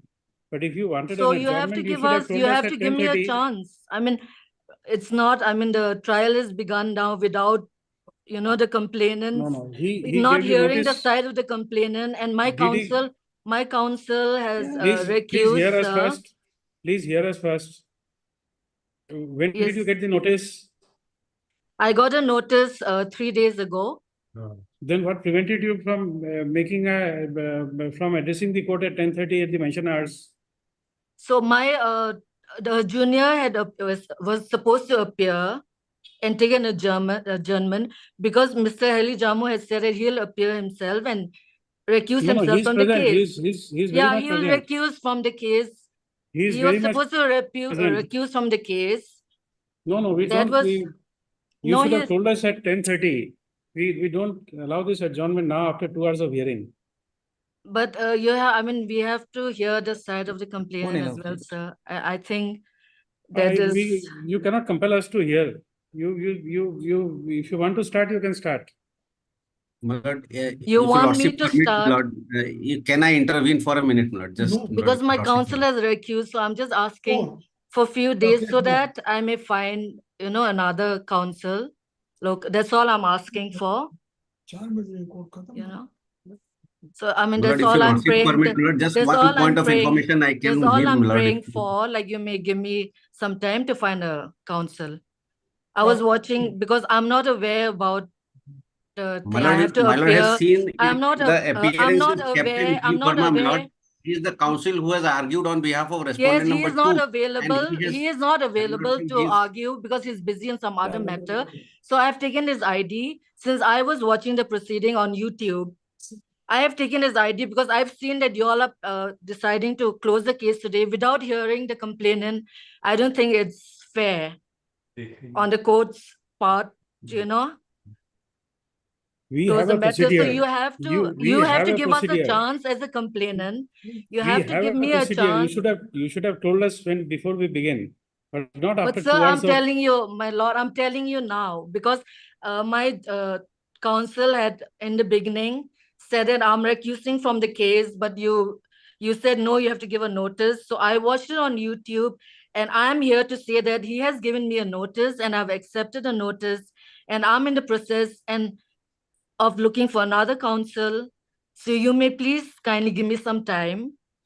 We will argue this matter, and then in due time you may decide whatever, but it is fair, it should be fair on your part that you should listen to the Your Lordship, complainant as well, Allow us because to, you're Your Lordship. only hearing the side of the, Let us, you Your know. Lordship, let us complete our argument. If she want to argue, let her argue. No, if no point, you see, if I think it's only I fair can't that you complete it, give. why should I hear it more? Yes, Your Lordship, and the council is also here. My counsel has No, but why we recused should from adjourn it the after 2 case. hours? My counsel has recused from the case. That is the case here. So, he has recused and he has sent me, and I'm not aware that I need to come at 10 o'clock and inform the court. So, and my arguing counsel, Mr. D. Verma and all are not available today. So I have taken his ID and I'm appearing on myself personally because I'm watching and seeing that y'all are planning to, you're arguing the case. Because the last Let her date, disclose her face, Your Lordship. We don't know who is appearing, Your Lordship. Let her disclose her face, Your Lordship. Her why do you face have is to not see my visible. face, my lord? I mean, I don't think you recognize me whether I show my face or not. I mean, it is me, I'm Sunita Namshum, and then, I mean, what is the thing that whether I show my face or not, it doesn't change the matter. I'm only saying that my counsel has recused from the case because he's got some other. You do it on Monday. You do it on Monday. Okay, fine. Fine, my lord. Just give me a few days. Monday is fine. Yes. We'll take it up on Monday. Give me, or you can give me 1 week so that I may look for a counsel. I mean, there'll be, and surely after 1 week. That would not happen. You do whatever you want. We adjourn it till Monday. No longer. We complete the fine. argument of the learned AVP. We are hearing his argument. And your counsel, since we did not allow recusal, he's dutifully sitting in the courtroom. But he has given me a notice and I've accepted. No, that is okay. That is okay. Yes, I've accepted it. I mean, he informed me and I've accepted it. And as I was watching the YouTube video, I mean, he did start in the beginning saying that I am. You see, you are taking the court for granted. No, sir, no, my lord, I'm not taking what you are court doing for is granted. absolutely unfair. When you saw in the YouTube, you could have addressed us then and told us that you wanted an adjournment. My lord, argument was going on, my You are lord. cunning. You are not only cunning. You want to take the court for a ride. No, my You see, lord, then you should not argument have was going, my you lord, should not have argument allowed was the senior going counsel to on. argue. He You should not have started an allowed. argument. He started an argument, so I did not interrupt. I No. waited. I waited Then for them to why complete. you have interrupted now? Towards the end, since you all were quiet, so I interrupted. I joined in now. In the middle of the argument, I did not interrupt. No, Because you should have everyone told was us. talking. Everyone was talking at this. I don't know the protocol of the court. Like I thought when you're quiet, then I came into the, because everyone was talking and arguing at the same time. So I didn't interrupt the court at that time. So I would be, honored if you could give me 1 week's time, and I'll definitely No, find Monday, you take it on, leave it. You do it on Monday. We have wasted our time. We don't want it to be wasted further. It's not easy to give 2 hours time and then hear that you want an adjournment. No, my lord, I mean, to give me a chance, to give us a chance and give me to find a lawyer so that he may argue. You do it on Monday or we close the matter today. We are not giving Okay, you my 1 week. lord. Okay, my lord, it's up to you. If you don't want to hear the complainant and you want to close the case, we will do it on Monday. Yes. You can argue yourself. There's no difficulty. You can come and argue. Okay, if I don't find a lawyer by then I'll argue myself. Sorry to interrupt, and I don't know the protocol of the court, so I thought, while everyone is quiet and reading, then I should appear. Because Okay, as you far complete your as, part. You complete your part. all right.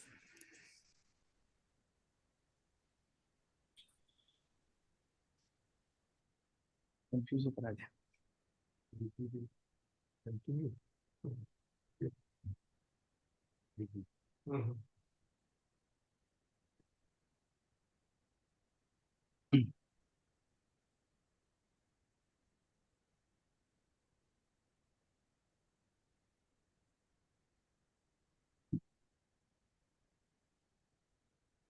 So this is 2020 SCC online 765.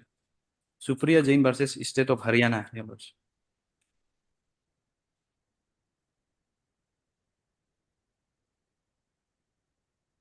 I will, Your Lordship, Yes.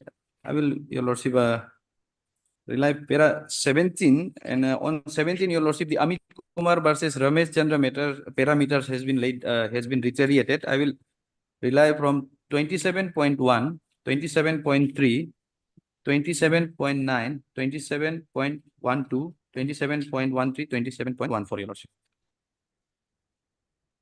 From 27.1, Your Lordship, may I read out? From 27.1, Your Lordship. Yes. Yes. In Amit Kapoor versus Ramesh Chandra, this court laid down the following guiding principles. Though there are no limit of the power of the court under section 482 of the code, but the more the power, the more due care and caution is to be exercised in invoking these powers. The power of quashing criminal proceedings, particularly the charge frame in term of 228 or the code should be exercised sparingly and with circumspection, and that too in rarest of the rare case. Now 27.3. The High Court should not unduly interfere. No meticulous examination of evidence is needed for considering whether the case would end in conviction or not at the stage of framing of charge or quashing of charge. Now, Your Lordship may directly come to 27.9. Another very significant caution that the courts have to observe is that it cannot examine the facts, evidence, and materials on the record to determine whether there is sufficient material on the basis of which the case would end in a conviction. The court is to concern primarily with the allegations taken as a whole, whether they will constitute an offense, and if so, is it an abuse of process of court leading to injustice? Now, Your Lordship, 27.12. In exercise of its jurisdiction under 228 and or under section 482, the court cannot take into consideration the external material given by the accused. Here it says, Your Lordship, accused right. External material given by the accused for reaching the conclusion that no offense was disclosed or that was possibility of his acquittal. The court has to consider the record and document annexed therewith by the prosecution. Quashing of 27.13, quashing of a charge is an exception to the rule of the continuous prosecution, where the offense is even broadly satisfied. The court should be more inclined to permit continuation of prosecution rather than its quashing at the initial stage. The court is not expected to marshal the record with a view to decide admissibility and reliability of the document or the record, but is an opinion formed prima facie, Your Lordship. So this, Your Lordship, all these cases, we squarely cover this case as well, Your Lordship.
Yes. Yes, Your Lordship, and the second last after that, Your Lordship, I will conclude, Your Lordship, this is the recent judgment in August. This judgment was passed by the Honorable Apex Court in Sailes by Ranchod by Patel and another versus State of Gujarat, Your Lordship.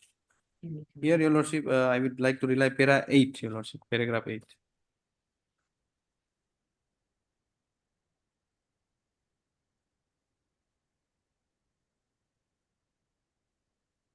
The court, Supreme Court doesn't say that it cannot be quashed, but it can be quashed if, Your Lordship, it doesn't disclose anything, Your Lordship, any offense.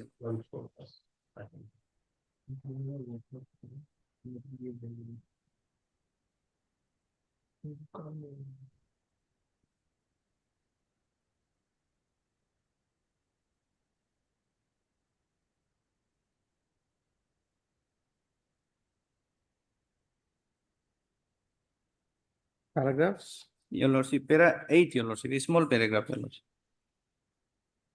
When it can be quashed, Your Lordship. May I read, Your Lordship? Yes. On the authority of the aforesaid decisions, law seems to be well settled that the High Court under Section 482 CRPC retain the power to quash an FIR even after charge sheet under Section 172 thereof is filed, provided a satisfaction is reached, inter alia, that either the FIR and the charge sheet read together, even accepted as true and correct, without rebuttal, does not disclose commission of any offense, or that continuation of proceeding arising out of such an FIR would in fact be an abuse of process of law, as well as the court given the peculiar circumstances of each particular cases, Your Lordship. If it does not disclose anything, Your Lordship, even as on that, if the material has been collected, that has to be, court should presume that the material are true and correct. Even without rebuttal, if it does not disclose any offense, then yes, that will be amounting to abuse of process, and court can exercise this power. And Your Lordship, the disputed fact, Your Lordship, the last one, this is the judgment from the Allahabad High Court, Your Lordship. It's reported in 2020 SCC online, all 68, Your Lordship. I'm referring this because, Your Lordship, this aspect, whichever they are disputing, this can be raised at the later stage during the consideration of charges as well, Your Lordship.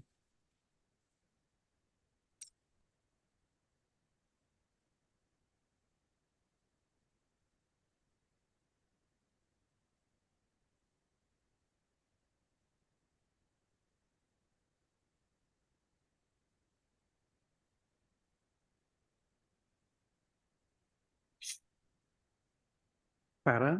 Your Lordship, para 9, 10, and 11, Your Lordship.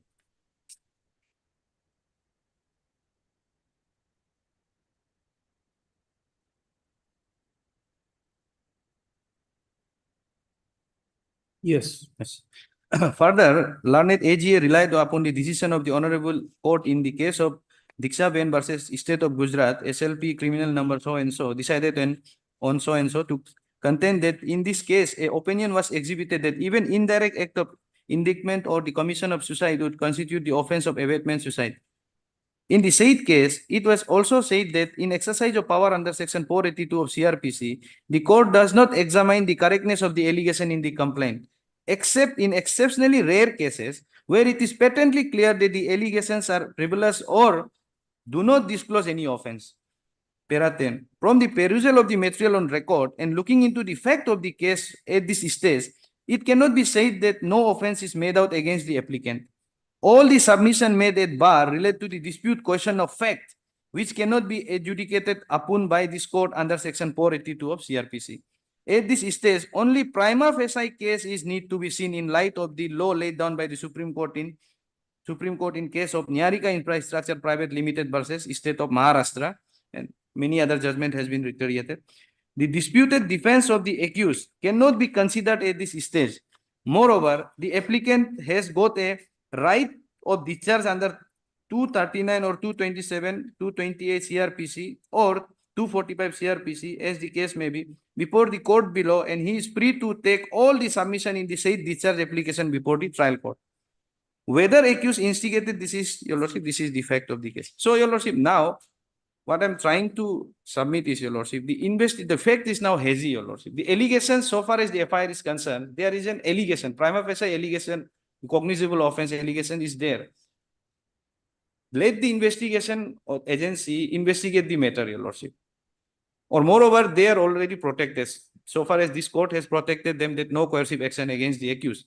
But investigation is still progressing, Your Lordship. And so far as delay in filing of the charge sheet, maybe FR also, Your Lordship, at this stage, I cannot say, but Your Lordship, there is a delay because of, Your Lordship, collecting the material, Your Lordship. There is the email has been made through Google account, Your Lordship.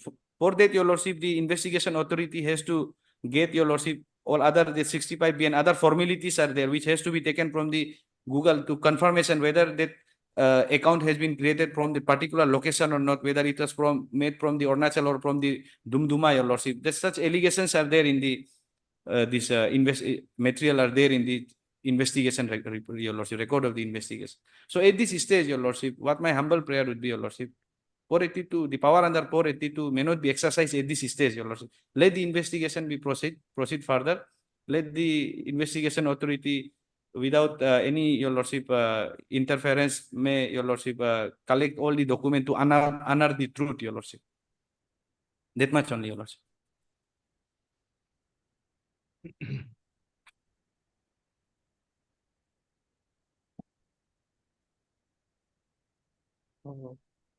See, heard Mr. M.L. Lauti, the senior counsel, assisted by Mr. R. Dubey, counsel for the petitioners.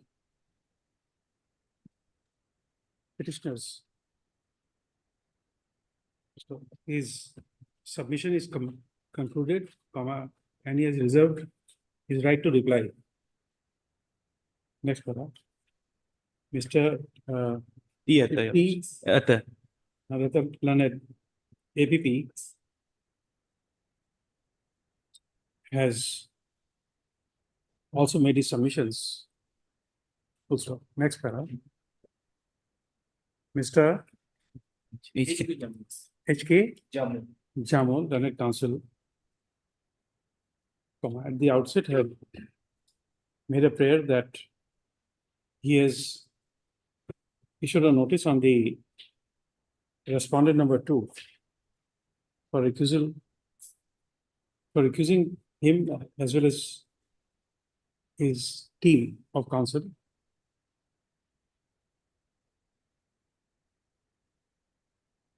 to stop.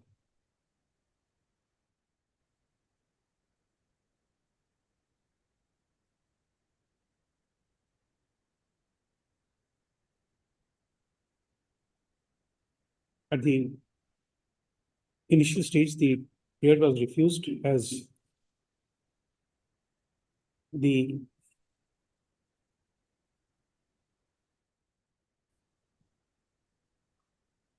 proof of as an application as required body high court rules, along with proof of service of notice on respondent number 2 was not available.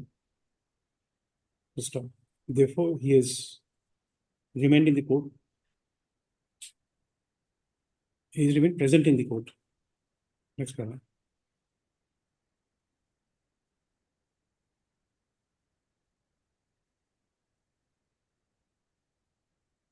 After conclusion of the submission of the learned senior counsel for the petitioner and halfway through the submission of the learned APP,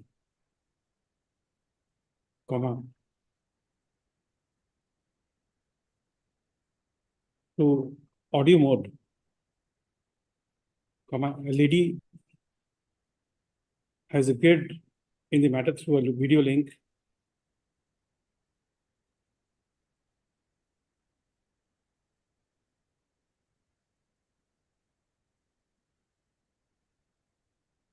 and has submitted that she is the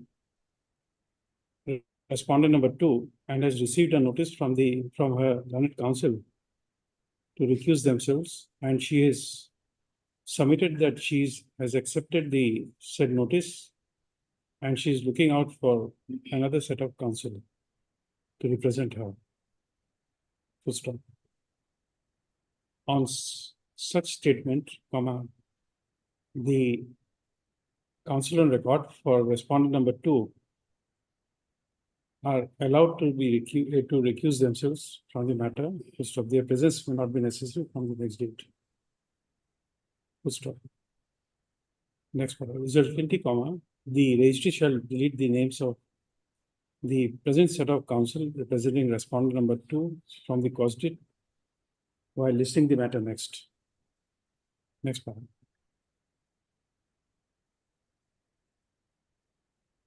The so-called petitioner in person,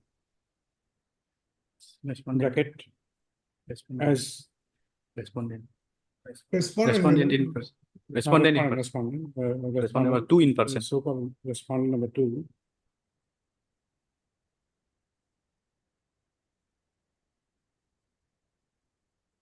has prayed for some time to engage a new set of counsel. Full stop. On being asked, comma, the so-called petitioner, the respondent number 2 has submitted that she had received the notice 3 days back, and as she did not know the court procedure, comma, she did not make a mention at the morning, at the motion, the mention time, nor she made a mention at the commencement of the submissions. Full stop. As the matter has been heard for from 2 p.m. to 4:20 p.m., comma, it would not be possible to give a long adjournment. Full stop. Accordingly, the prayer for adjournment is allowed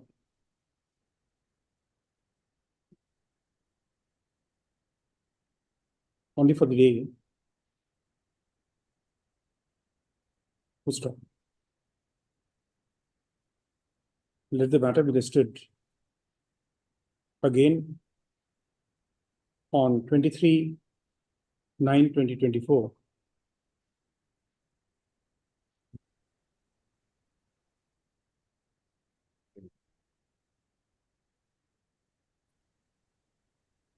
So as to enable the respondent number 2 to make her submission in the event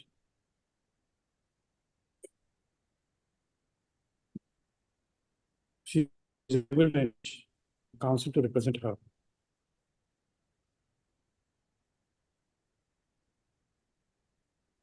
Next paragraph.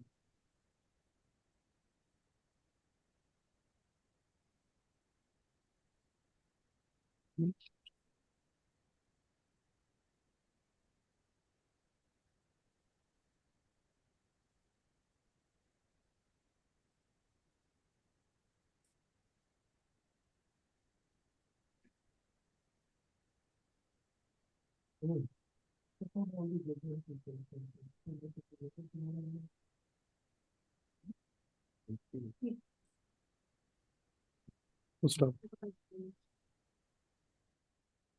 Next paragraph. In order to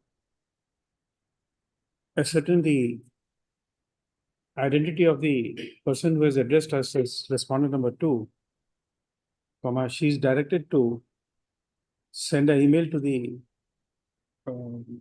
court master along with the proof of our identity, so as to assure to ourselves that a correct person has addressed the court. So the same shall be done in course of the day within 5 o'clock today. So, madam, are you hearing us? Respondent number. Yes, my lord. By 5 o'clock, you send an email along with your proof of identity so that we know that we are being addressed by a correct person. All right, my lord, all right. Okay. Obliged. Next paragraph, based on 23/9/2024. Is part heard. Lord, with the permission of my senior, Lord, can I make one statement, Lord, if your lordship permit? Yes. My lord, if your lordship sees the cause list, lords, Mr. Jamo has recused himself. There is another set of counsel, Captain D. Verma, from whose ID, my lord, the respondent 2 has appeared, my lord. He has not recused, my lord. My lord has passed an order that the set of counsels appear, my lord, appearing. Only one council. The lordship. I don't know, there's only one set of counsel. Only one council. There Only are one two counsel. councils, my lord. There are two. Well, there are named- other councils are also there. Out of the councils, is he recused only, your lordship. Only he is He recused. only he recused. Yes, yes, my lord. So there is already a council for her. Oh.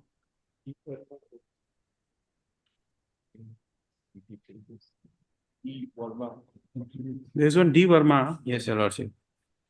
He has not withdrawn. We are praying for him also, no? No.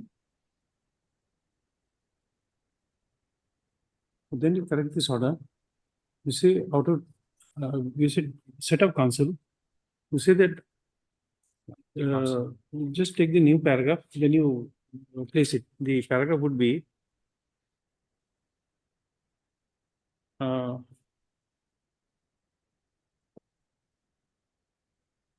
Mr. H.K. Jamo, one of the two counsel on record for the respondent number 2, has submitted this, that paragraph would be like this, has submitted so and so. And then the final order would be that accordingly, as there is no communication that the other lawyer, Mr. D. Verma, has recused himself, comma, he would remain on record for the respondent number 2. Stop. However, the prayer made by Mr. H.K. Jamo to recuse himself is allowed on admission by the so-called respondent number 2 in person. Stop. Therefore, the registry shall strike out the name of Mr. H.K. Jamo as counsel for the respondent number 2 while listing the matter next.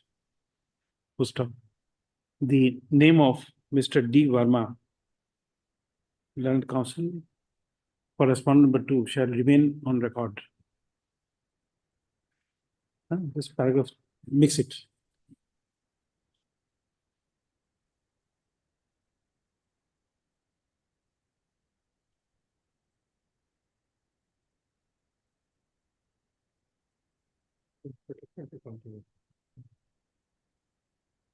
It's the interim order to continue.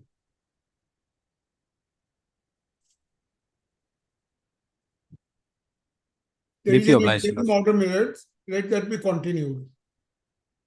Yes, continue. Lordship. I did not get you. The interim. What order. I was saying, interim order to continue, minute, Yes, yes, we have to continue it. grateful. Obliged, lordship.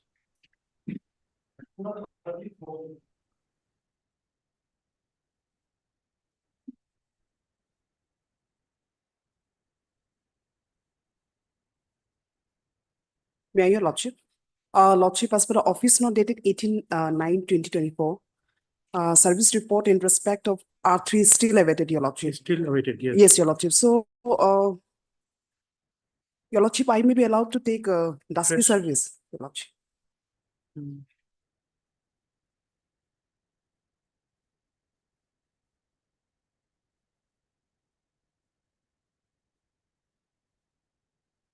Respondent number 1 and 2 has already filed the affidavit in opposition.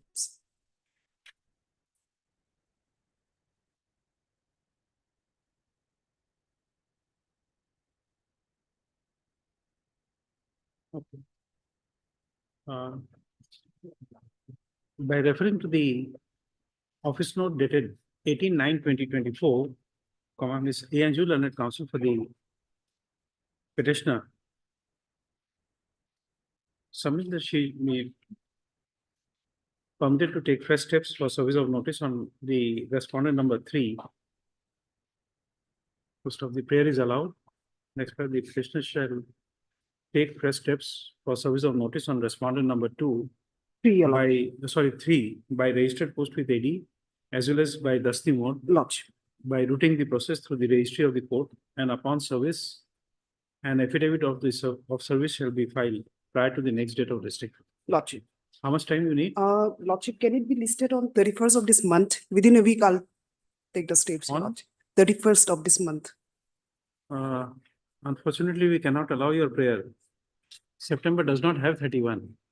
Lordship, the problem is there's a stay here in No, this. I case. understand, but I Lordship. still cannot allow your prayer. There is no 31st in September. Lordship, sorry, 30. 30th of this month. 30, okay. Okay. Here, Your Lordship, there's a stay, Your Lordship. Stay order dated 25/6/2024, Your Lordship. Interim order passed today stands extended to the next date of listing. In their affidavit in oppositions, Your Lordship, they have made a mere statement that appointment has already been done, but no any document has been annexed. Then we can't do Lordship. anything. Obliged.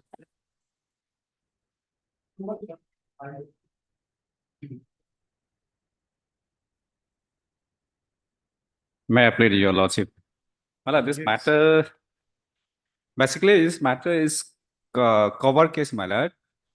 Last, my lord, on 13/9, your honorable court was pleased to ask the respondent counsel to go through two judgment, whether this petition is covered in the earlier judgments and judgment and order, my lord. There is two judgment and order, my lord. So, my lord, I will pray that this can be Just disposed a of. moment. Have you served extra copies to the? Yes, my lord, I have served. 23? To whom you have served? I have served extra copy to Standing Council, Secretary Land Management, Director. Mr. Kamdu, you have served. Yes, I have served.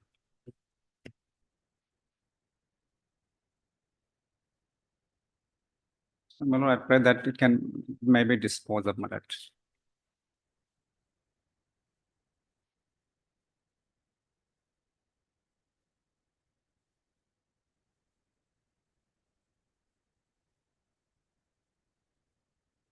Where is this order of 14/8 in WBC 3 AP? Yes, An order dated 6/9 in WBC 393. Where are those orders? Yes, my lord.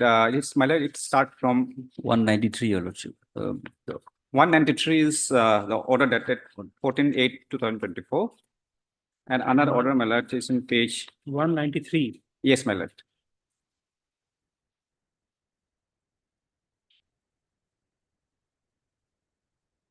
It's starting from 145, but then that order is in judgment and order is in page 193.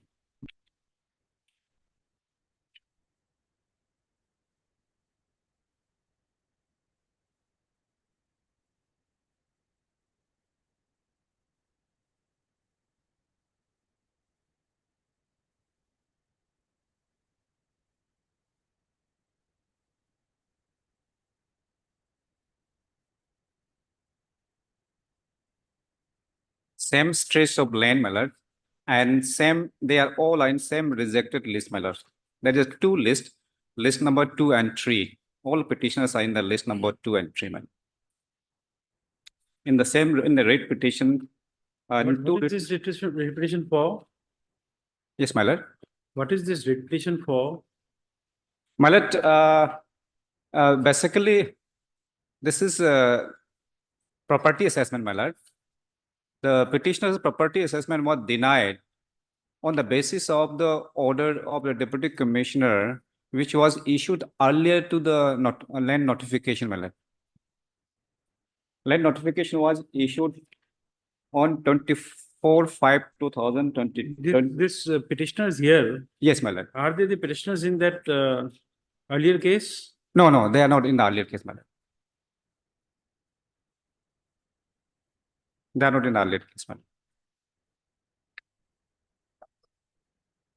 notification was on 24/5/2022, but then their property assessment was denied on the basis of the Deputy Commissioner's public notice, that is prior to the notification, my lord. It is 29/03/2021, my lord. And they have prepared two lists. They have prepared the petitioners are in two lists, my lord. Where is this notice dated 29/3/1? Yes, my lord. It's in page 39, my lord.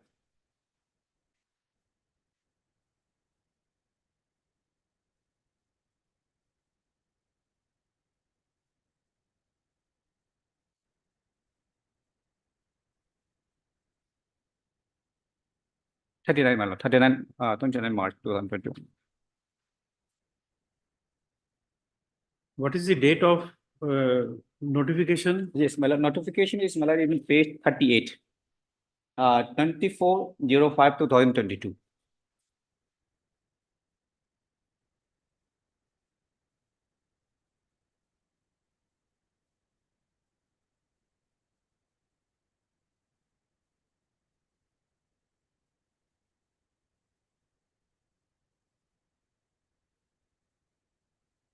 And rejected lists are in page 20, dated 27/10/2022, and another is 9 December 2022. man.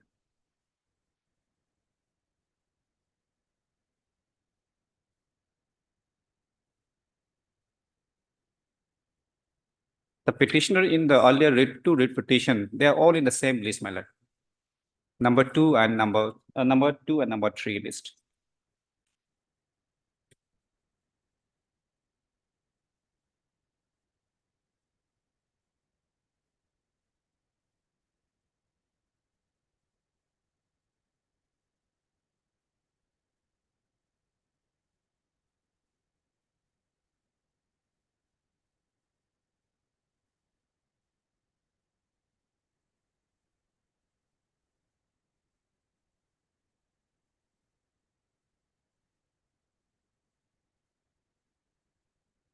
Mr.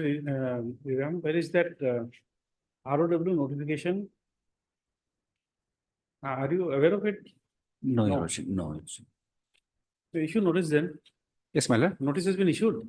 Yes, No. my lord. Yes, notice has been issued, but then we have prayed that being the matter being a covered case, so matter can be disposed of. No, it's not a covered case. It's not a covered case.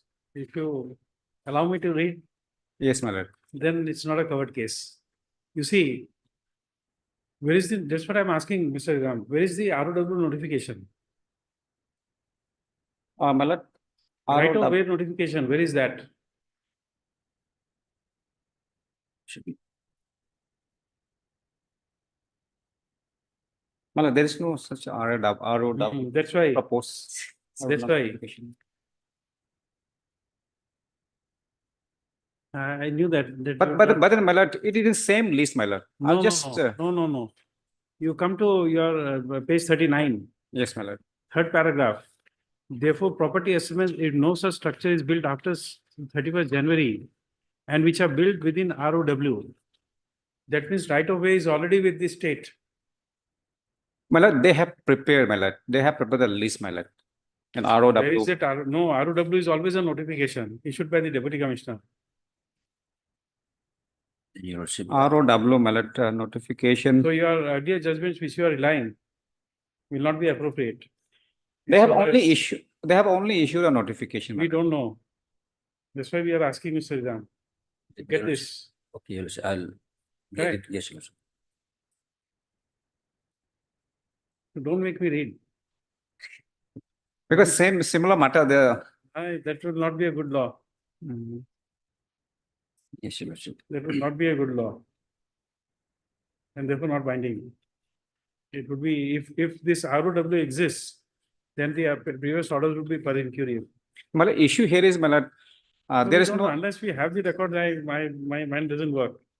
my lord, there is no issue of ROW. My lord. Issue was that, my lord, property, regards to property assessment, they say that they are going to create some property in We the. don't know. They are using a word. Yes, sir. Every word will have a purpose. ROW is right of way. Yes, And ROW notifications are issued by the deputy commissioner. So the right is acquired and we'll have to see that. If that right is acquired without any compensation, then you succeed. And if it is acquired with all the rights, it depends on the notification. only was issue that, my lord, only was issue that property, prior. Unless the document is there, I can't. Yeah, think. obviously then, I can't think. let them file. I may be allowed to, Your Lordship, to procure the document. Short date, my lord, let them file a reply, my lord. Let them find it out. You know how the government works. In the public notice dated 29/3/2021, within bracket annexure Roman 3, comma, impugned in this writ petition, comma, there is a statement regarding ROW, R is capitals, O small, W within bracket right of way. Full stop. Therefore, the deputy commissioner, comma, Shi Yome district is called upon to disclose the disclose and produce all the documents related to ROW before this court through Mr. Vairidam, learned government advocate. Next paragraph, the learned government advocate shall send a downloaded copy of this order to the deputy commissioner, comma, Shi Yome district to do the needful. Next paragraph. List, give a date after Yes, 2 my lord. weeks. 2 weeks would be sufficient. Yes, Your Lordship. Give a date after 2 weeks. Maybe, my lord, date may be fixed, my lord. 2 weeks. Let them give.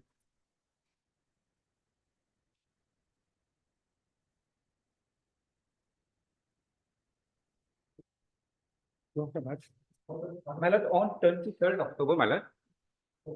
23rd October, my lord. 3rd, 4th October is. Oh no, not that week. Then go after vacation. Make it 23rd, 23rd. Then you also- 10.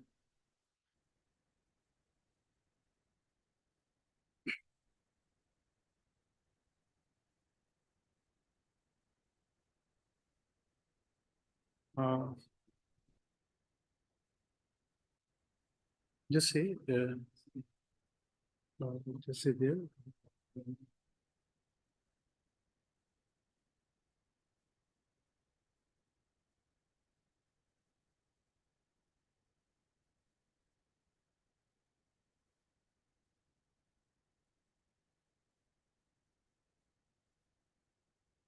It is further directed that if no such document could be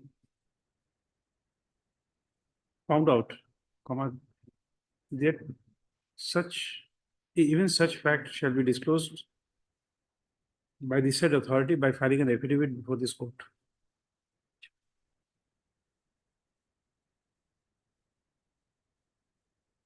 List of that, list of.